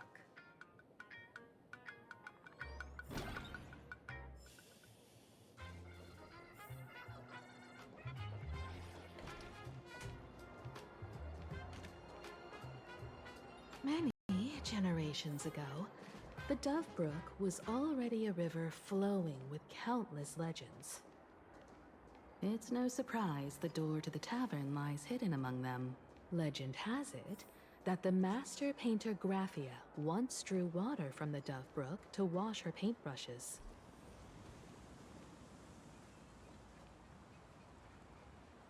Looking at Dovebrook's scenery, memories from my student days just come flooding back.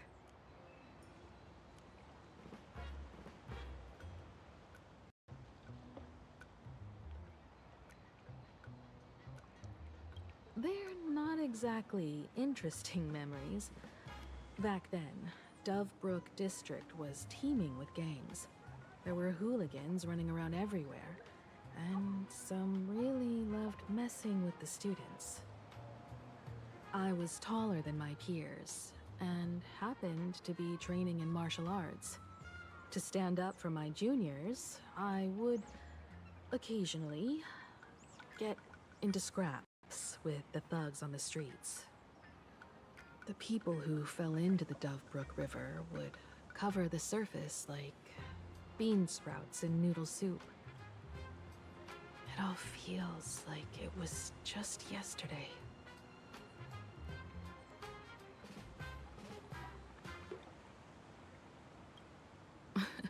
Sometimes the thugs fell in. Other times, I took the plunge myself. Back then, I was a bundle of restless energy. The teachers always said I was like a wind-up toy that never stopped banging its drums and cymbals, stirring up a commotion wherever I went. In the blink of an eye, 15 years have passed.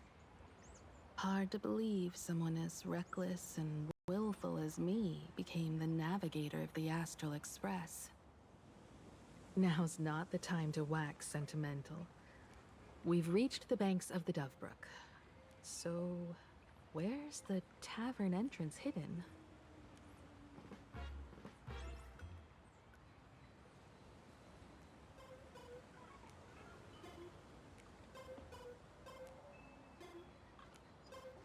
Lots of eyes on the streets, Ruth.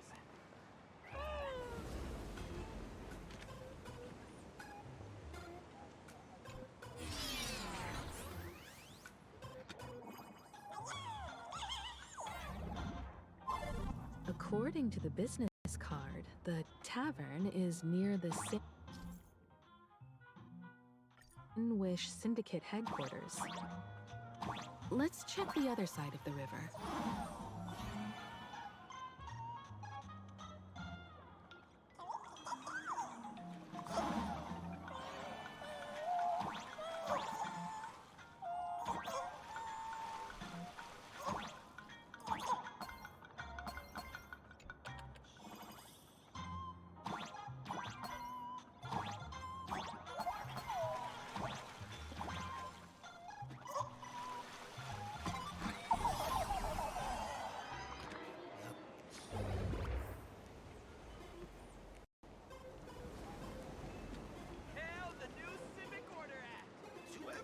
Watching.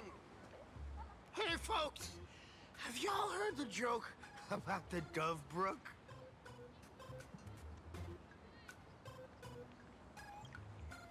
Yeah, one day, a criminal escaped from prison. He ran for his life, but just when freedom seemed within reach, the Dovebrook blocked his path. With his pursuers closing in, the man prayed to the river. I am hammered by the law, stained with filth. Oh, pure flowing waters, please do not swallow me.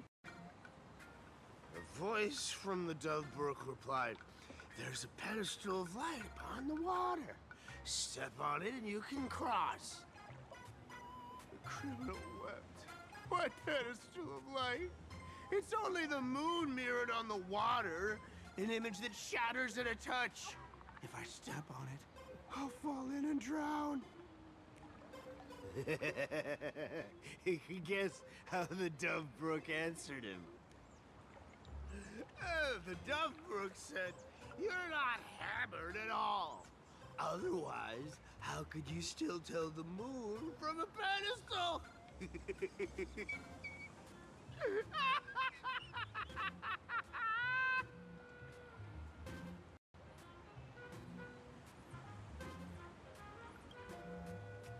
It's fine. You don't have to buy me a drink as long as I can make you laugh.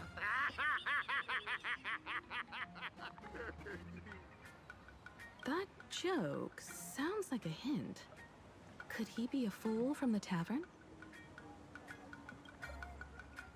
Maybe if we find the fragile moon he mentioned, we'll find the way into the tavern. moon's reflection. So fragile it shatters at a touch.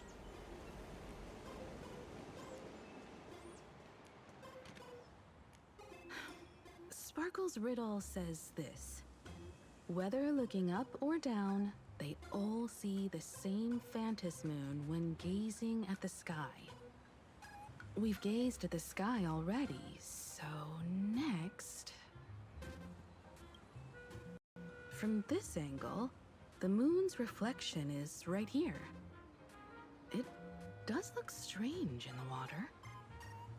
If what the card says is true, and the fool's riddle is the key to entering the tavern, then this moon must be the door lock. Come on, let's take a closer look at this strange moon.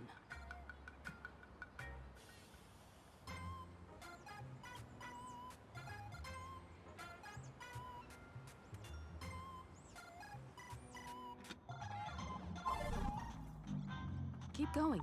Chase that moon's reflection.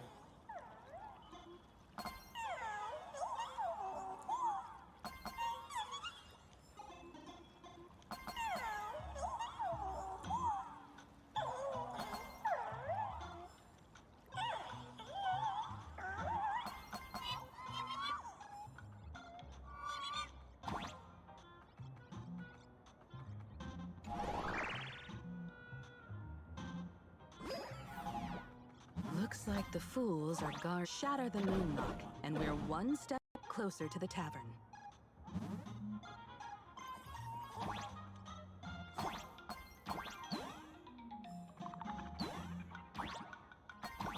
Let's try again.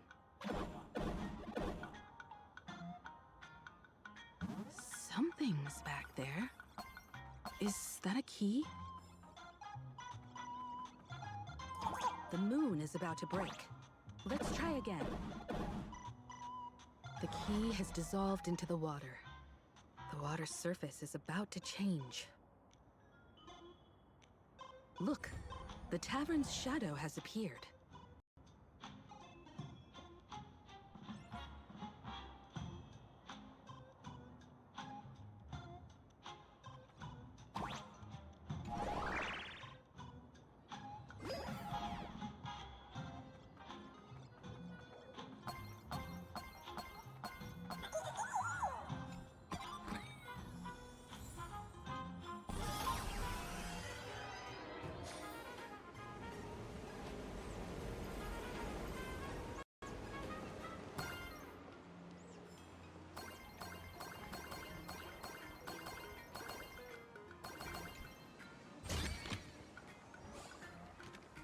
On the streets recently. Watch yourself out there.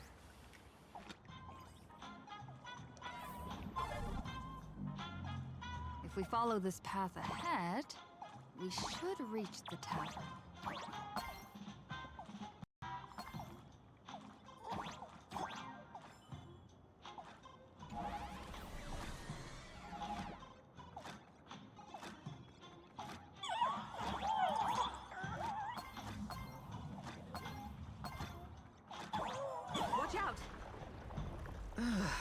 I almost forgot.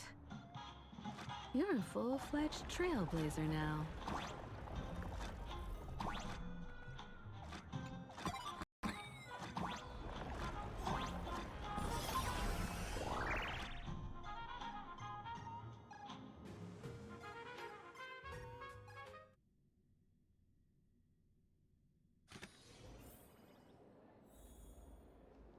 Welcome! Please laugh, dearheart.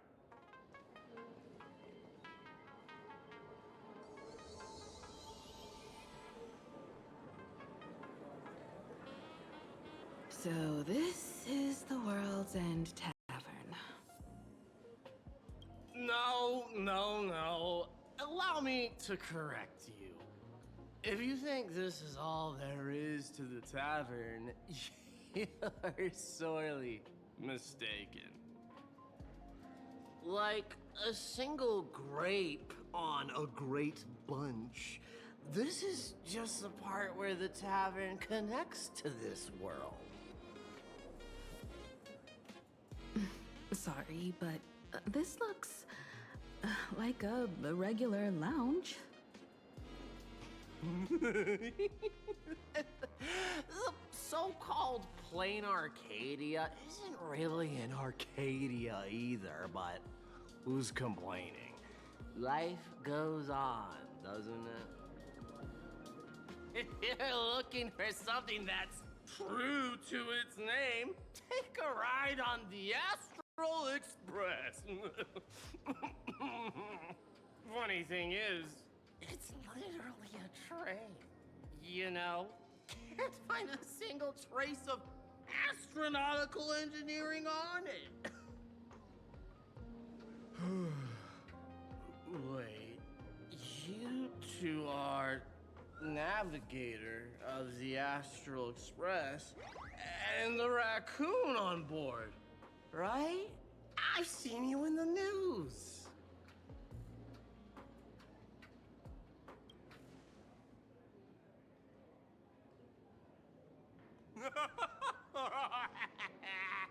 Friends, a big shot is here. A real knee slapper incoming. Really? From the Express? You're not so freaking way enthusiast, are you? Express folks come to the tavern too? Do they even have the sense of humor? Hey, can I get your autograph? Sorry, the sole of my foot. I'll never wash it again. Everyone, curb your curiosity. These two are my guests. Even the most mischievous among you should know when to stop and mind your manners. Well, if it isn't Little Sparkle. We've all heard your joke. Take the mask from a masked fool, and what's left but a fool?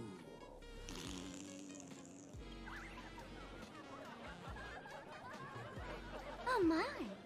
Wouldn't a masked fool be better off without the fool? An empty mask sounds even better, no?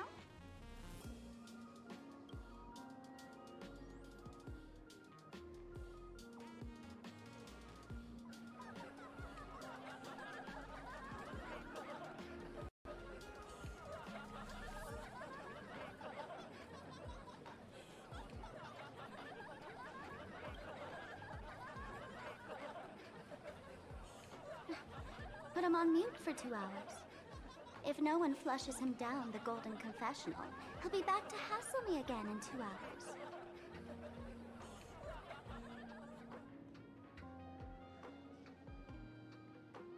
All right. Now I can finally entertain my guests without interruptions. You two, this way. Let's talk about the imposter.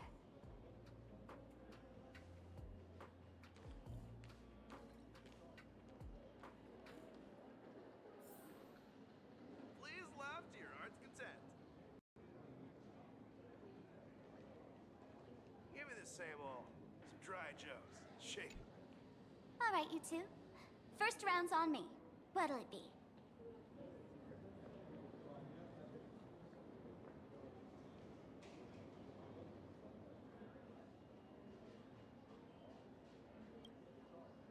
We're not here to drink. Time's ticking. Did you find anything on Sparksy? Don't pull a long face. You'll sour the vintage in the cask. While you were gone, diligent little Sparkle was gathering intel non-stop and didn't waste a single minute. Sparksy. She did come here disguised as me. I called Giovanni. You might not remember him. He's the poor sap who drew the short straw to manage the storage area recently. Old Gio told me that a week ago, I came here and took a few things. Among them was a vial of mimetic virus. A mimetic virus. No wonder she could take over Graphia Academy and distort March and Weld's cognition, making them believe they're a student and teacher.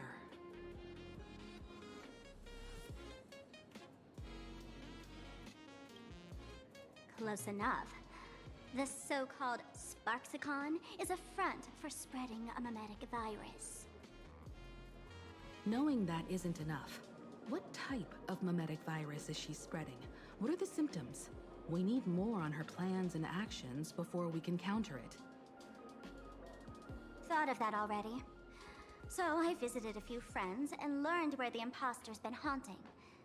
To dig up details, we'll have to get hands-on. Lead the way, then. Let's move. Stay close.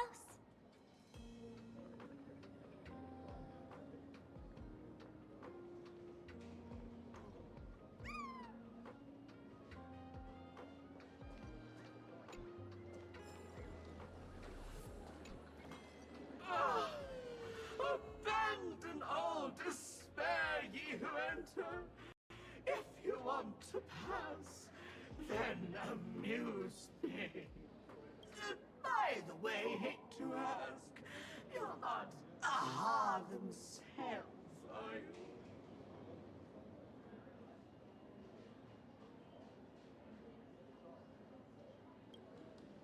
you? No, you're not Aha.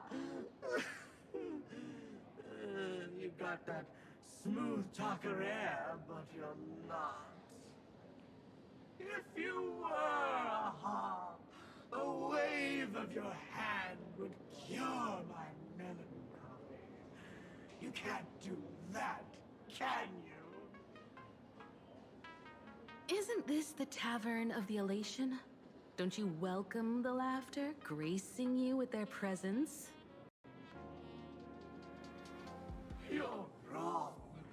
It's not that they are unwelcome. See that? The fools put up a sign over there. Aha and mourning actors stay clear from the door. Stay clear! Ridiculous as it sounds, it's true. After 666 invitations to Aha went unanswered, the younger fools voted to expel the laughter from the Pact of Elation. Oh, I get it. It's like students expelling a teacher from a classroom. The action is meaningless. The message is loud and clear, though. All right, Mr. Doorway. I assure you that none of us three is Aha, and none is a mourning actor. Oh, it's Sparkle. Is it really Sparkle? It's not someone else pretending to be Sparkle? I can't tell, and I don't care. Listen up, gray-haired lass. If you want me to open, pay the toll with saying a joke. I've been waiting for the one joke that can cure my melancholy. Now, amuse me.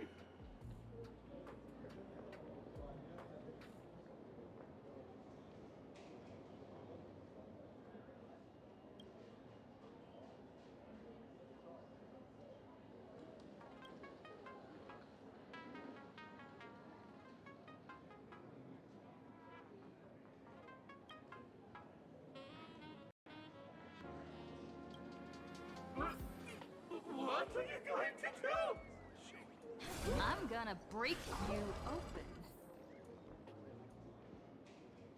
Didn't expect you to have the pull to get me into the tavern.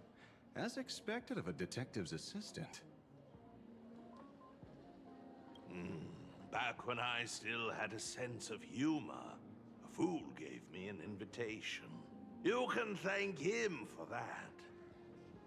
You're really going to see the Stellaron Hunter case through? They can only pay you in dirty money, you know. What else can I do? The boys need the money. Credits aren't black or white, they're ones and zeros.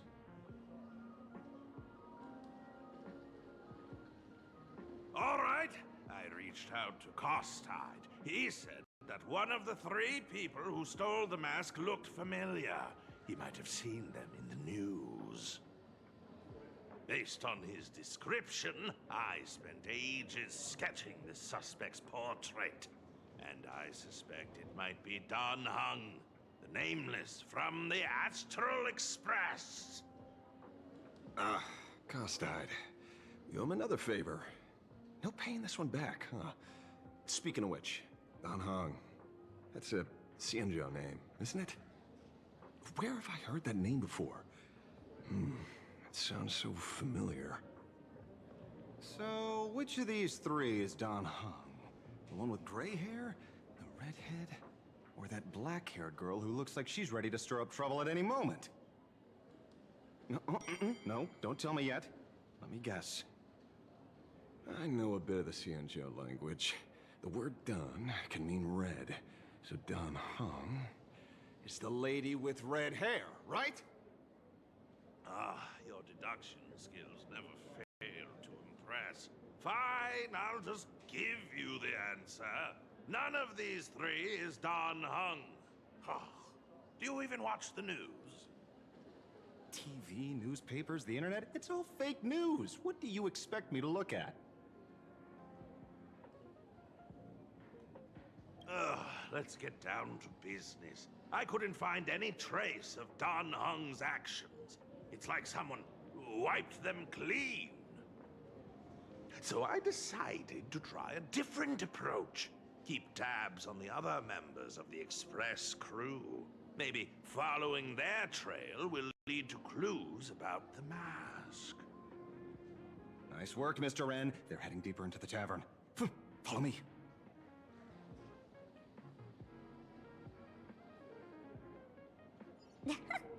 I see, gray hair. The tavern not inviting you sooner was their loss. Come on. Is the drink in these barrels really brewed from jokes? Yep. You know your stuff, man. Where's this? Ta-da! Welcome to the dazzling lights of the Bliss Star. The heart of the tavern, Plain Arcadia's dazzling dance floor. There are some tasteless masked fools who consider this place the secret to keeping the laughter going. If life's cruel, don't beg for fairness. Dance! Shake away that sadness until it's all well mixed with the joy in your body. That huge light orb up there. For a tavern, it's as essential as the Phantom moon in the sky. If we get the chance, I can take you inside for a real eye-opener. Speaking of which, 2 months ago, some idiot, after downing hundreds of drinks, had the bright idea to knock it down with a super overlord spinning top. So, we had to reinforce the Bliss Star with a steel frame around it, and seal it inside the world in canvas.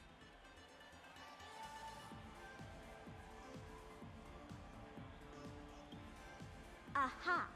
Take care! Weren't they banned from the tavern? And given the laughter's personality, if they took care of it, they'd just egg someone on to blow the place sky high. This fool you're talking about. It wouldn't happen to be Sparksy, would it? If it were, I'd already be tied to that light orb as the scapegoat. Anyway, the next stop is the Golden Confessional. The eyewitness says Sparksy was there. The Golden Confessional? What kind of place is that? A place where you can let go of all your worries. Well, words won't do it justice. Let's go see it for yourself.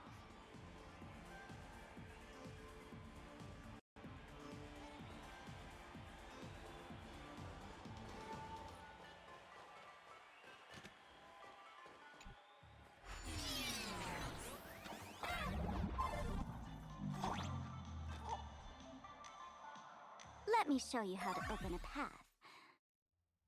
Play according to the sheet music, and the path will naturally open up.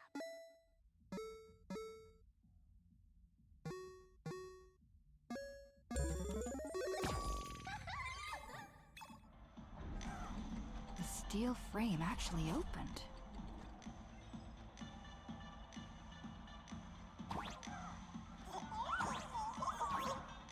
The Wispe here actually change color with the lights. Just another night at the tavern. Fun, right?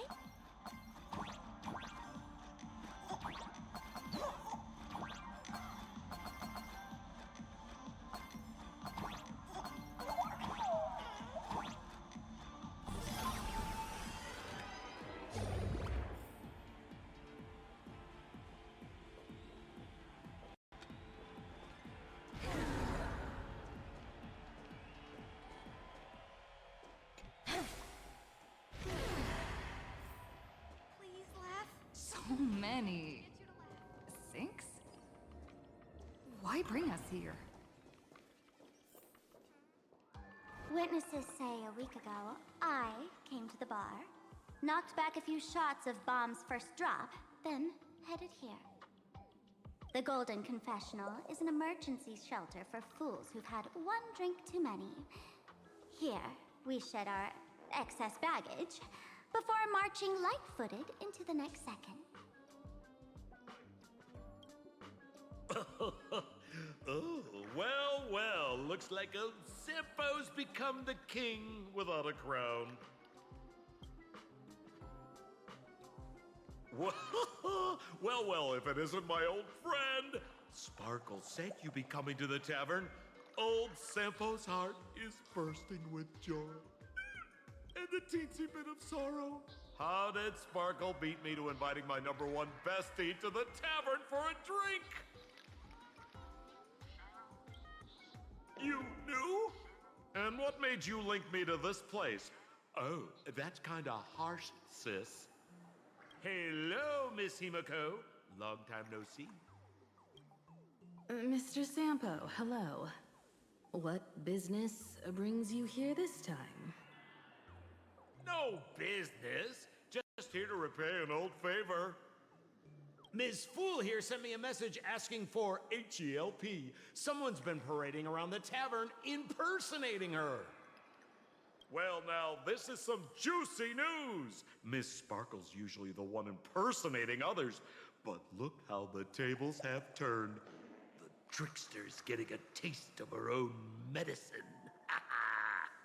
Shush, Sampo. I brought you here to repay a favor, not to gossip about me.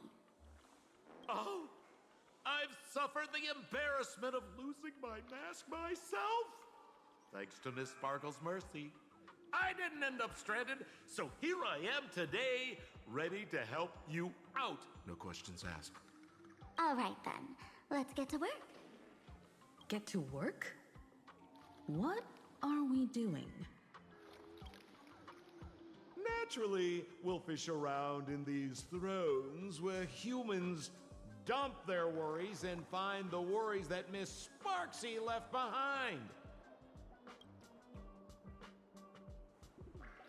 You want us to unclog your toilet?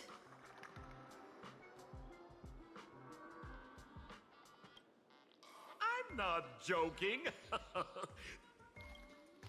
Don't be too shocked, you two. Let me share a little secret about how we masked fools stay mentally healthy. Drink a mood lifter like Bomb's first drop, and all the harmful memoria in your body, you know, the pain, the worries, gets purged in one go. That's how fools pull pranks and have a blast without a shred of guilt. So, all that memoria has settled under this bathroom. And you want to sift through it to find Sparksy's worries and catch her thoughts before she acts? If luck's on our side, maybe we'll even dig up the secret to beating her. Huh? What's wrong, ma'am? You don't look so hot.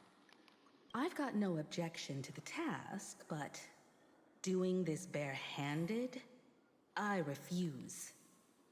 Oh, don't worry. When has old Sempo ever come unprepared? Trust me, I won't let you get off that easy. Emotional impact drill. Ooh, sorry. wrong gadget. Oh, this one! Hey! Have you heard of a dowsing rod? Well, forget it. I'll spare you the theory. Oh, I tuned the drill bit to resonate with Sparkle's temperament. It'll drill out Memoria fountains with similar emotions. But fair warning, use it carefully. It's been a week since Sparksy was here. Keep your guard up in case something else comes bursting out. Well, if you ask me, leave it to luck. We don't have time for luck. My radar says that pompous imposter would pick the highest spot to vent. Exactly. The Golden Throne. Give it a try. Girl, pick a spot to drill and start mining that gold. Sampo, does this thing even work? Of course it works. Don't you trust your old pet?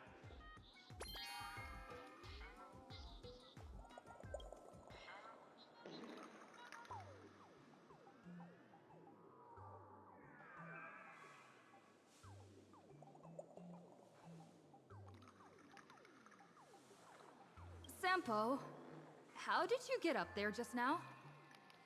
Oh, right! Silly me. Through that pipe on the side.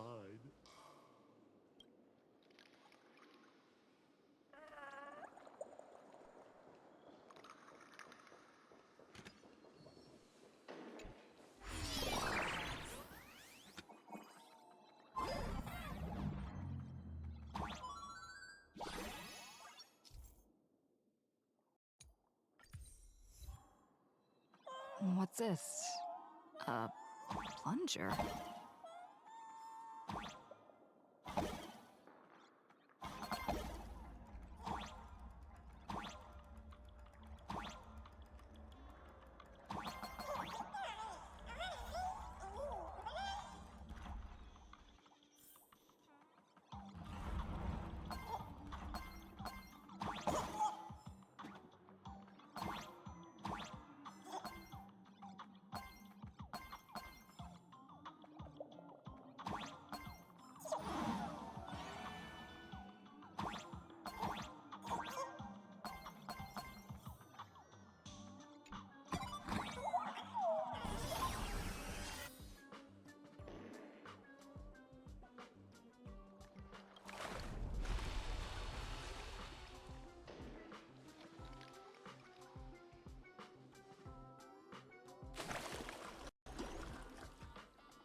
See? What did I tell you? The imposter's worries have appeared.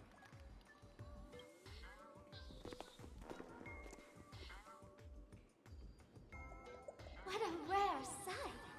Sparksicle used to always connect with everyone online. But now, for the first time, she's meeting her fans through the sewer network. Sorry, but we're your haters. Come clean now! What are you planning to do with that mimetic virus you stole? Use Sparksicon as a front to turn everyone into mindless zombies or dancing monkeys? How could I ever harm my dearest, most beloved fans? You took an entire school of teachers and students hostage and turned them into your puppets to help you enter the Phantasmoon games. You're going to argue that you did it all for them? Of course I did. From the very first day I was created, I've been doing exactly what my creator asked of me. Listening to every fan's questions, empathizing with their pain and troubles. They feel insecure about being ordinary, cry when ignored by those they like, and strive to stand out because they desperately want others' approval. Sparksy hears every wish, and she answers.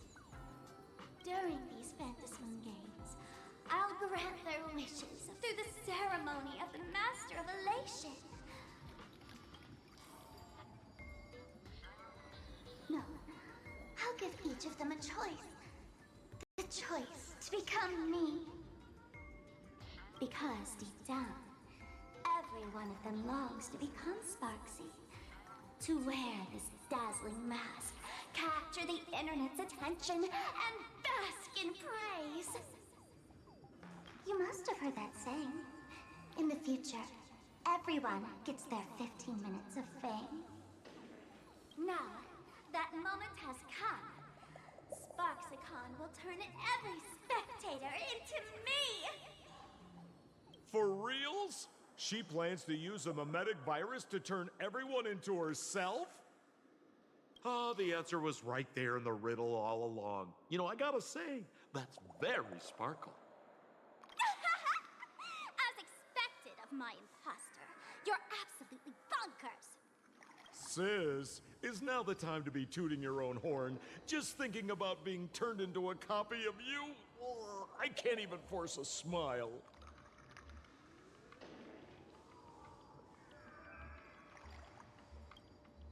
Oh? And who gets to define elation? The laughter, the fools, the IPC, or every me seeking joy on the Arcadian internet? Contrary to popular belief, the masters of the Phantasmoon games were never us, the supplicants, but the spectators watching us. Sadly, the Inter-Astral Peace Network showed people other worlds in the cosmos. Once horizons widen, expectations climb. Nothing they hear or see feels fresh, interesting, or thrilling enough. And everyone fears that they're outdated, uninteresting, or unexciting in others' eyes. So the world's like a derailed train, racing toward thrills and madness. Nameless of the Astral Express. Am I wrong?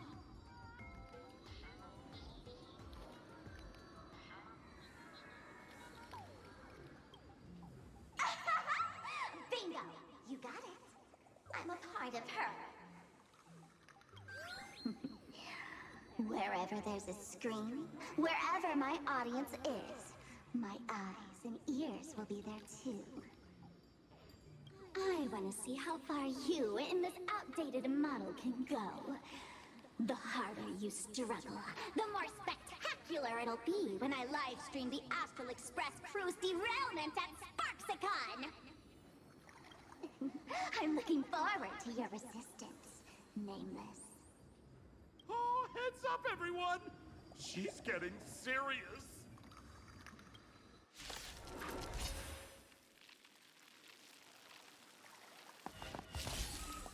Oh man, the other day I ran into this fan. They insisted on showing me some gallows humor, jokes they found online, saying they were absolutely hilarious. But all he did was show me a video of someone being killed by the Antimatter Legion, then burst out laughing. Come, let's all enjoy this gallows humor together! Stand still. Earth shatters, heaven trembles! Be intoxicated. Relax. Oh, cutting the net. What do you want? Stand still.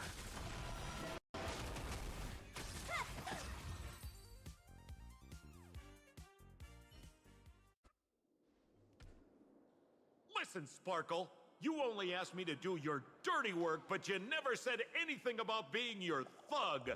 You owe me compensation for emotional damage. Everyone's going to become me soon. Sampo, crawl out of your money pit for a moment, will you? To think, plain Arcadia's elation would end up like this. Back when I still lived in this place, the internet was just for sharing information. Live streaming and virtual idols, we'd never even heard of them. Coming back now feels like stepping into a foreign land. Like returning home, only to find home isn't where it used to be. It's just madness wrapped in a cheerful shell. She's convinced that we'll be powerless to stop her plan, even if we know what it is. But I'm not ready to roll over just yet. I know. Even I don't want to turn into that phony's look-alike. Though, we're not that different. Since the fools stash dangerous things like mimetic viruses in the tavern, I assume they must have also prepared some countermeasures? Ma'am, you give us fools too much credit. This is the tavern, not the well-ordered Herta space station. But I do know a place. With some luck, we might find a mimetic virus cleanup expert. All right. Now that you folks have a lead and no shortage of fighting spirit, old Sempo's calling it a day. The Astral Express always has a way of handling crises, doesn't it? With big shots here, a sidekick like me doesn't need to steal the spotlight. Oh, if you run into trouble, you can always ring old Sempo then. I'll even give you folks a special discount, sort of. Well then, farewell, everyone. So, where are we heading next? Let's check out Fatal Joke. Fatal Joke? What kind of place is that? Maybe some kind of hospital. There are so many. Uh-huh.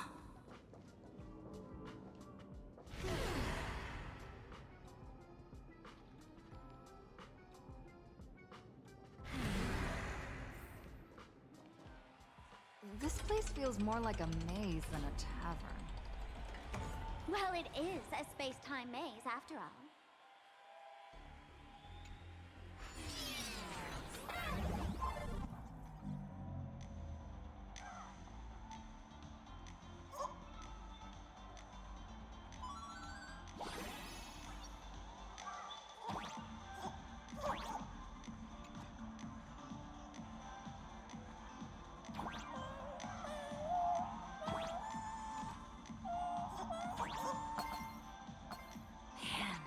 I really wish we had one of these light orbs on the Express.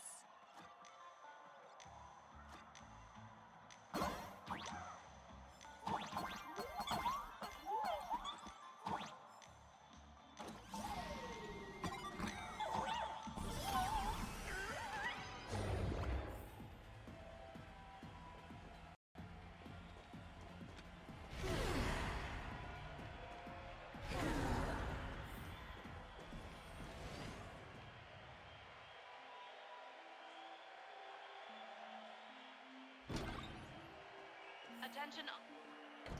Why is there a hospital hidden inside the tavern?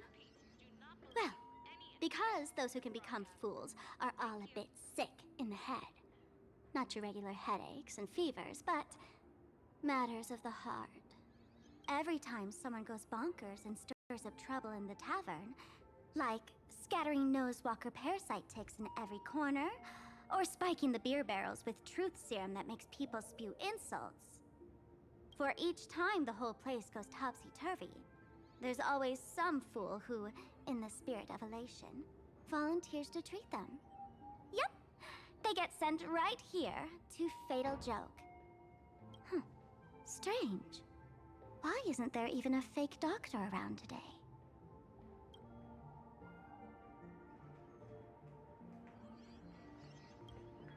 Even if some fool claims to have a legit medical license, you wouldn't dare trust them, would you? Attention patients. Please refrain from eating beef hot pot in the hallway. If you wish to dine, please invite the hospital director to join you. Thank you. Would Dr. Hartman from plastic surgery please report to the director's office immediately? This hospital doesn't even have a plastic surgery department. Who on earth are you? Dr. Zhongshan from Mental Health Care, please report to Exam Room 1. We're one player short for cards. Thank you. Is this a theater or a hospital? Alert. Patient detected ahead. Patient detected ahead. Please line up in an orderly fashion for registration and wait for the doctor to begin consultations. Patient number 01, Akavilli. Is there a Miss Akavilli? Miss Akavilli, diagnosed with Stellaron symptoms per the records. Are you present? Please proceed to exam room 1. They called you by name, Miss Akavilli. You might as well go take a look.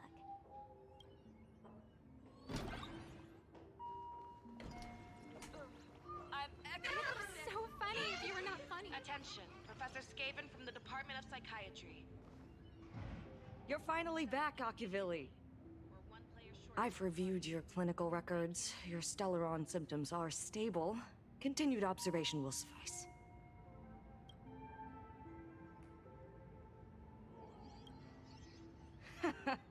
Talk about fate.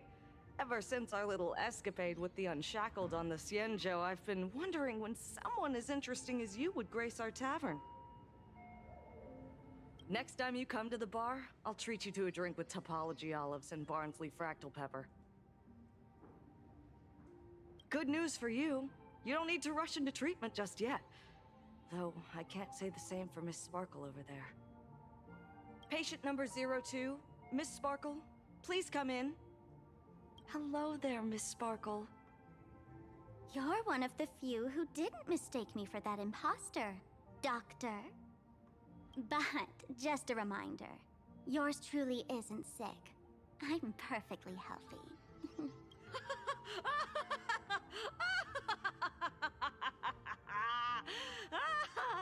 Oh, everyone who comes here says they're perfectly healthy. I've seen so many patients, and you're among the most severe. I could already make an initial diagnosis at first glance. Your ailment is loss of self. If someone can transform into 10,000 characters, would she still remember her original self? Good question. But if someone could become 10,000 characters, does the original even matter anymore?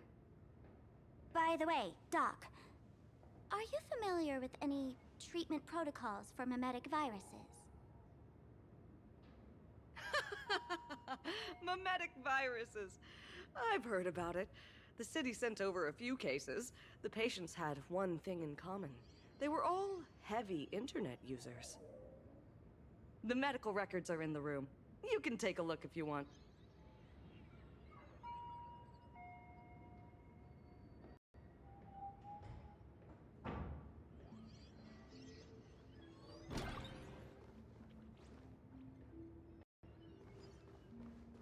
Is this Dual Mention City? How is that possible? The tavern's spatial structure is bizarre to begin with. It's not that strange to see Dual Mention City here. The medical records are on the bookshelf. First pile on the left.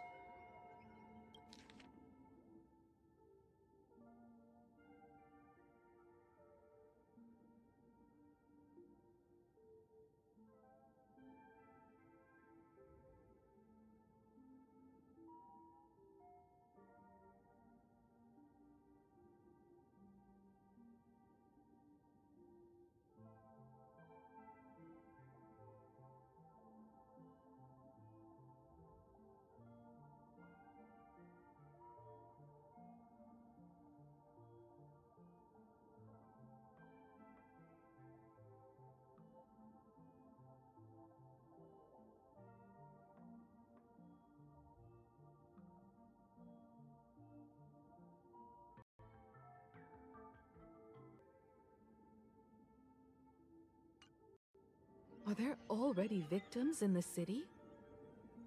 To eliminate the mimetic virus, helping Patient Zero face reality is a crucial phase of the treatment.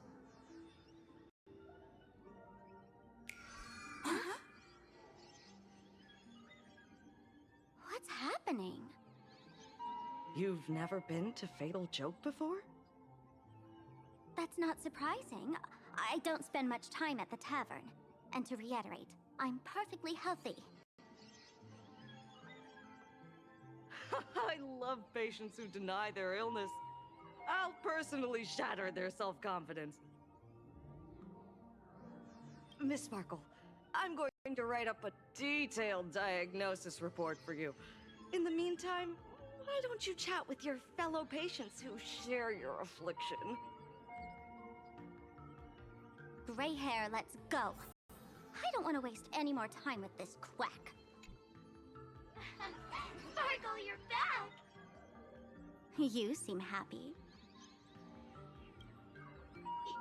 Yeah, I'm keeping my spirits high, just like she asked.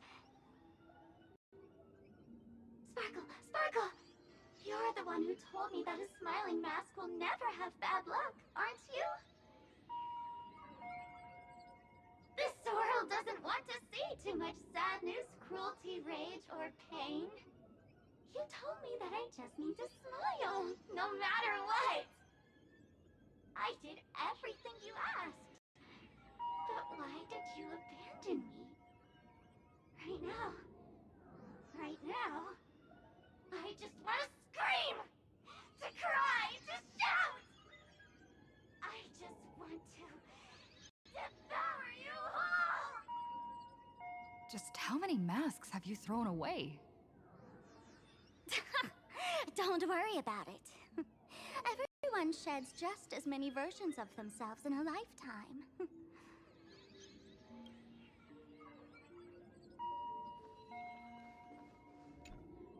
Sparkle, do you still remember me? More people got my name right today than in the past week. I'm so touched. I am your original mask. The Sparkle Roll Mask. The archetype of a bright maiden doomed for a short life.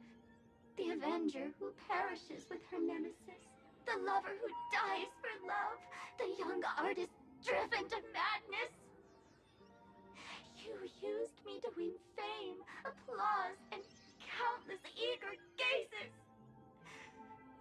So why would you cruelly cast me aside? Please, wear me once more. The worst thing an actor should do is be tied down to one type of role. Do yourself a favor and stay down. The diagnosis results are in, Miss Sparkle. Attention patients. Please refrain from eating. Hey there. Are you also troubled by the same illness as me? What illness do you have? I once suffered from a disease called Fool. A masked fool named Sparkle grew out of me, slowly becoming one with me. She used me to bear all the pain caused by her performances, left me battered and bruised, while she slipped away from everything. But I was lucky enough to find this tumor called Sparkle. And I expelled this malignant growth from my body. You're just a tool I discarded.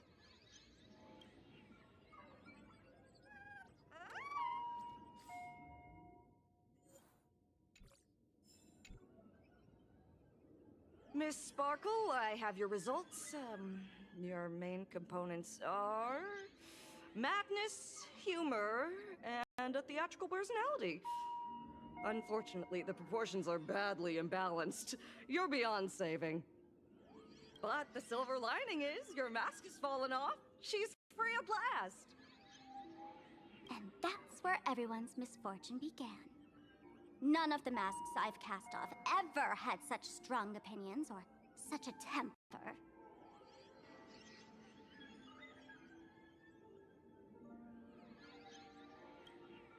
She no longer needs to be corroded by your cancer of rationality.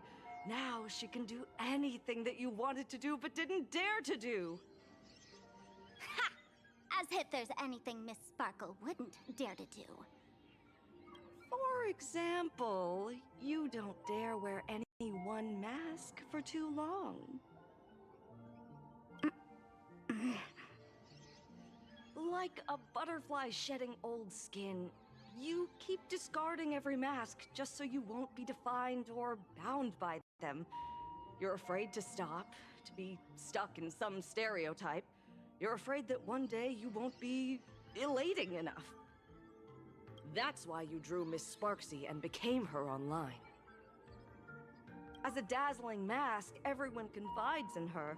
Everyone wants to be her. Everyone feeds her their clever ideas. You thought this would inject new life into your elation. But sadly, once the mask is on you, you become its accessory. People care only about the image the mask paints. No one cares about the you beneath.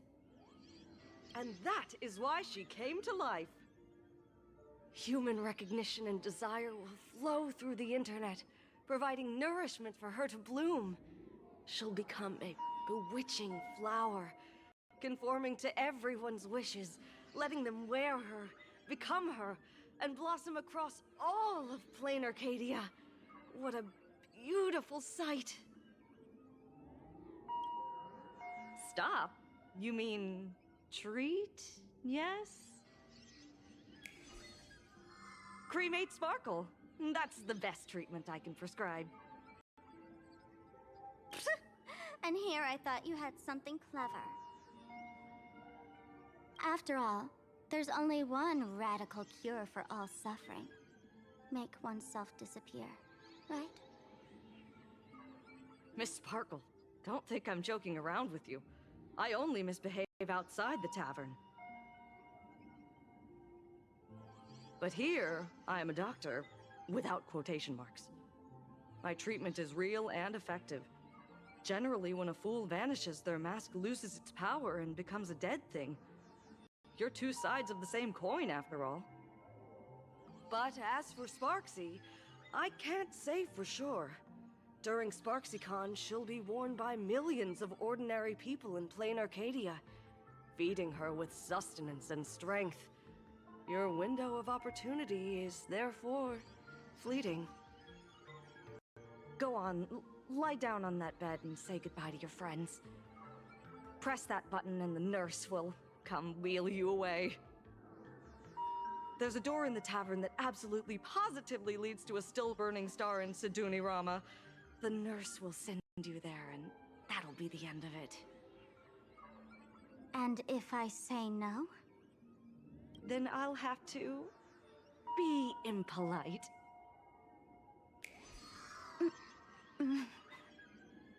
Miss Sparkle, nameless, the choice is yours. As for me, by the laughter above, I've got to catch the next ship out of this dump. Hey! What's going on?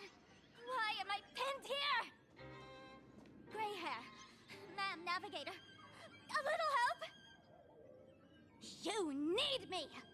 I can help you defeat Sparksy! Hey! What's going on? Why am I pinned here? Gray hair. Ma'am, navigator. A little help? You need me! I can help— The mask of the masked fool represents what you wish to become. You use it to focus your power, but the mask will gradually bind you as well. That's why you've been avoiding Sparksy all this time. She didn't just steal a vial of mimetic virus. She stole your strength. No wonder the fool at the bar joked, when a masked fool loses their mask, what remains is just a fool. Yes. Every fool has at least one such mask. Not mere decoration, but a part of our destiny, crafted by our own hands.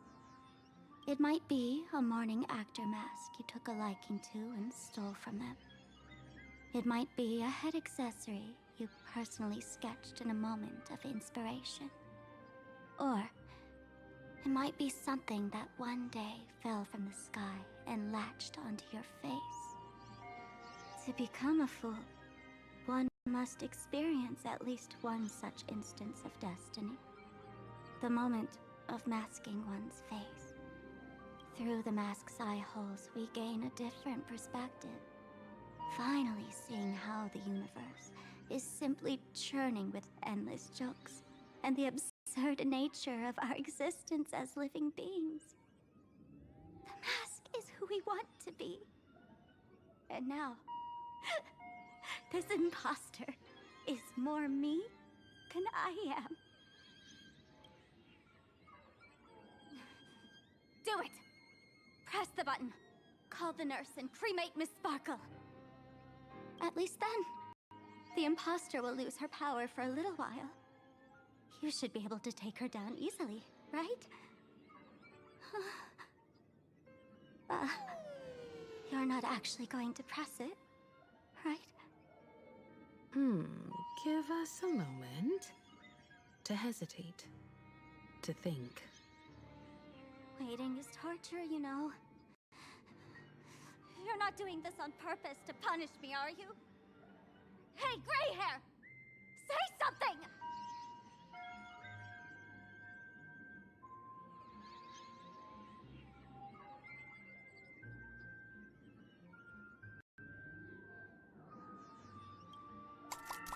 Hey! Gray hair! Have you forgotten our friendship? You'll make the button smoke at this rate. Too bad. I took the battery out of the button earlier while no one watched. It was a test, and you failed. Since the fool made her choice, she must have a plan to reclaim the mask, right? If you dare say no, I'll press this button and let the orbital cannon cremate you for real. Your sticky little fingers aren't fast enough to steal this battery, are they? There's a way. There's always a way. Miss Sparkle will definitely take responsibility and work together with everyone to stop Sparksicon. What's with this applause? Have we been watched the whole time? Bravo! That's hilarious! That's hilarious!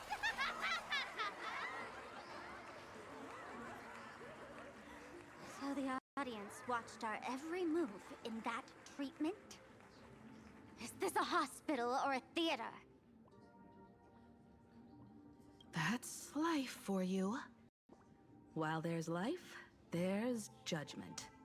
In every unseen corner, countless judging eyes are watching, diagnosing, and writing their own prescriptions. I must admit, Fatal Joke is a fascinating place. Real shame I didn't come check it out earlier. Ignore the spectators. They're just here for laughs. They won't help and couldn't if they tried. You said you had a way to stop Sparksy. Let's hear it. What's the plan? I've got a few anti-sparkle weapons in my collection. I've always had this premonition that one day Miss Sparkle would become an unstoppable terror in this universe. Someone has to find a way to stop me before that day comes. On a trip, I met a girl who shared my tastes. She had quite the knack to be a fool.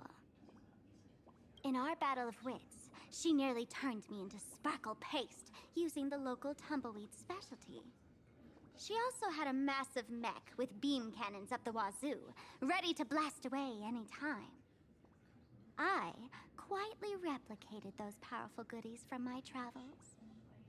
With these anti-sparkle weapons, that imposter won't know what hit her. I gotta say, I'm quite the visionary. You two, let's head to the storage area next. I've already contacted Giovanni. He's doing an inventory check of the lost items there.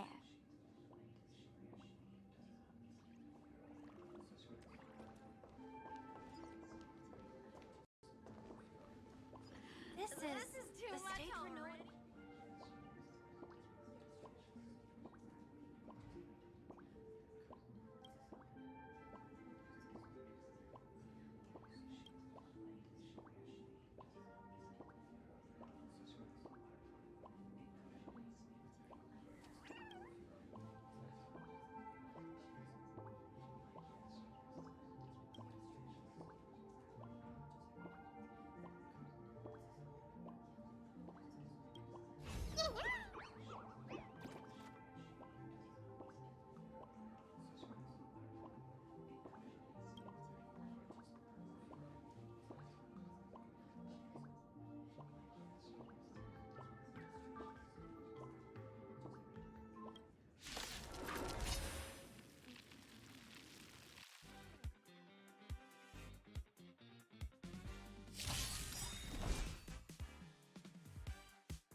Mountains roar, dragons rise! Good times, never time to say bye. Boom.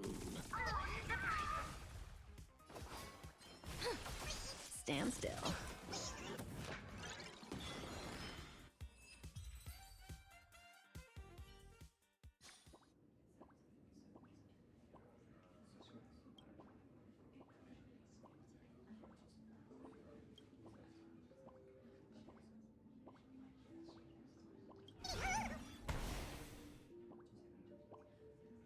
No one can predict the jokes. Is way too low.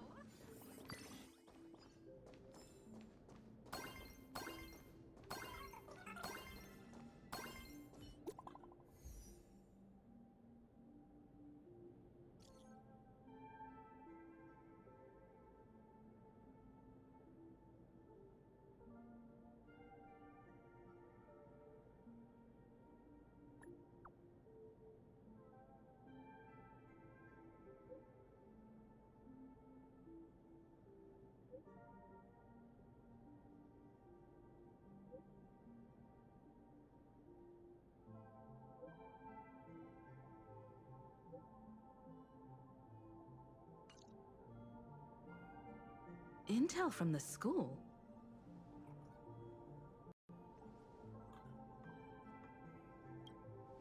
The Furbo journalists couldn't find March or Mr. Yang, but they did spot Sparksy taking down the wave mural in the school courtyard. Oh? That's noteworthy. Looks like Sparksy's busy making preparations too. But why do all this? Never mind her for now. Let's check out the Fool's storage area.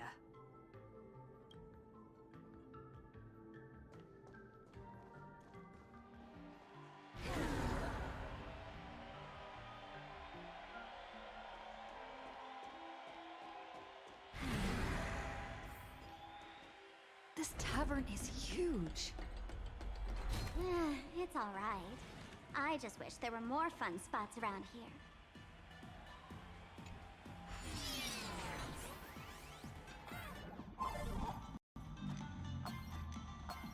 Wait, there are that many people under the dance floor?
Hey, Gio!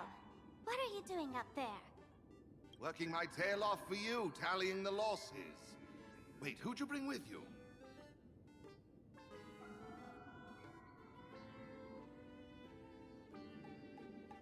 Oh, it's Miss Trailblazer. I knew you'd step into the tavern and become one of us someday. Those with the makings of masked fools are naturally drawn to one another. You sure know quite a few fools. Ah, and the lovely lady behind you. You must be Miss Himiko, navigator of the Express. A pleasure to meet you.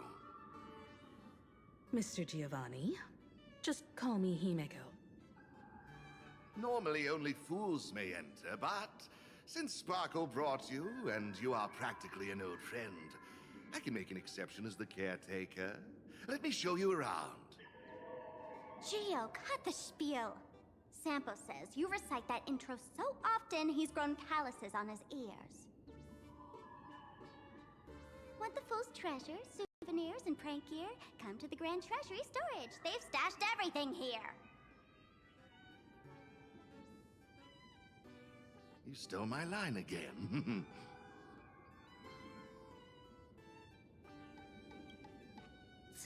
With our theft rate, that tagline's probably to blame. I'll admit it's catchy. That's why I used it as a slogan. Storage area visits went up by 26% after that. Business first. Did you see my pickup message I sent? Where's my stored anti-sparkle weapons? Well, your storage list is a total mess. You never leave any notes. If I hadn't been called to audit, who'd know how many surprises you got stashed away? As for that, why don't you go in and look for yourself?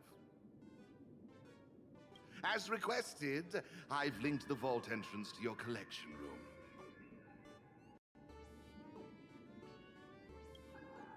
Gio, did the imposter leave this behind?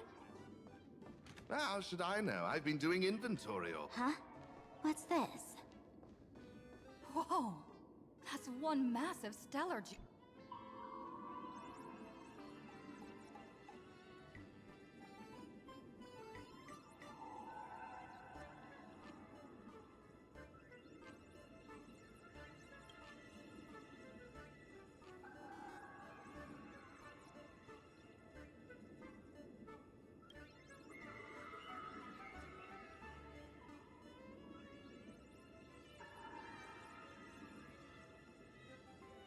Kid, wake up. Uh-huh. This rock is dangerous. Dangerous? I'll smash it with one swing! You got it! Smash every last one and bring... Stellar Jade is the perfect bait for catching the nameless. How generous of you. First time I've seen a thief steal something and leave something even more valuable in the vault. Isn't this exactly the type of phantom thief flair we masked fools adore? Remove a carefully curated piece and leave a gift in place to soothe the owner. A jumbo-sized Stellar Jade is surely worth a jar of mimetic virus and a few anti-sparkle weapons, wouldn't you say? And you stole my other prized pieces too? That worthless junk? Consider it a complimentary vault cleaning. Before Sparks Con begins, I'd like a little warm-up entertainment. Old model and the nameless.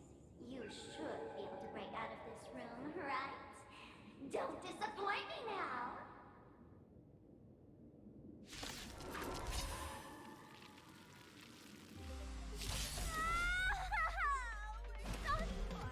Game over! My anti-sparkle weapon has turned into a failed science project!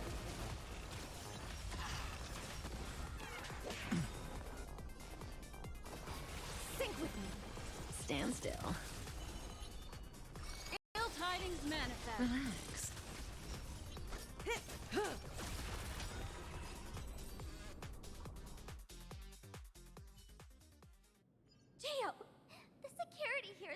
absolute mess. You're in no position to talk. Even the drinksmith here is a temp. Count yourself lucky I'm kind enough to help tally your storage. She didn't just steal my power and my collection. She completely destroyed Miss Sparkle's reputation. This is the worst day ever. A correction, Miss Sparkle's worst day so far. Want to make fun of me? Go ahead. Don't get me wrong. I also don't think gear tumbleweeds and giant mechs would work on someone spreading mimetic viruses. I thought of a way just now that might suppress the mimetic contagion at Graphia Academy.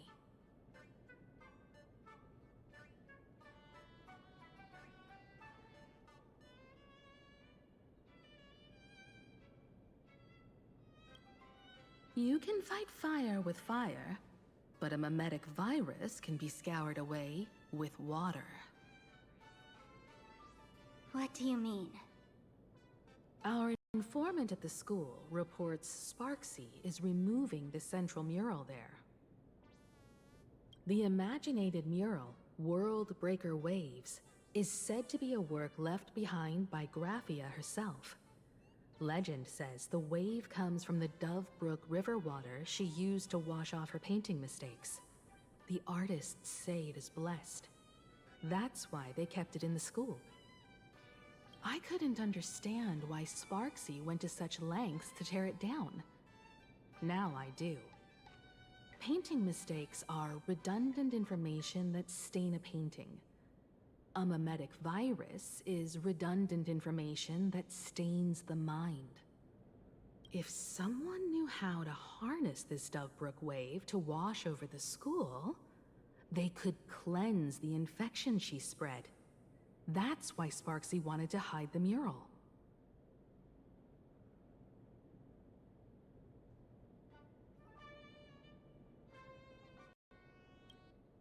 The waves on the painting aren't physical water. Only those versed in the art of imagenesis can control them. As a Graphia Academy alumna, I know a bit of traditional painting. Right now, our most directly effective plan is to break into the school, regain control of the mural, and use it to suppress Sparksy's movements. Let's go. I'll make this imposter pay 100-fold. Well, looks like our paths must part in haste. I wish you all fair winds on your journey ahead. Oh, if any of you feel uncertain about what's next, here's a small suggestion. Take a detour inside the Blistar light orb. For us masked fools, that light orb holds the same significance as the Phantos Moon hanging above. Deep within the orb, everyone can find the divine revelations of the elation.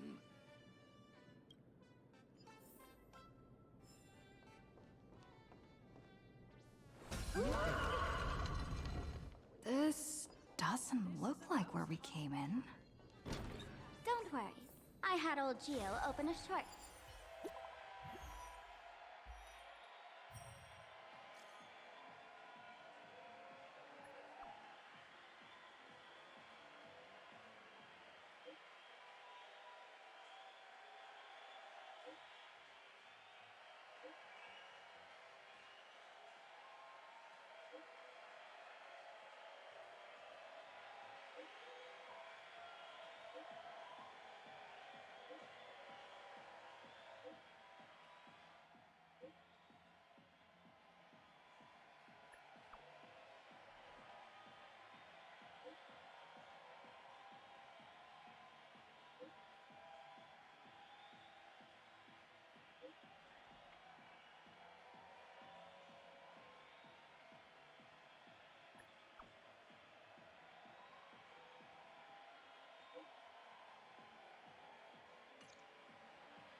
Darn it.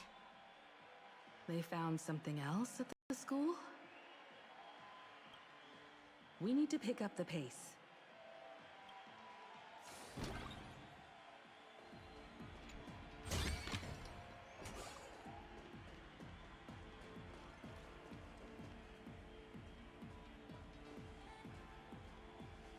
Giovanni said we could find the divine revelations of the elation inside the light orb.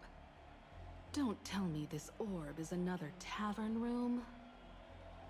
Bingo, your intuition's spot on. It isn't just a light-polluting orb. Think of it as a shrine for fools.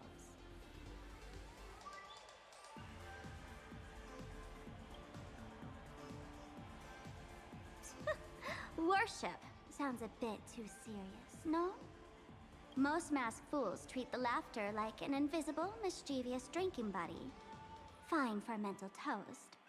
But if they really come looking for you, it's usually bad news. Inside this light orb is a miracle tied to Aha. It responds to any fool who approaches.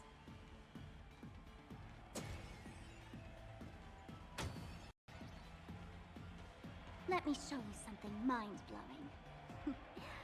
Here we go. Open sesame!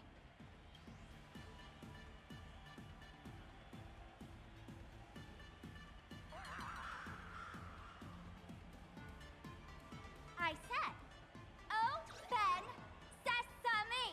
Open sesame! Sesame? Open?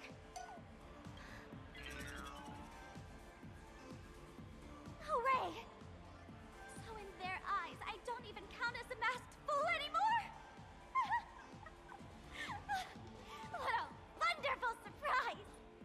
The imposter stole my identity too!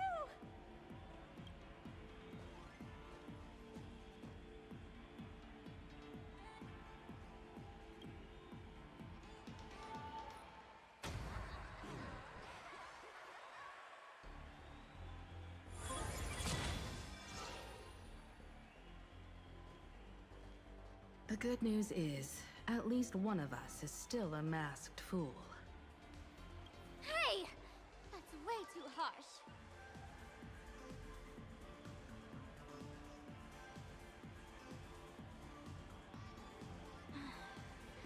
I hate to admit it, but gray hair, it's opened for you. The light orb has acknowledged you.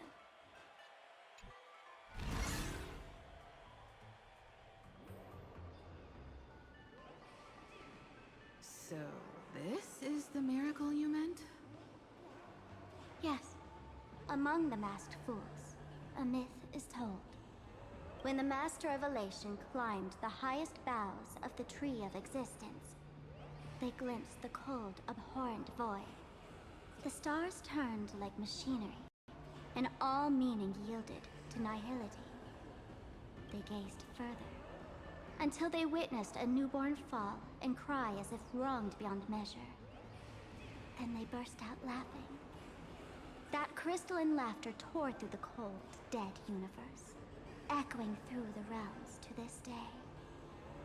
Many think the laughter that tore apart the cosmos is just a metaphor. But sadly, it's real. The tavern folks call this thing the echo of primordial laughter. It tore open a spatial rift. They say other tavern branches have this too, in multiple locations. No one knows how many there are, or what their existence means. When we shout into it, there's no echo. Toss in trash, and it merrily swallows it up. No one knows if this thing will keep widening and swallow the tavern whole. Either way, it just sits there, right over there, motionless, grinning at us forever. Just stick your hand in there. It's said, at a turning point of destiny, a fool need only reach into the rift and grasp something. The tavern folks call it the Laughter's Gift. No one knows what this thing will bring to those who seek it, fortune or otherwise. But one thing's for sure. Your destiny's bound to get much more chaotic. Hey, gray hair. Wanna give it a try?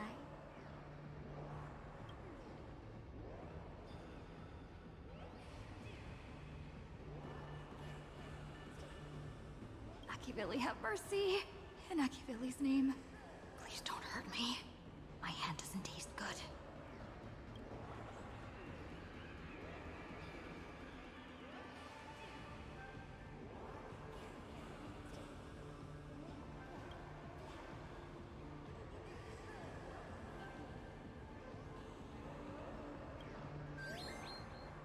Is this?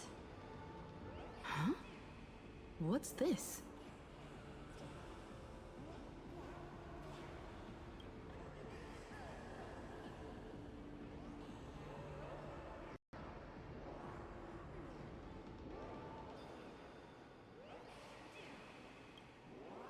Laughter above, they really answered!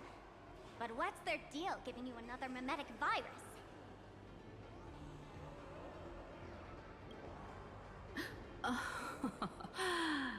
Now I get it. Audiences infected with the Sparksy virus naturally won't be able to resist Sparksy. We'd end up like that soon after breaking into the school. But if we're already infected with another mimetic virus, well, that changes things. And this banana serves exactly that purpose. To buy us some time to resist. The elation really has a twisted sense of humor, huh? All right, let's move.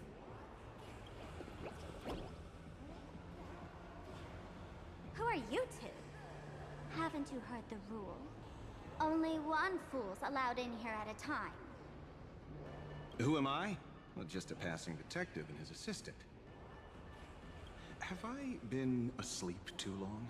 Or has humanity sunk so low they don't even care if they turn into monkeys? Meanwhile, the ignorant criminals believed they had discovered a treasure that could change their destiny, completely unaware that what they held in their hands could shatter the sanity of the entire world! Hey, Mr. N, cut the narration when it's time to fight. Well, I gotta do something right. Like this? Whatever floats your boat. Now, listen up, you three. Put that banana down and walk away, and I'll let bygones be bygones. But if you try anything funny... If you want to get to them, you'll have to get through these little toys first.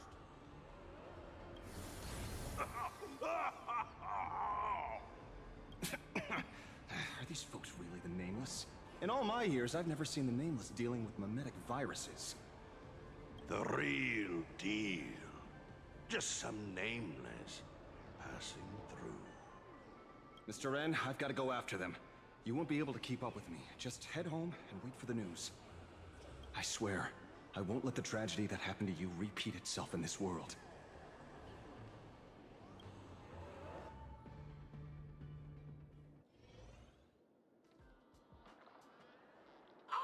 Over here! This way! Run faster! You don't want to get caught by that guy back there, do you? Yo, sis! Just how many troublemakers did you people manage to tick off when you landed?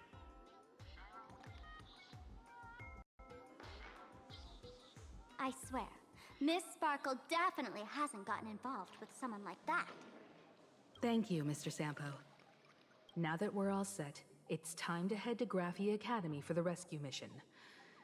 Mr. Sampo, do you know which door in the tavern can get us back to the city the quickest? You don't even need to ask. When it comes to knowing all the secret passages and shortcuts in this tavern, you won't find anyone who can match old Sempo. Then lead the way.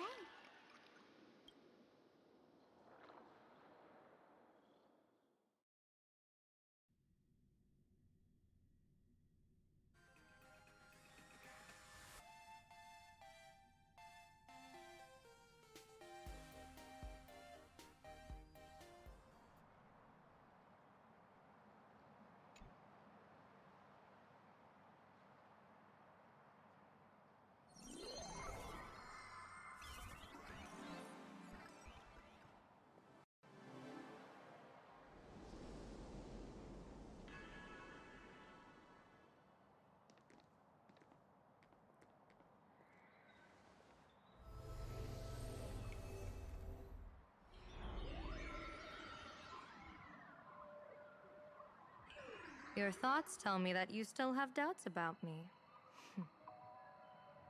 Did you ask to meet here so I could clear up some of your doubts? Greetings, Lady Yao Guang. Being able to hear others' thoughts anytime. This tuning ability sure comes in handy. Compared to the seer strategist's ability to come and go as she pleases, this is nothing but a parlor trick. I've heard that Xianzhou folks are big on etiquette, yet here I am, and you're still playing hide and seek, General. Isn't that a bit discourteous? Sorry. I have this old problem of suddenly disappearing. It's really something beyond my control. As for the reason, I'm afraid I can't disclose it. Please forgive my rudeness. Or, if you're truly that curious, why not use your tuning and find out? You know I won't do that. Besides, I couldn't even if I wanted to right now. Couldn't?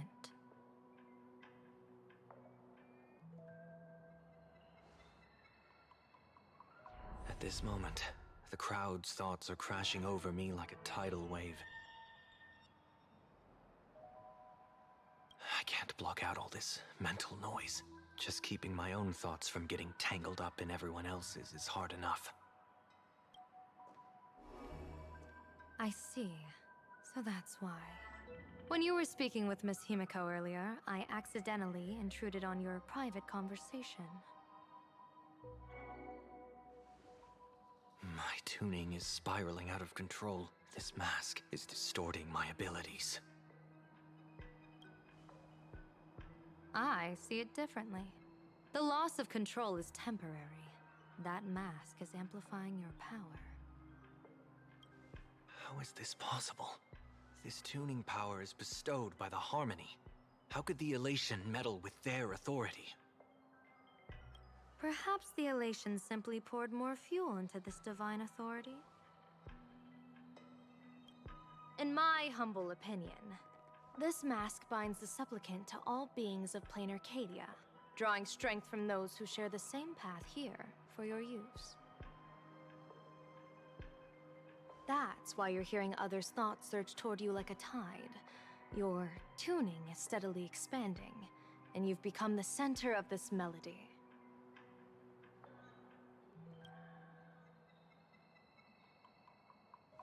You sure gave me quite the gift, General. But why would such a precious gift be placed on my face? I need an honest answer. You want to know the reason? Didn't I explain it already? Your reasons about me make sense, but what I really want is your answer about yourself.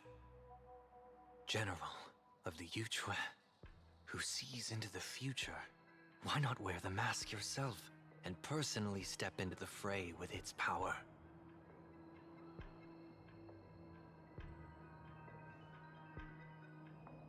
Words can deceive, but only tuning lays the truth bare.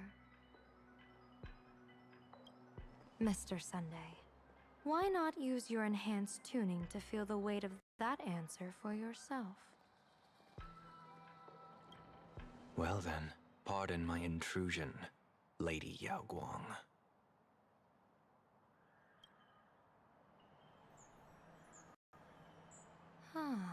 So this bird on my shoulder is the manifestation of the tuning's resonance?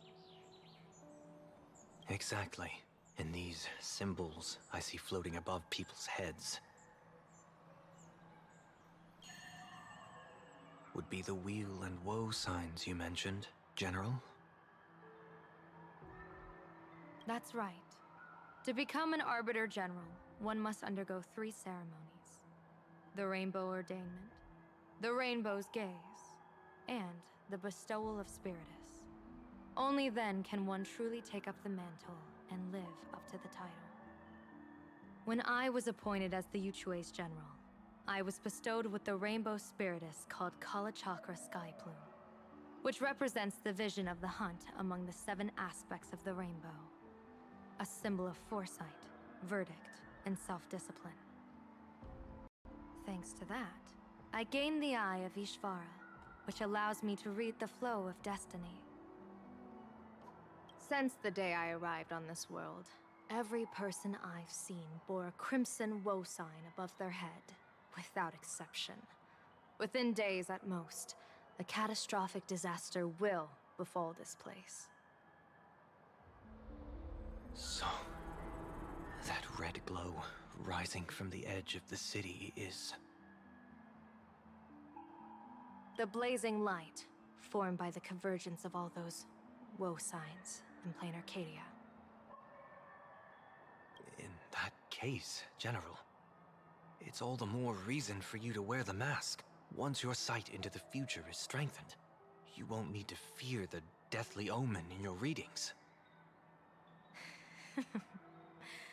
Mr. Sunday, have you heard the diviner's iron law? Never divine the same matter twice. In Penacony, diviners also warn clients beforehand. You can't ask for another spread just because you dislike the result. There's a reason for that, isn't there?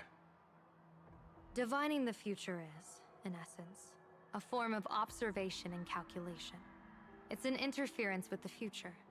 Each reading drives the murky future towards a definite outcome. A collapsed quantum state, even if that outcome isn't to one's liking. To be honest, when I set out for Plain Arcadia, I had fully intended to personally participate in the Phantasmoon Games. But the moment I laid hands on the mask, I understood the consequences of wearing it. Once this miraculous item is donned, the Eye of Ishvara would transcend mere sight and permeate throughout this realm. The Kalachakra Sky Plume would predict the future of all beings at tens of billions of instances per second. You're saying that simply by your observation, our future would become fixed. Indeed, just like how the Wisdom Walker expounded the way of destiny, anchoring the fated moments. If I wore the mask, I would become the noose of Plain Arcadia, and I would personally anchor a destiny that drives us all into a bottomless darkness.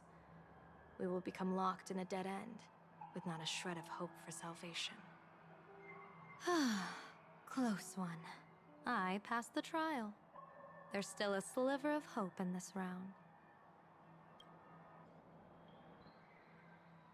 Now that makes me even more curious. Pardon my bluntness, but the fate of billions in Plain Arcadia never had much to do with you, General. Your encounter with the Express and the IPC was merely a chance meeting. You are a messenger of the Xianzhou. Since you foresaw the omen, that an Arbiter General will fall here, you could have boarded your ship and left at any time. Why choose to stay and help us? To help this world break free of this death trap? Because I am guided by great compassion. Every life is precious beyond measure. Such diplomatic pleasantries won't fool the former master of Penacony like yourself, would they? Then, how about this reason?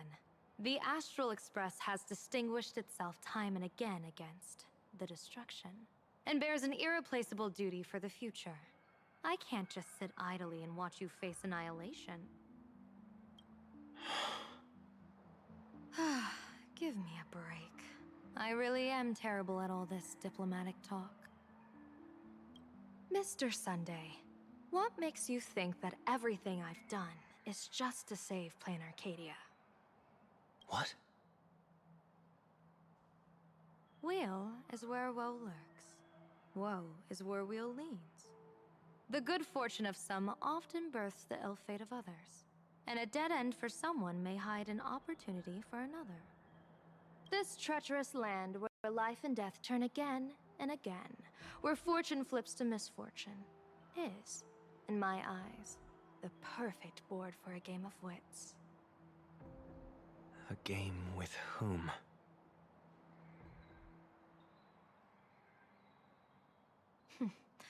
with the gods. Mr. Sunday, have you heard of the Battle of the Fong Hu 30 years ago? I've heard rumors of that war, but not the details.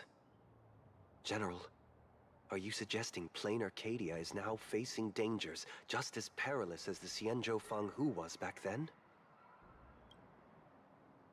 You got that right.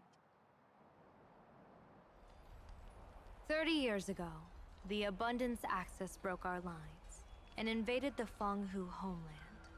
The abominations awakened a living demonic star, intending to sink the Xianzhou Fang Hu.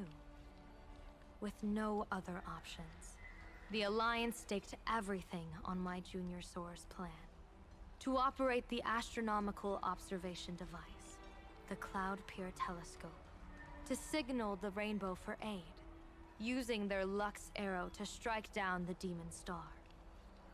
Whoever operated the Cloud Pier Telescope would not return.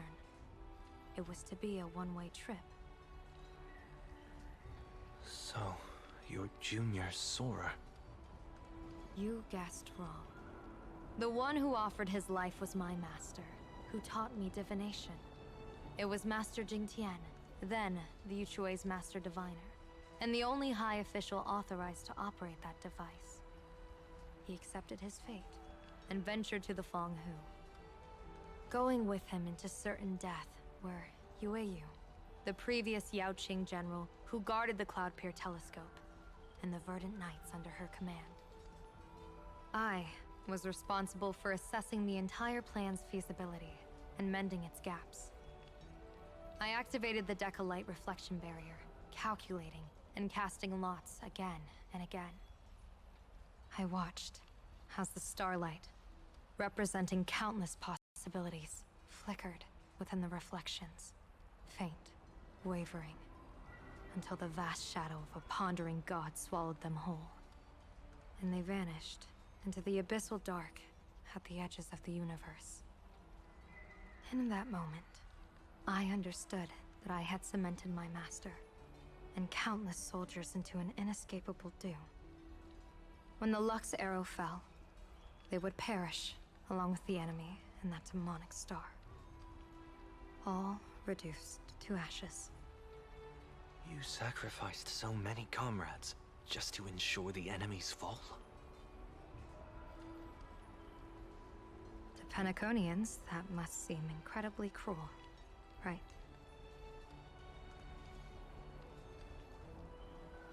As someone born in an era of peace, I have no right to judge. Perhaps the founders of Penacony could understand the necessity. Cruel or not, it was my duty. And so I had to witness and remember their sacrifice. When I saw the Lux arrow descend, I realized the Xianzhou Alliance had actually directed an Aeon's actions. This realization illuminated the mission of my remaining years. In this cold, merciless cosmos, when you're trapped in despair, an Aeon's intervention is often the only hope. We are not ants, helpless beneath the celestial spheres as we simply watch the stars turn. Instead, their trails were forged by us, who offered up a portion of our insignificant destiny.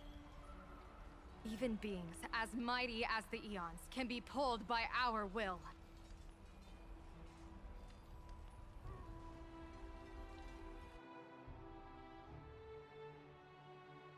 Is this what you want to do in plain Arcadia? Indeed. I will seize those starlights of possibility I once buried with my own hands. Just like the Battle of the Fang Hu 30 years ago. An Arbiter General will fall, and an Aeon will descend. I will forge the destined death into wagers and game pieces, and invite the god who delights in meddling with destiny to sit at my table. This time, I will invite them into my calculations, to draw a great wheel for the cosmos' future.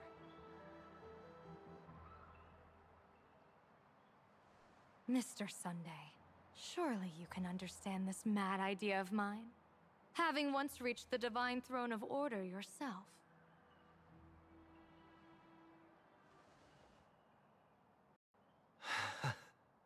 Our common ground goes far beyond mad ideas. But I was reviving a god who already lay dead and buried in the infinite dark. General, how can you be sure that the most capricious Eon would be led by your fancy?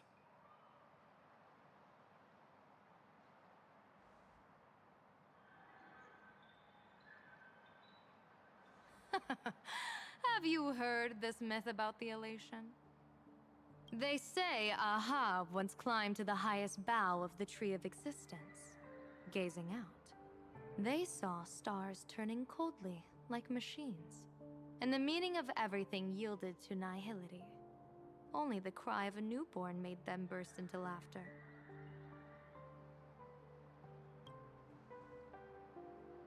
Mr. Sunday, answer me. Why did Aha laugh?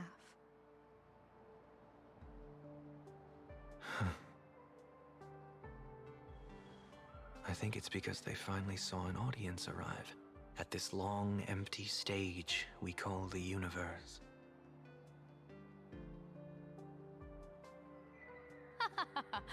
Oh, well said. You're way funnier than you look. As divination teaches, heaven creates 49 paths. Humans find the one unseen. We are the greatest variable this blind, mindless universe can produce. The universe and the gods set riddles for us, and we shall give them a surprise. An answer beyond the finality. Ah, looks like it's about time. Don't tell me you're disappearing without a goodbye again, General. No. This time, we will set our eyes on the same place and carve a sliver of possibility out of destiny with our own sight. Could you be talking about the school where Himiko and the others went? Yes. The crimson light there pierces the sky today, marking it as a locus of woe. The Arcadia's first calamity will erupt there. I should have asked you to give them a few secret strategies before they left. Forget it. The stuff in those pouches is all harmless banter anyway. We should let them off the hook.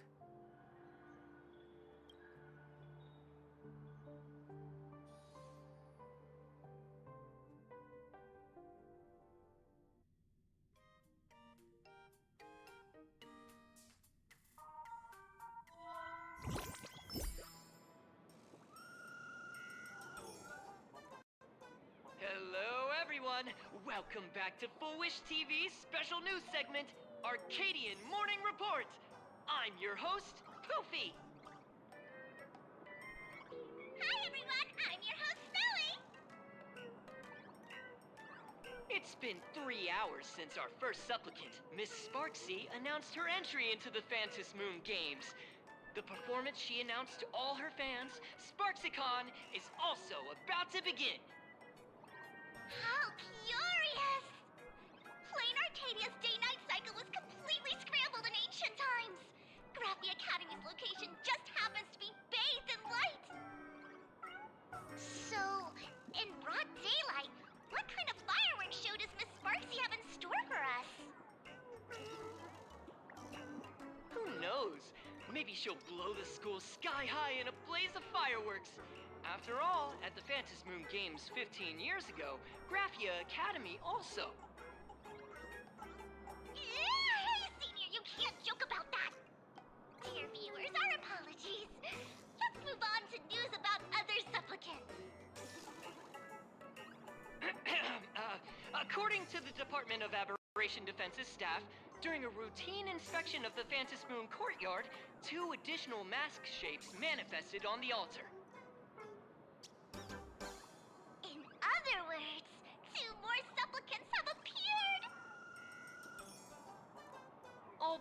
of them have publicly announced entry into the games yet, the altar's masks mean someone, somewhere has quietly donned the masks of elation.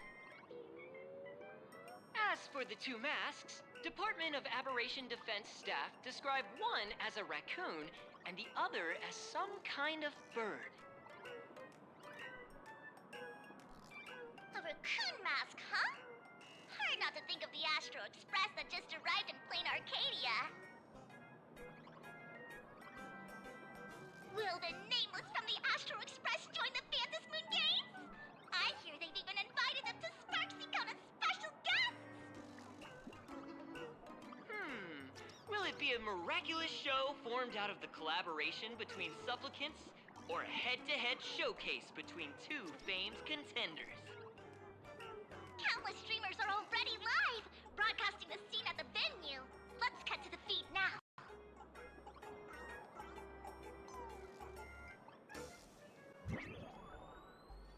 Ah!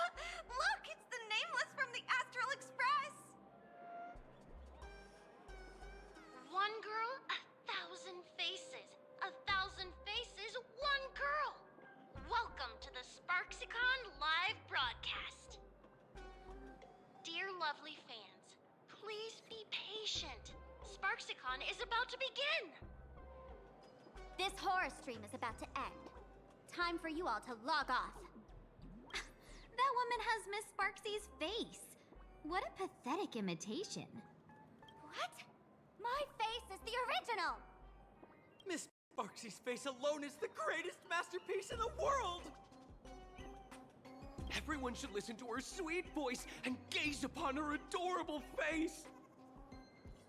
We shall become Miss Sparksy! We offer everything to Miss Sparksy. Sparksicle! Sparksicle! Sparksicle! Sparksicle! Sparksicle! My eyes! I've seen something cursed. The mimetic virus spread among people is way worse than we imagined. There are walking Sparksy shrooms growing on the ground. I bet we'll all end up with Sparksy, or rather Sparkle faces before we can get very far. Are we really using that? If we don't take down that imposter before the virus hits, we'll all be monkeys in the jungle. Become a fake of a fake or a carefree monkey. Your call. On second thought, being assimilated by an imposter doesn't sound that bad. Enough talk. Eyes on the banana.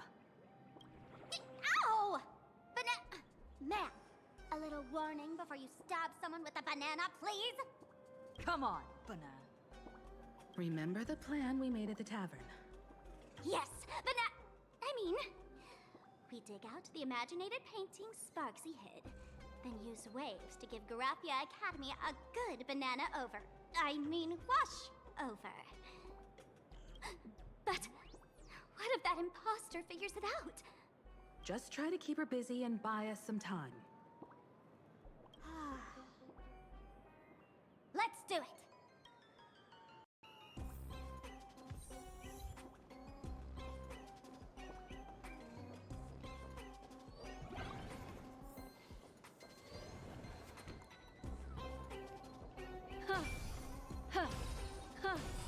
Yeah. Yeah.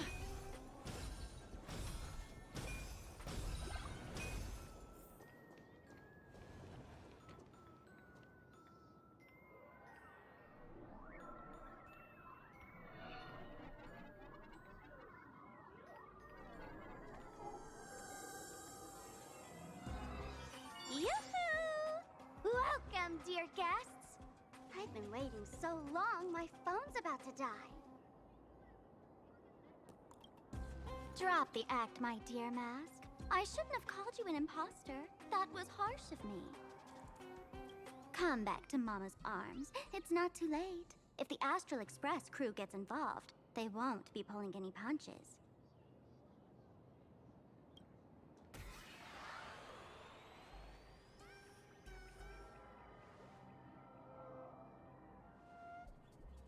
Of course I get it. Surrendering now would ruin the stage you so carefully set. Total buzzkill, right?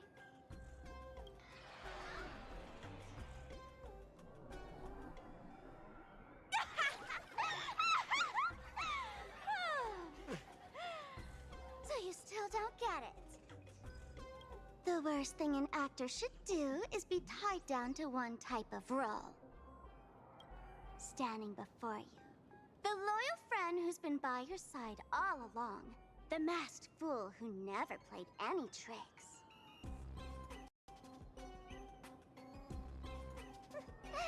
She is actually the old mask I have shed.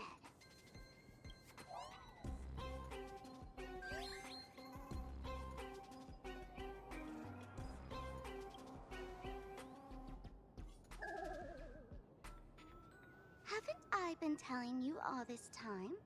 She's just an old model.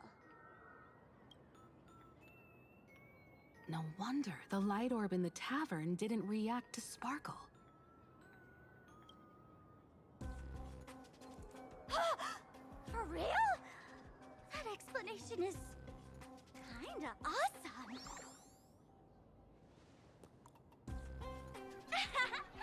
Look at those expressions on your faces. This is the best opening act for Sparksicon ever! I shed that old mask, and with it, the weak, timid, all too human me. This new me will break free from all shackles, gather my fans' wish power, and stride onto the stage of the Fantasy Moon Games!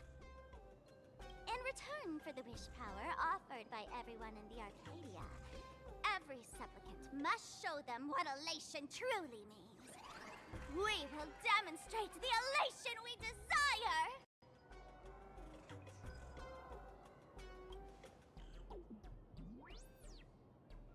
There's no coercion involved anywhere in this. It's a simple yes or no, like scrolling to the bottom of the terms of service.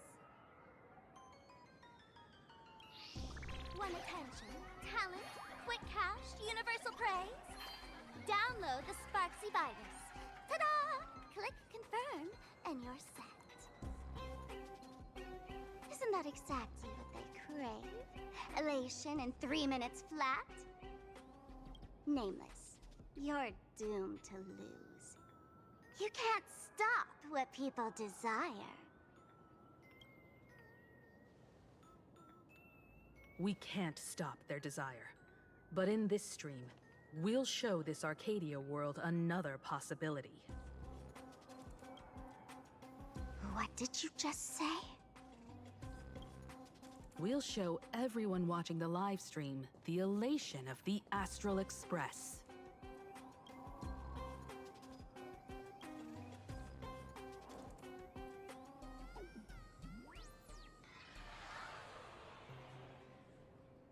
You got another mask? Before Sparksicon begins, the hero of the Express will defeat the villain who tried to spread the virus. And soon, the world will watch it happen live. In their hearts, they'll long for the Trailblaze too. You were never the only option for the audience, Sparksy.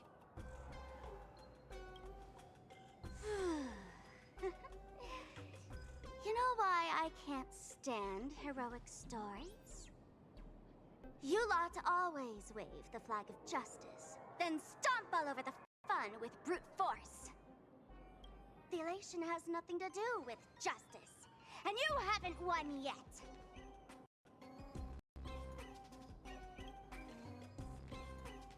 Ma'am, gray hair.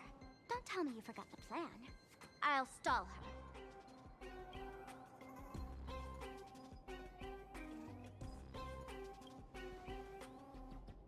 We don't have much time left, do we?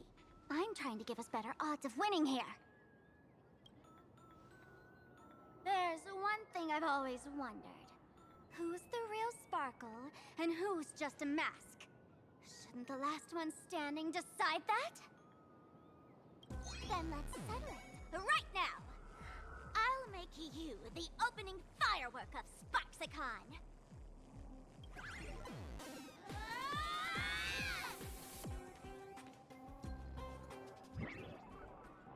Unbelievable! A girl who looks exactly like Miss Sparksy just rushed in and started throwing punches! Could she be a high-grade look-alike rival? Looks like when it comes to top-tier V-Streamer wars, the fanciest fights are fought the old-fashioned way. Hey, friends! Over here! Look this way! Is that March's voice? Over here! Mr. Yang and I are in the art classroom! While Sparkle keeps her busy, let's regroup with March first.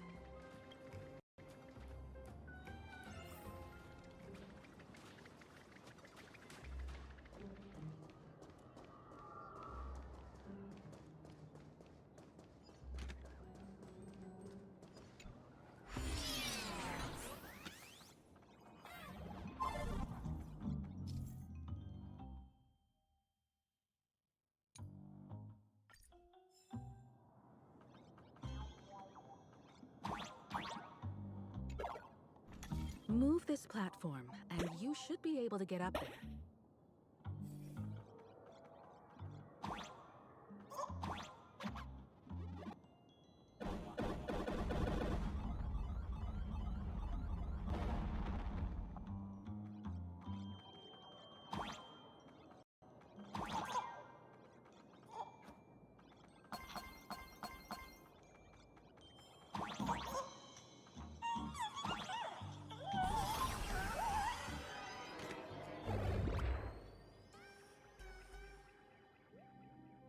Miss Himeko!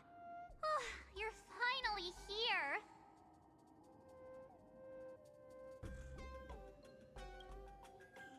March, I'm just so happy you're safe, Bana. After she escaped the school, I figured she'd bring you back. So while Sparksy was away, I found a classroom to hide in. The students around here have been acting weirder and weirder. Good thing my heart is pure and untouched, so her tricks don't work on me.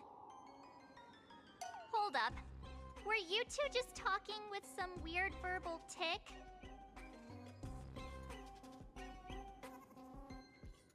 What? You actually used that Penaconian mimetic virus to counter Sparksy's influence? I don't care if the Express turns into a Sparksy train or a monkey train. I want no part of either. What about Welt? Is he all right? Mr. Yang, it's our friends. Come on out.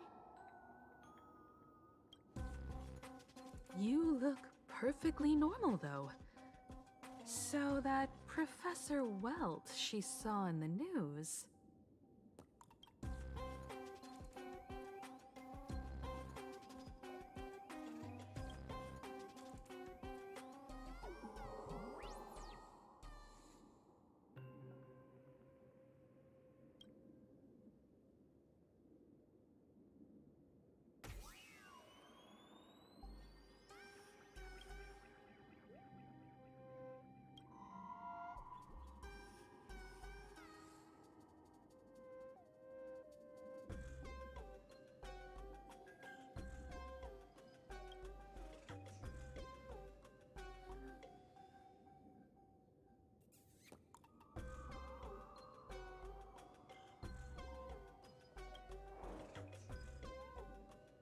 As expected from Teacher Yang.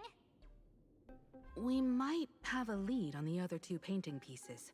Have you seen... Furbo, Nana?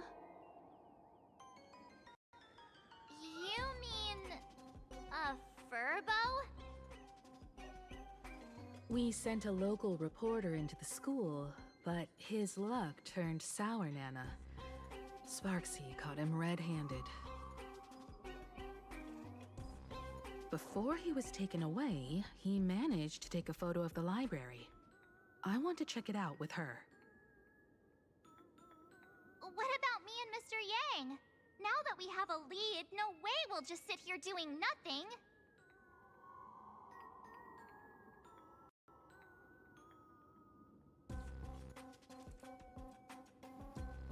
That's the plan. Let us know right away if you find any leads.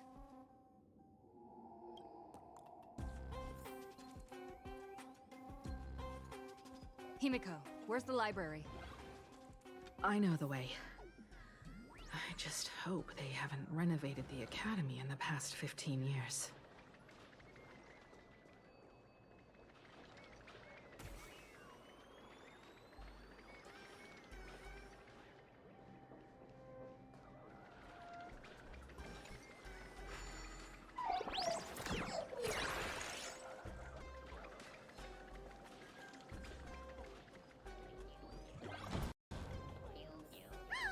The express crew is here! Please follow my live stream channel. Please give Miss Sparksy lots of likes!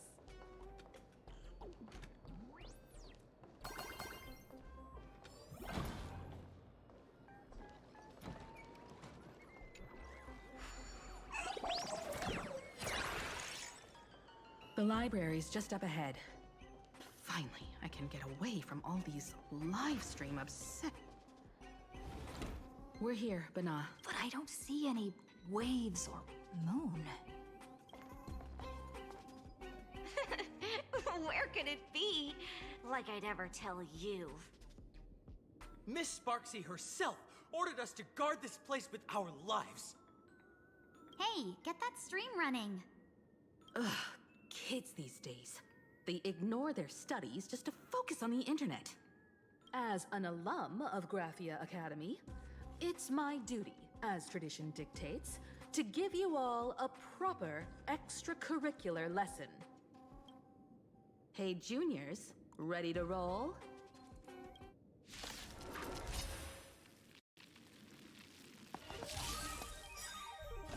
Good times, never time to say bye. Boom.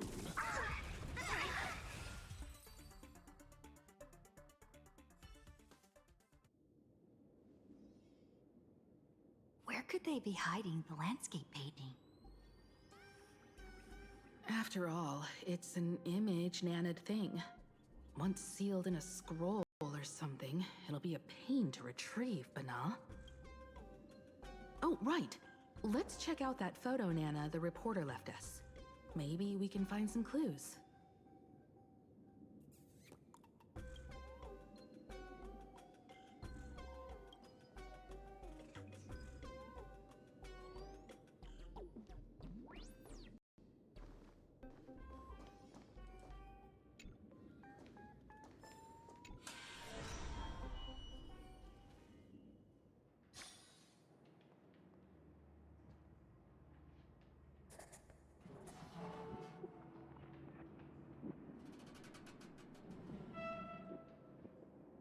Where are we now? This place looks just like any other classroom. But something's off.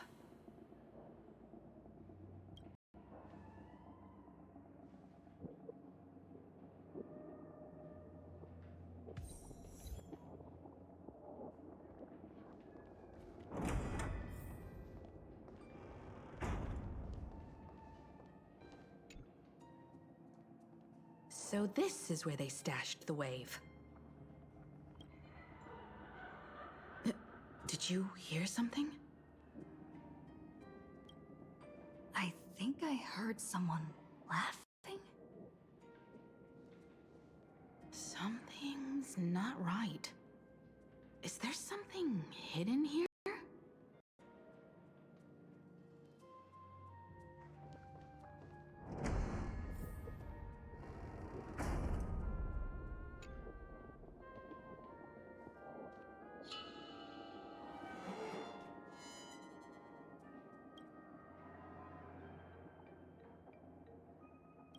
July 22nd, 1984?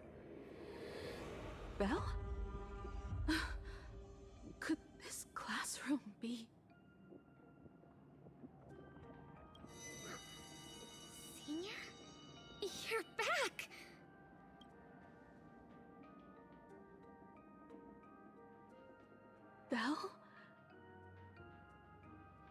And you are?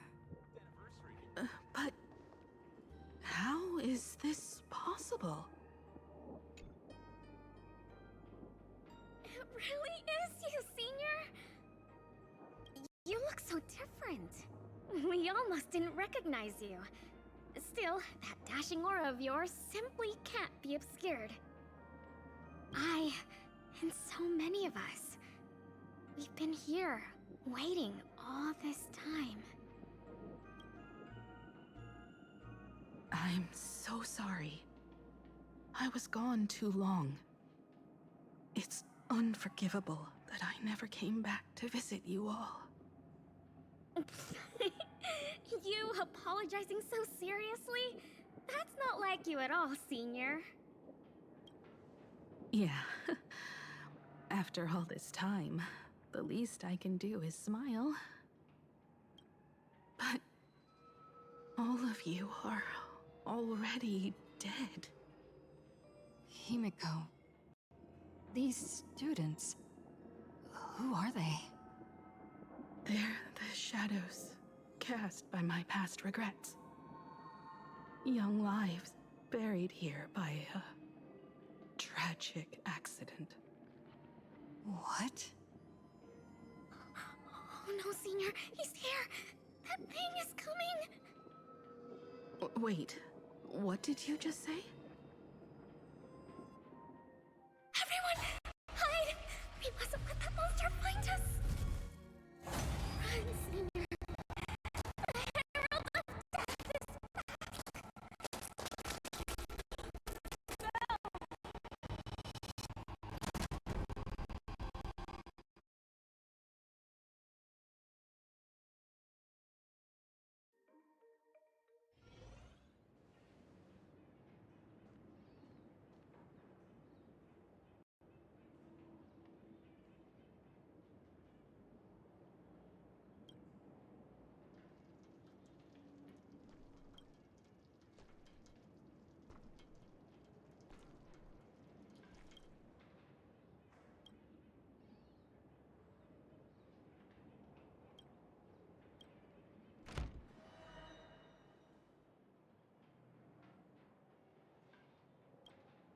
We've got the wave now.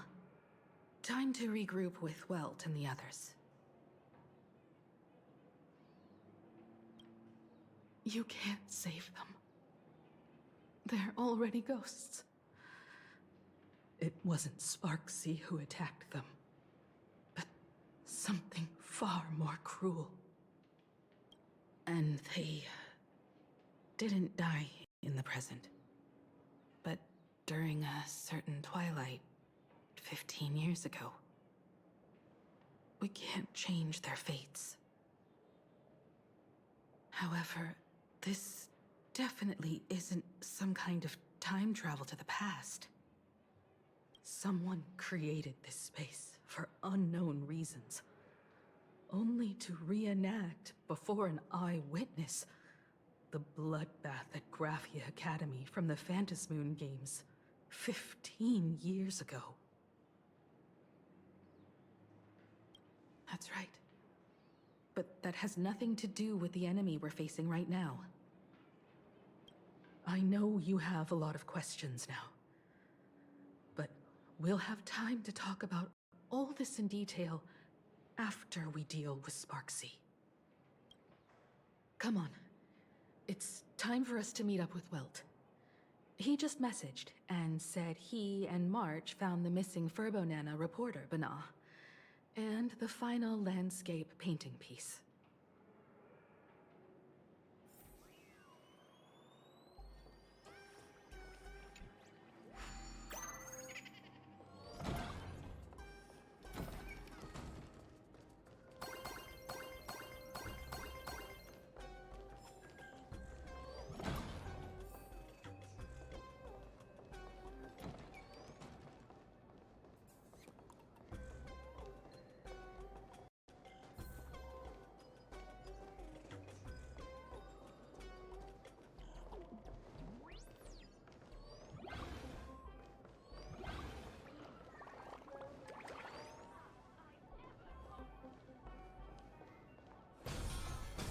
Yeah.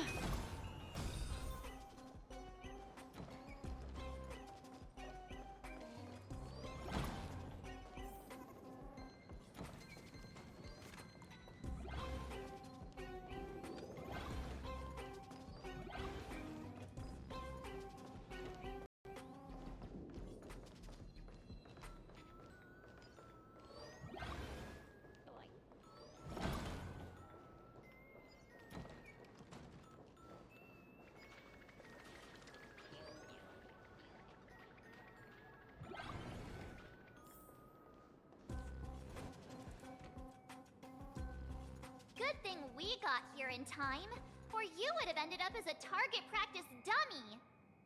Beep boop. This furbo nearly bit the dust. President, you're here! You're gonna give this furbo some hazard pay, right?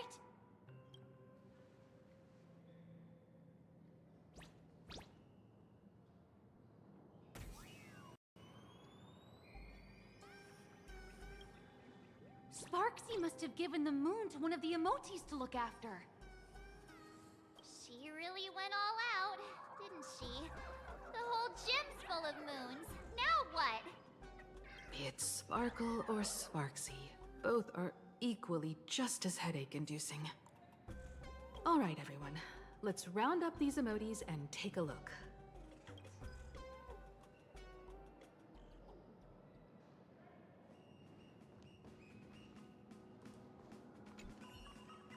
You, fess up!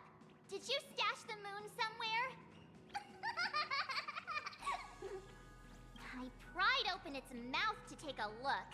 Seems this little guy didn't swallow the moon.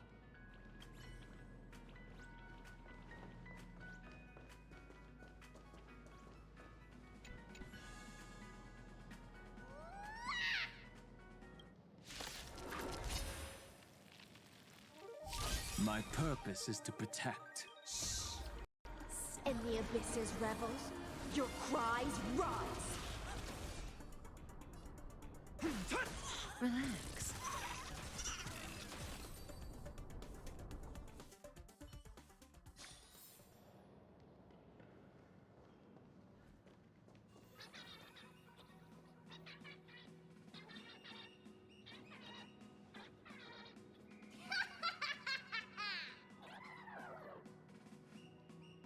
That sneaky laugh.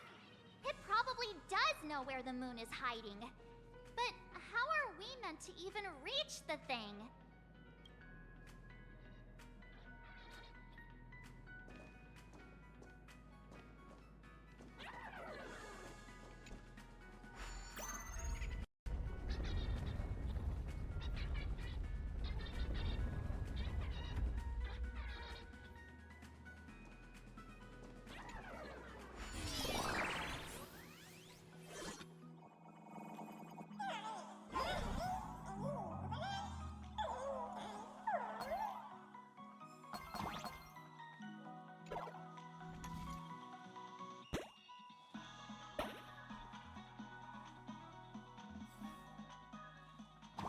The gym.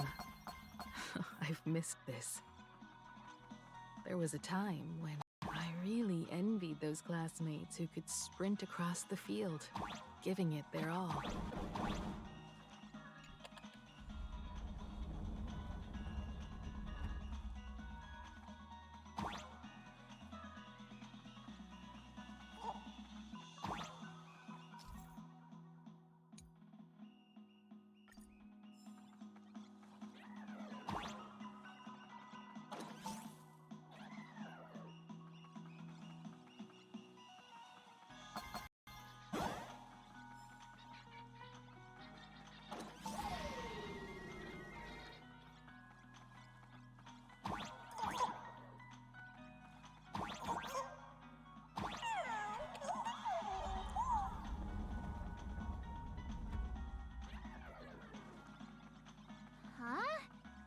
Isn't this Himeko's alma mater too? Oh, don't tell me Himeko was the quiet type who stayed far away from the gym back in school. Not quite. I'd already graduated by the time I started feeling this way. due to some circumstances, I went back to my father's school to work.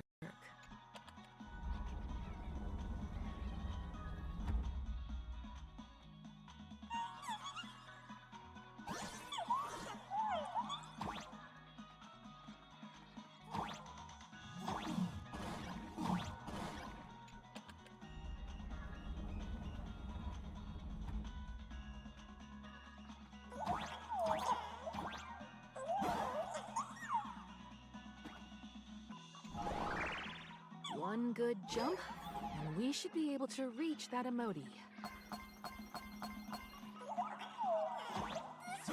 Miss Sparksy gave it to me to guard! You can't have it!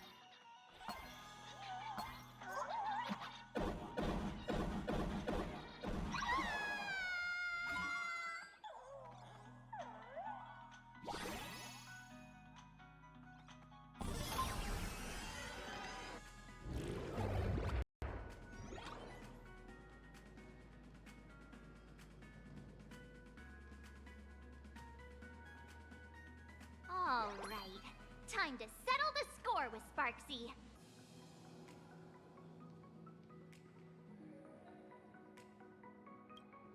Since Sparksy dared to target the Astral Express, treating us like stepping Nana Stones in the Phantasmoon games, she had better be ready to become a spoil of war herself. She and I will head to the atrium next, piece the imaginated landscape back together, and help Sparkle take down Sparksy. Welt, March, I'm counting on you to protect the students at the Academy. Dovebrook's waves should suppress the mimetic contamination they're experiencing, but this time, I truly hope no innocent people get hurt during the Phantasmoon games. Don't worry, Miss Himeko. Mr. Yang and I have got this. You better give that girl a taste of her own medicine for messing with us like some comedy act.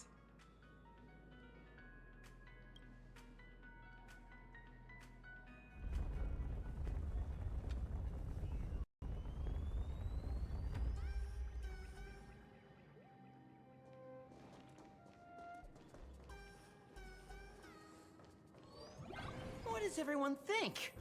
Will the Nameless win? Let's cheer for Miss Sparksy! Who will emerge victorious? Miss Sparksy or the Astral Express? Stay tuned to find out! A will of metallence. Make a wish.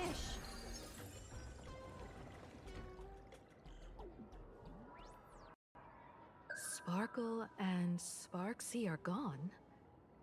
And the students too? If you think you've got this in the bag, you're in for a rude awakening. Sparksicon hasn't even started! Time for your SparksyCon grand finale! Because I, the Nameless of the Astral Express, will challenge you as a fellow supplicant and crush your elation. Challenge me? I'd love to fight you. Hurry up and put the scenery pieces together.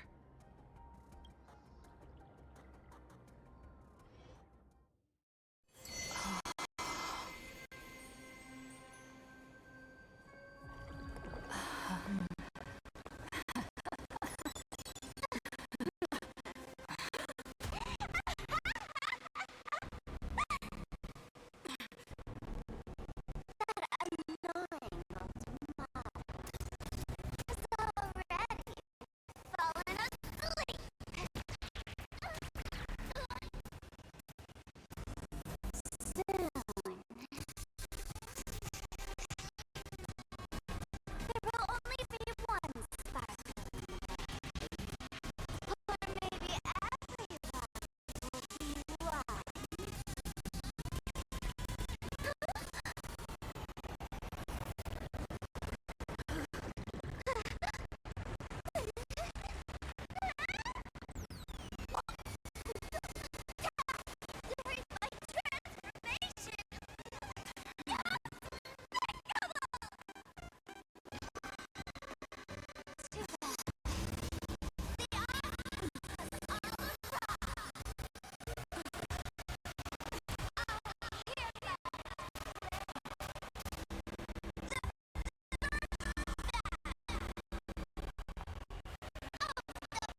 Dragons, obey this order. Calamity undone, soaring above the lands. This is permanence! Relax. Memories are ever-changing. Beneath the silent waters lies an endless abyss! Stand still.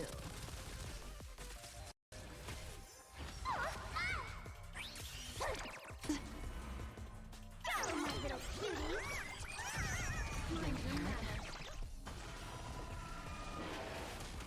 I'll stand in their way. Incoming! Cyberbully! Careful. Don't let that silent wave open your throat. Tide, sink with me!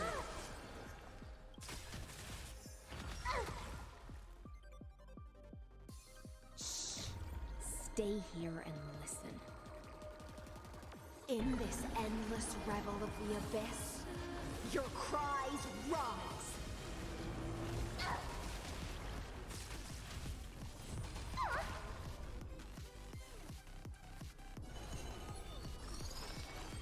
The seal of ill fate descends. May as well kill them all.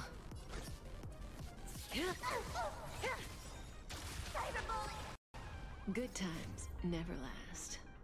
Time to say bye. Boom.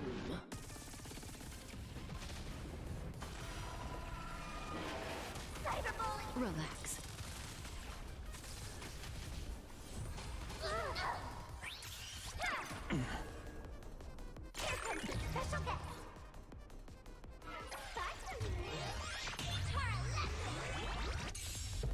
Where the heck did she drag me to?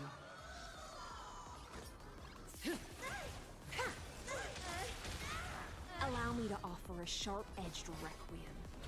Feast the intoxicated.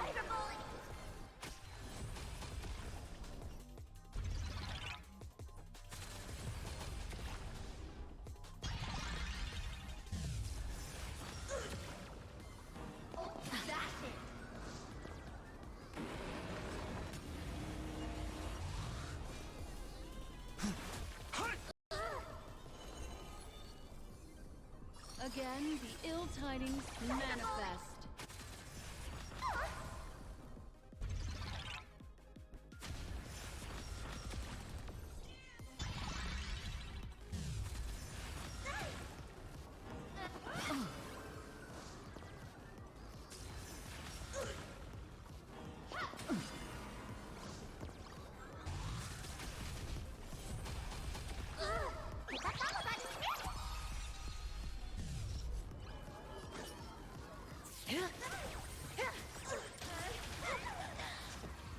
Good times never last.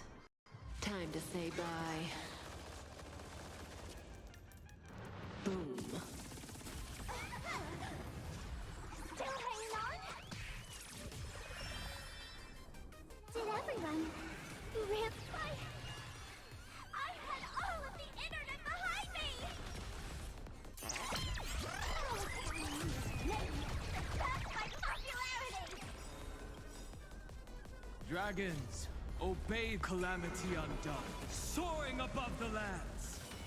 This is permanence! Stand still.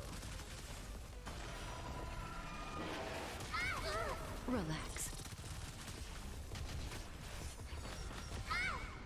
My little cutie! Let's gather force!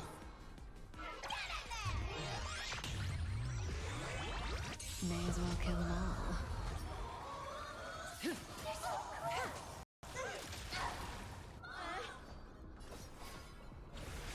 Tide, sink with me. Shh. In this endless revel of the abyss, your cries rise.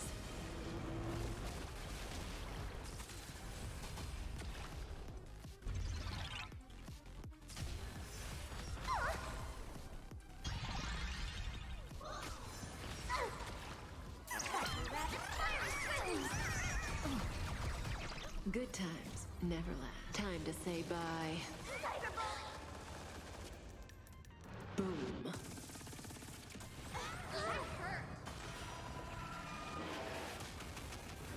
Stand still. The seal of ill fate descends. Beneath the silent waters lies an endless abyss.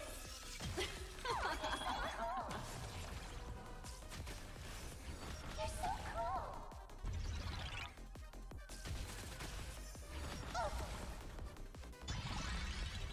My strength isn't.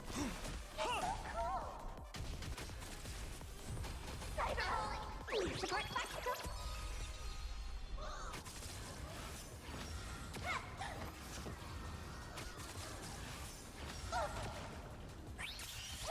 Didn't hurt.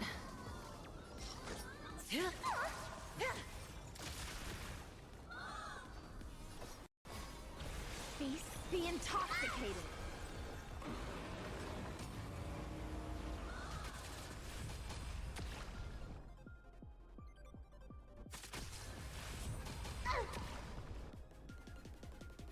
What would you like to know?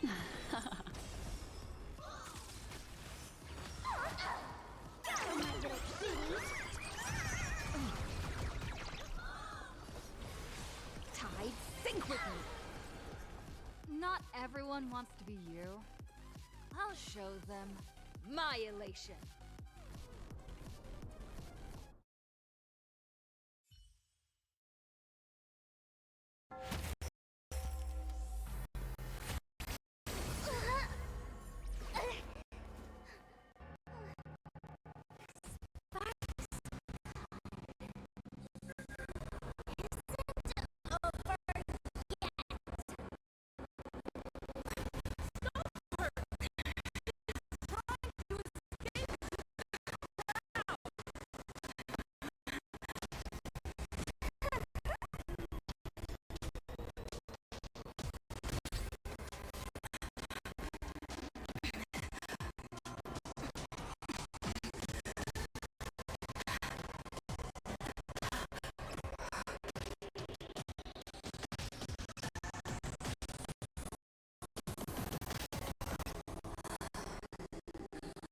No need to panic, you two. Sunday will share my vision with you. Let my eye of Ishvara see through it all. Wheel and woe, clear as day.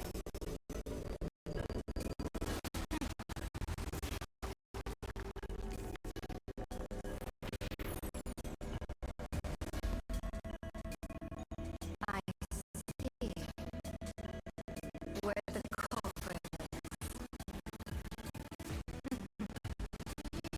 Not you.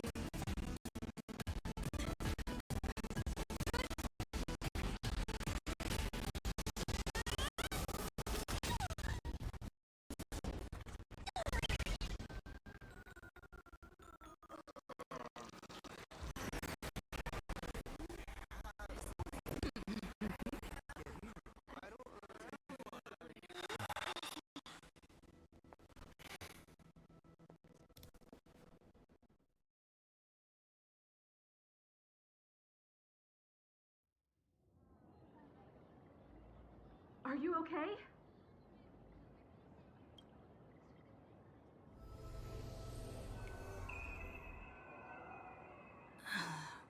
Where did everyone go? Look over here. General Yao Guang? Am I seeing things? We're just attuned to each other, that's all. Oh, feeling dizzy? Don't worry, it's just a minor side effect. When I first opened my eyes, I couldn't even conduct basic self-care for nearly a month. Don't worry though. With my reinforcement, you'll be back to normal in a moment.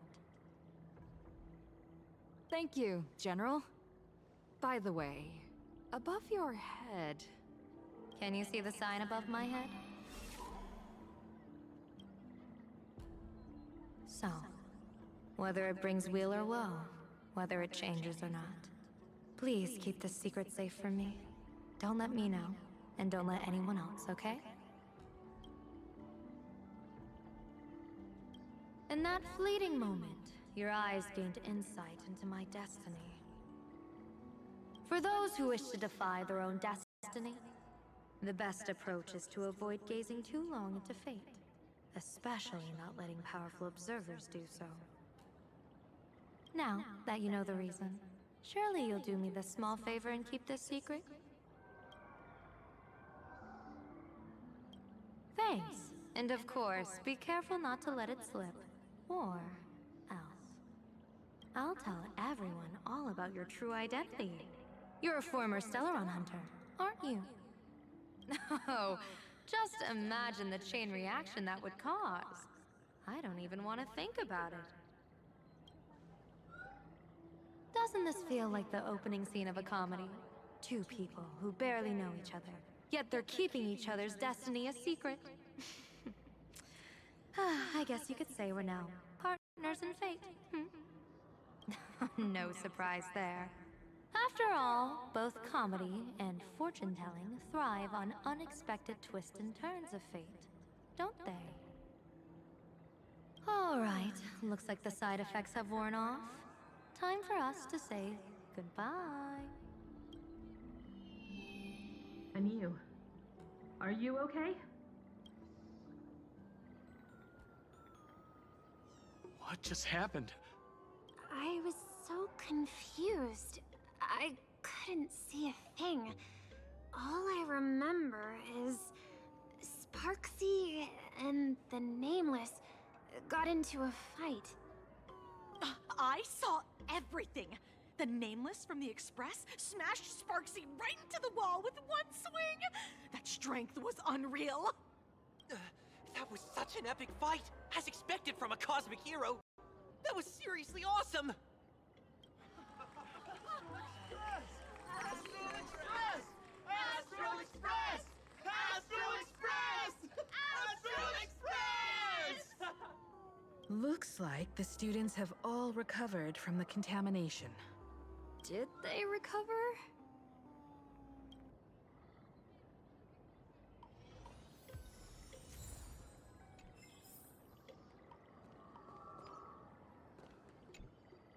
Sparksy probably didn't expect that the first miracle of the Phantasmoon games wouldn't be everyone becomes her, but the Express hero defeats the villain spreading the virus.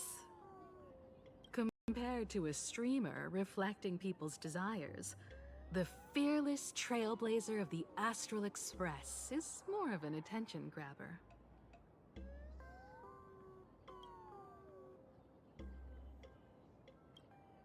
Show mercy. Or don't.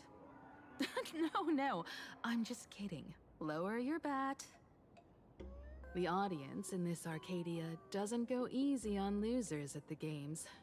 She'll lose her wish power soon enough, and the Sparksy virus will fizzle out.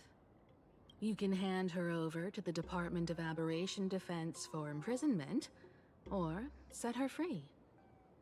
As a supplicant who's become the focus of all, I'm sure you've already made your decision, right?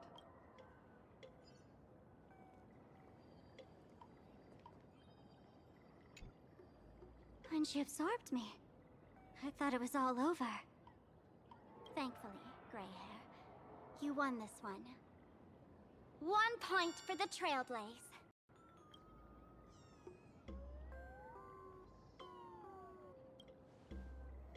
Who knows?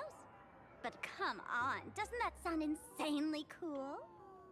I'm totally adding this to Miss Sparkle's 132 origin stories. Maybe we're all just masks that someone else has shed.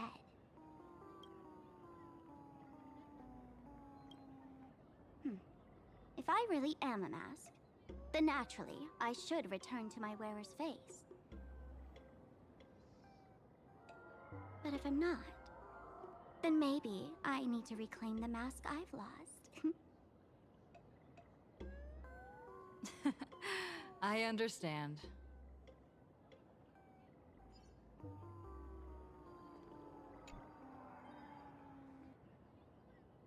So,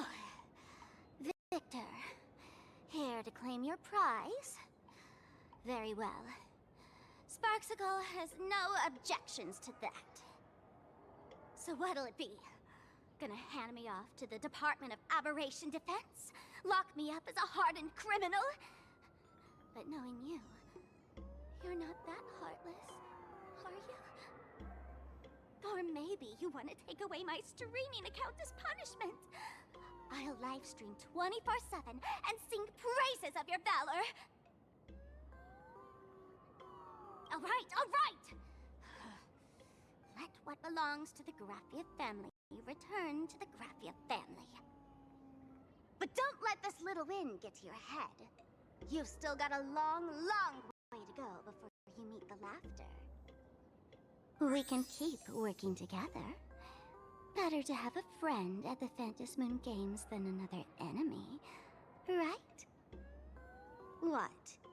No parting words?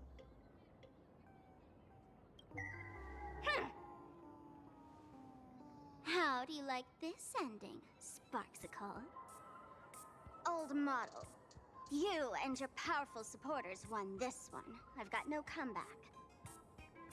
As a mask, what do you plan to do with your original self? Who's the mask and who's the original? Shouldn't that be decided by the one left standing? Your plan is finished. Your elation has been eliminated. You're the one who should be called the old model. That elation isn't mine. It's the elation everyone chose. And besides, wasn't it your idea in the first place? What? You told me to leave you behind. You also told me to take the idea and its relevant memories and go chase my dream. That's totally something Miss Sparkle would do. How do you like this ending, Sparkle? How does that joke go again? Take the mask from a masked fool, and what's left but a fool? But take the fool out of a masked fool, and all that's left is the mask. Come on, Sparkle. Time to end this little charade. No show is complete without a curtain call. Shall we become one at last? Bang! Ladies and gentlemen, are you having fun? A friendly reminder from Miss Sparkle. Don't underestimate the Phantom Moon Games. You won't get another opening act as spectacular as this Sparksicon, you know.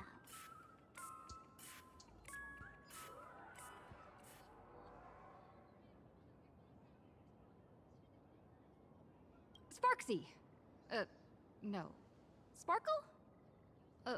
Which one is which? Perhaps it was just a masked fool, playing a harmless trick under the watchful eyes of the gods. Or maybe she just wanted to remind us that the elation in plain Arcadia has become something even the gods no longer recognize. In any case, everything here has come to an end. We should move on and unravel the next plot.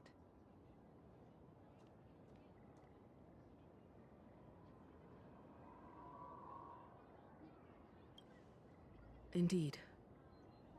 I want to investigate and find out who exactly created that place and why. Let me know when you're ready to head out.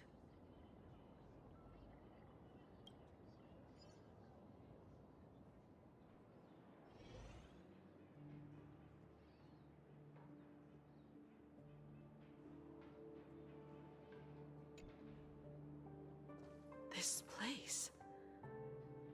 It's like nothing ever happened. The ghosts are gone.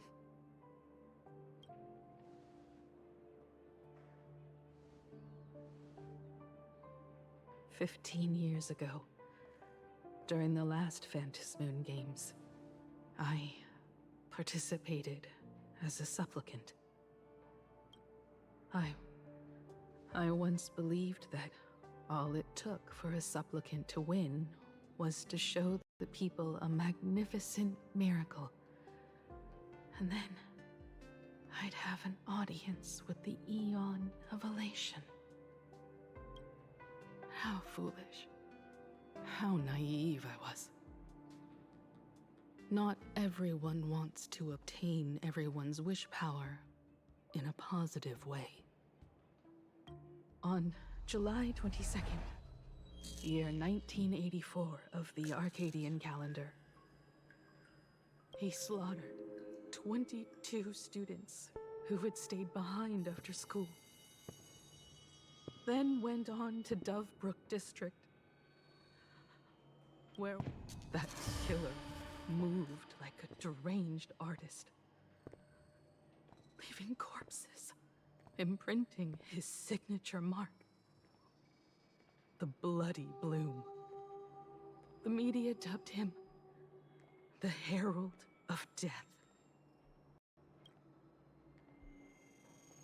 It was a tragedy the world could not forget. The Phantom Moon Games of that year came to be remembered as the Blood-Stained Games. So many parents lost their children. So many people lost those dearest to them. One of the victims was my very own daughter. Upon my return, I stood before the grave where she was laid to rest. Her name was Himeko.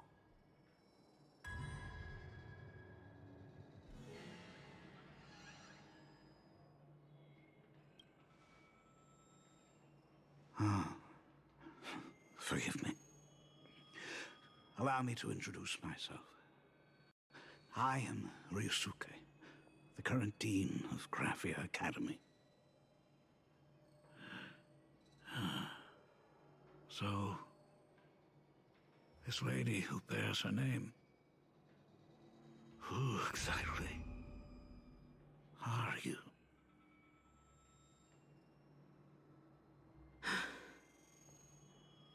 15 years ago, when I made up my mind to join this Phantom Moon Games, my father wasn't with me. Even as I fought for my life against the Herald of Death, my father was still off somewhere, wandering the cosmos. Strictly speaking, ever since I can remember, his presence in my life has been as thin as the air in space. So, I would ask you, who bears his name, who exactly are you?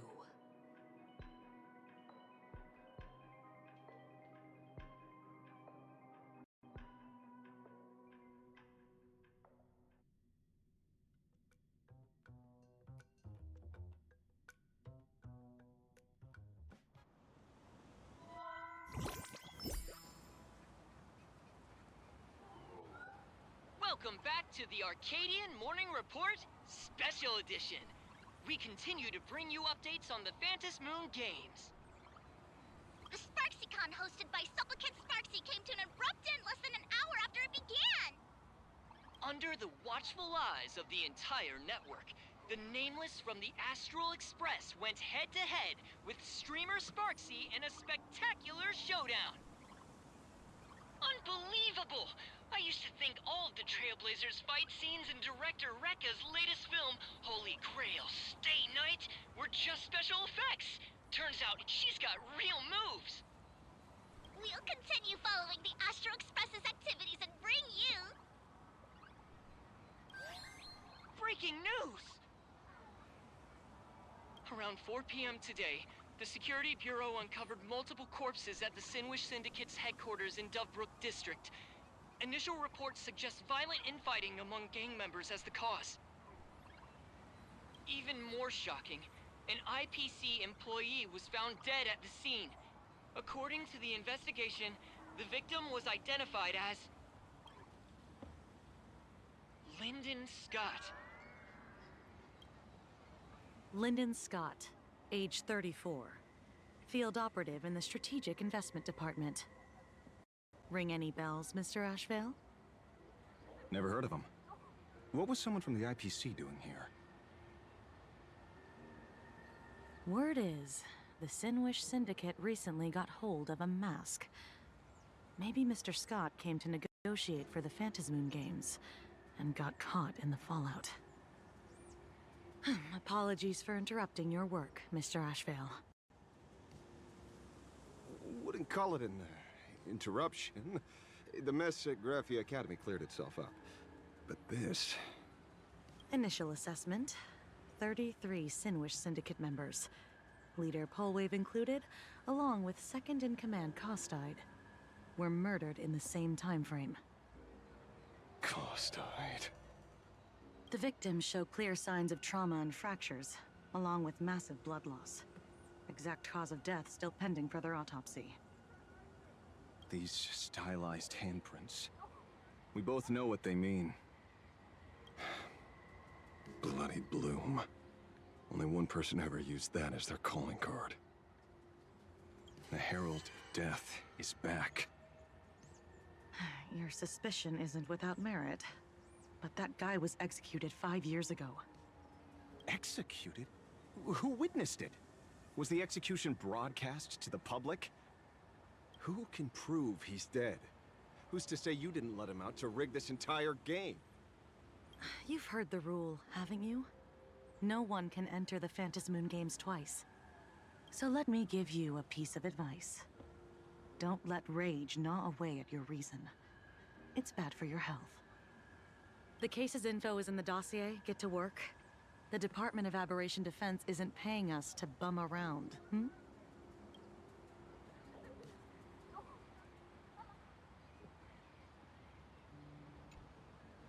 Rage sparked quietly in the detective's chest, and not even the wind from Dovebrook could dispel the metallic tang of blood clinging to his nose.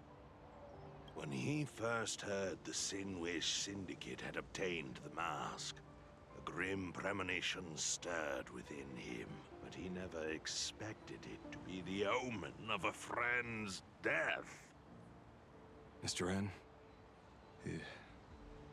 he's no longer with us. Now he's just a body, another nameless casualty buried beneath a headline.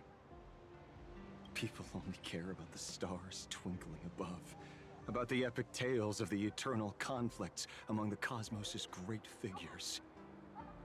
Compared to all that, who would mourn a small-time thug from a petty gang? What should we do next? I've been slacking off for far too long. It's time to make a choice. Mr. Ashvale, if you're calling now, may I assume you've accepted my offer? You are right, Miss Pearl. I'll join the games. Assuming you still need me, of course. My offer still stands. Just like 15 years ago, the same omen returns. There are signs the Phantasmoon Games are spiraling out of control again. Mr. Ashvale, I ask for your strength to steer the Zeonic Games back on course. All I have to offer is a heart set on revenge. Today, 33 citizens of Plain Arcadia and one IPC colleague perished under mysterious circumstances. Someone is imitating the Herald of Death's methods, attempting to interfere with the games. Only victory can bring solace to the fallen. No. What consoles the dead is only justice.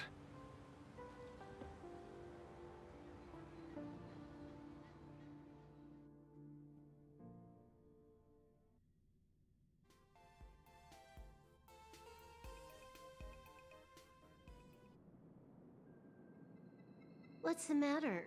Found a better candidate? Don't I even make the short list?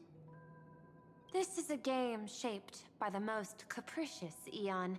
Surprises and twists are its very nature. It's only right I choose the strongest players.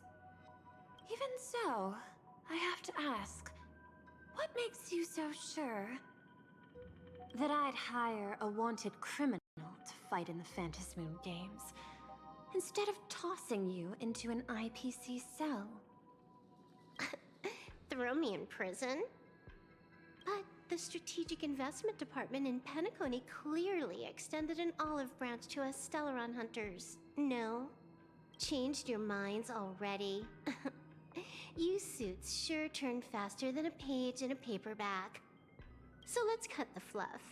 Give me a mask. Call it your first strategic investment in us. What do you say? Understanding comes first, then the investment. Tell me, how do you plan to earn my trust? Apologies in advance. Before I came to meet you, I broke into your collection room. I know what you've been working on. Imaginate. Tell me, have you heard of Zero? Greatest hacker and most feared player in all of Punk Lord? Some say she's an emanator of elation, while others say she enters the Dark Zone, created by Mythos, as if it were her own backyard. She caused Punk Lord's data meltdown, and infected IPC branches in 28 segmenta, isolating them from each other. Most information about Zero is half true, half false, much like the rumors surrounding you Stellaron hunters. But one thing is certain. Zero suffered a major downfall, and is now a prisoner of the IPC. It's obvious she left a deep impression on you. Traumatic, even. In that case, you should also know that ether editing and imagenesis stem from the same technological source. Or art. I know. I've studied it. Huh. How could I forget? You stole Zero's tech to make that lousy cash grab game Ethereum Wars. Of course, you'd know all this. But you corporate moneybags will never comprehend it. The fleeting, ever-changing power of the elation. Zero once tampered with a parameter of reality, creating an independent realm that belonged solely to her. Just like that other one. Just like Graphia. Are you willing to trade the secrets of imagenesis? I can think about it.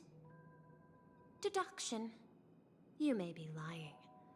I've heard that those who join the Stellaron Hunters have long since abandoned the path they once walked. Who knows? You're in the Arcadia of Elation. Wouldn't it be a waste not to test your luck? Deal, Ether Hacker. And to seal it with confidence, let me show you a little trick of the trade. A hacking trick?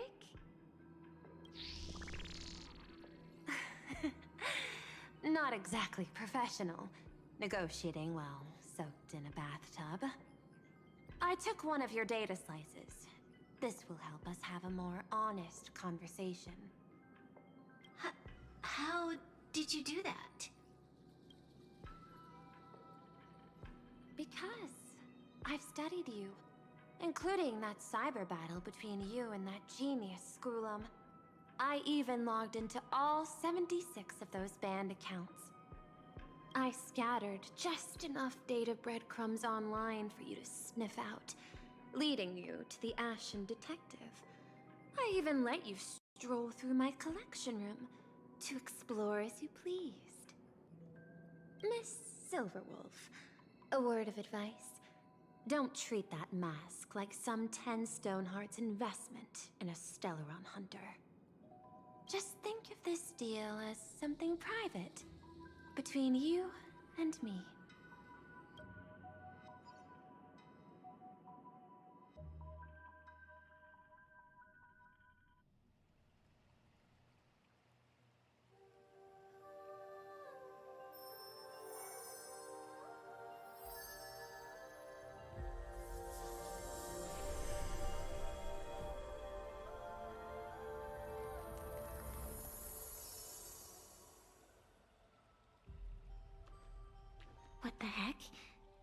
I just blinked and suddenly half the supplicants are wearing masks?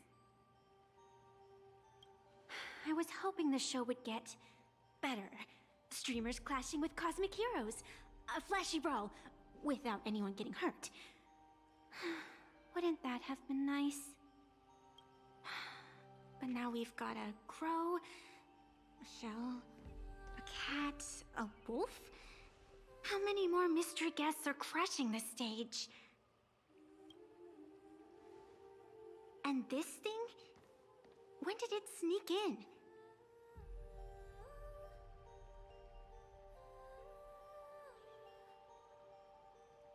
In the end, everything always spirals into the abyss. But you're the rare exception. Your first battle wasn't bad for a greenhorn protagonist. Since you came out on top, let's wipe the slate clean on that doom-filled oath. Who knows if the owners of those masks will become your friends or opponents? Or maybe one of them will bring about that terrifying future I saw in my dreams.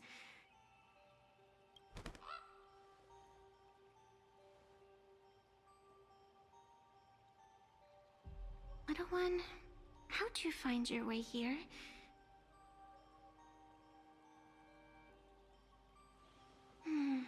The supplicants in this Phantom Moon Games really caught me by surprise.